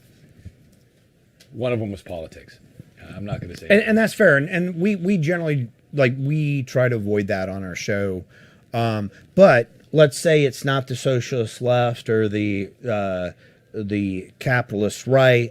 Let's say, as a young business person, how is somebody go about buying politicians? Well, you buy them, you know. It's just a campaign contribution. Yeah, It's pretty that's simple. exactly right, yeah. I mean, you know, I've got a great buddy in Hartford, Connecticut. And I love this guy. And he paid a little here and he paid a little there and found out he shouldn't have. You know, he did it honestly. He did it righteously. It's hard, man. It's really friggin' hard getting all the rules right. So, great question. I love the entrepreneurial spirit. I don't know how you buy them. Our audience outside loves. They love you. Do you hear them? Nobody honking loves me, and man. cheering? I've kept you here so friggin' late. Nobody loves me. I think we got to wrap it up for you poor guys. I think it's just way outweigh. One last question Yeah, here. yep. Hey, have you checked Patreon? He's asleep. Yeah. He took a nap an hour he's ago. loving it. One last question here. Giancarlo, thank you very much. Will the current focus on white nationalism lead to results similar to those in the 1990s? Great. Some really brilliant questions, and it's really cool to know that your audience. We is have the listening. smartest audience out there. Incredibly smart people, right? My position is this: that I think that the white nationalist, I didn't make up that phrase, but that phrase and what it commonly means, in the 1990s had a basis in the Turner Diaries, and it had a basis in the Zionist occupational government. It had a certain legitimacy, and somebody has come up with a way to remanufacture that. I don't think because you vote for Trump, and this is not politics, that you are automatically a white anything. Right. Right? I mean, I watch YouTube, and I watch black people and brown people and red people and yellow people and various colors, whatever else, that like Biden and that like Trump. Right. That the world is changing, and it's not just because you're a person of a particular color, you have a particular affiliation. Right. It's not that way anymore. Right. So saying, okay, I'll end on this. My mother is a piece of work, all right? My mother is a piece of work. My mother called me up one day, and she said she was in a rant about something. She is way left. She's on a rant something, and she said all those racist, gun-carrying, military people. And I said, whoa, Mom, what the fuck are you talking about? What about a military person would be anything? I mean, I know military people that are left, right, and in between. It's not a political issue. You join the military because you're a hero, because you believe in the greater good of humanity, in my opinion. And I said, what are you talking about? And she said, well, it's all the same thing. These right-wingers, if they like guns, they hate this. Right. And I thought to myself, oh my God, I've known this woman all my life. There's some really sideways thinking out there. So anyway, I don't think white nationalism these days is anything. I think it is they're usurping a term that meant something 30 years ago. Yeah. Well, there's something to distinguish between nationalism and white nationalism. Yeah, exactly. Right? Yeah. What is a nationalist? Because you love your country? Right. Because right. you believe in what makes this a great place to live? Right. I've been a lot of places. I've been to some good places and some shitty places. I don't know of a place that I wish I lived other than the United States of America. Right. We have a remarkable constitution that guarantees freedoms that we should be proud of and enjoy, in my opinion, and protect. Right. And a lot of people died to protect those rights. Right. No, I'm Right there with you. I mean, obviously, we're not perfect because the country is just humans, and humans are never perfect. But the Constitution ensures that we're as close to that as we can be. I wish I'd said that. I agree. Did you check Patreon? Yeah, Isaac asked if you knew John O'Neill or Ali Soufan, but you pretty much. Oh, okay. I got to say, thank you for asking that question. When I go down a list of people I've known in my life that benefited America, who were heroes and who did an extraordinary thing, Ali Soufan would be at the top of the list.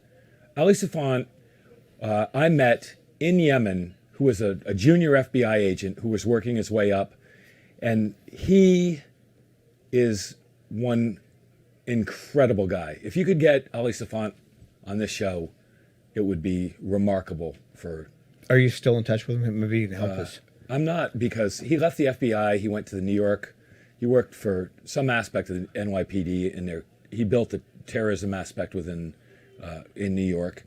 But Ali Soufan is he's a hero. It's easy to banter that around like anybody who serves in the military is a hero. Maybe Ali Soufan's a hero. I mean, he almost he lived or died to protect Americans, and he came from a different route than a lot of people would. So anyway, Ollie Savant was an FBI agent who worked counterterrorism, and he worked UBL, and he was worked with John O'Neill. And that is it. And All right, man. Jack's had enough. We killed it, man. We killed Hey. something. We'll do it again, man. Hey, we can do I mean, a quick vote right now. If Jack can go home and Chris and I'll sit here. D. I got to take a next piss, 6 but I'll sit hours. here and drink and Yeah. fucking talk. But we No, I'm we just get kidding. drunk all night. No. I mean, we should do a second episode at some point. But I mean, this was a good time, man. I'm glad that we I'll had this only say- wide ranging conversation. I will say, the really great stuff we haven't got to yet. 7 years in Asia, in Indonesia, and where it goes after that. We'll do it next time. We do it next time. Yeah. All right, guys. So also, look, we have Cold Zero. No. Those are ancient. I don't want to pick those doesn't things. matter. It doesn't No. matter. I Cold get Zero. 0 out of those books. Oh, you I don't make any money? No, nothing. I just, in the publishing industry, they say if you out-earn your advance, you didn't get a big enough advance, right? So, yeah, I read these two. I read both of I these. brought those books for you guys to put on your shelves, so you're literary guys, and because it tortures me that I have to look at I No haven't Heroes. read this one though. You got to put that next to No put Heroes. We'll put it right next Yeah. to No Heroes. Yeah. But anyway, if you guys want to know more about Chris, if you want to see Yeah, the a old book- Chris. a book that I mean And there's a Chris of his time. But there's Right. another one coming. No, the new one is crazy. The book that's coming out now, I just finished it. I submitted it to Random House. It's called Anonymous Mail, and it is very specific details about the stories, some of the stories I've told and the stories that I have not told yet. It's about what happens to a person in our world that falls too deeply into it, the anonymous mail aspect of it, and how you come back out of it. Because, I went through what everybody does, the suicide and all of those things. I feel like I have some perspectives on that. But the new book is about that. Probably 6 months. All right, we'll talk about that. Yeah, absolutely. But honestly, if you want to read a book that gets somebody canceled by the by U.S. the government. U.S. government, That got me canceled by the U.S. government. read White. And if you want to understand White better, read Black. And if you want to know what type of person writes a book like books like these, read Cold Zero. And they're all antiques, like me. All right, guys. The Bhagavad Gita is Thank an you, bro. antique, and it's Thank still you, great. thank you, everyone, for joining us, man. We'll do this again with Chris, and we'll see all of you guys again next Friday. So thank you for joining us, Hopefully man. for something shorter. Maybe.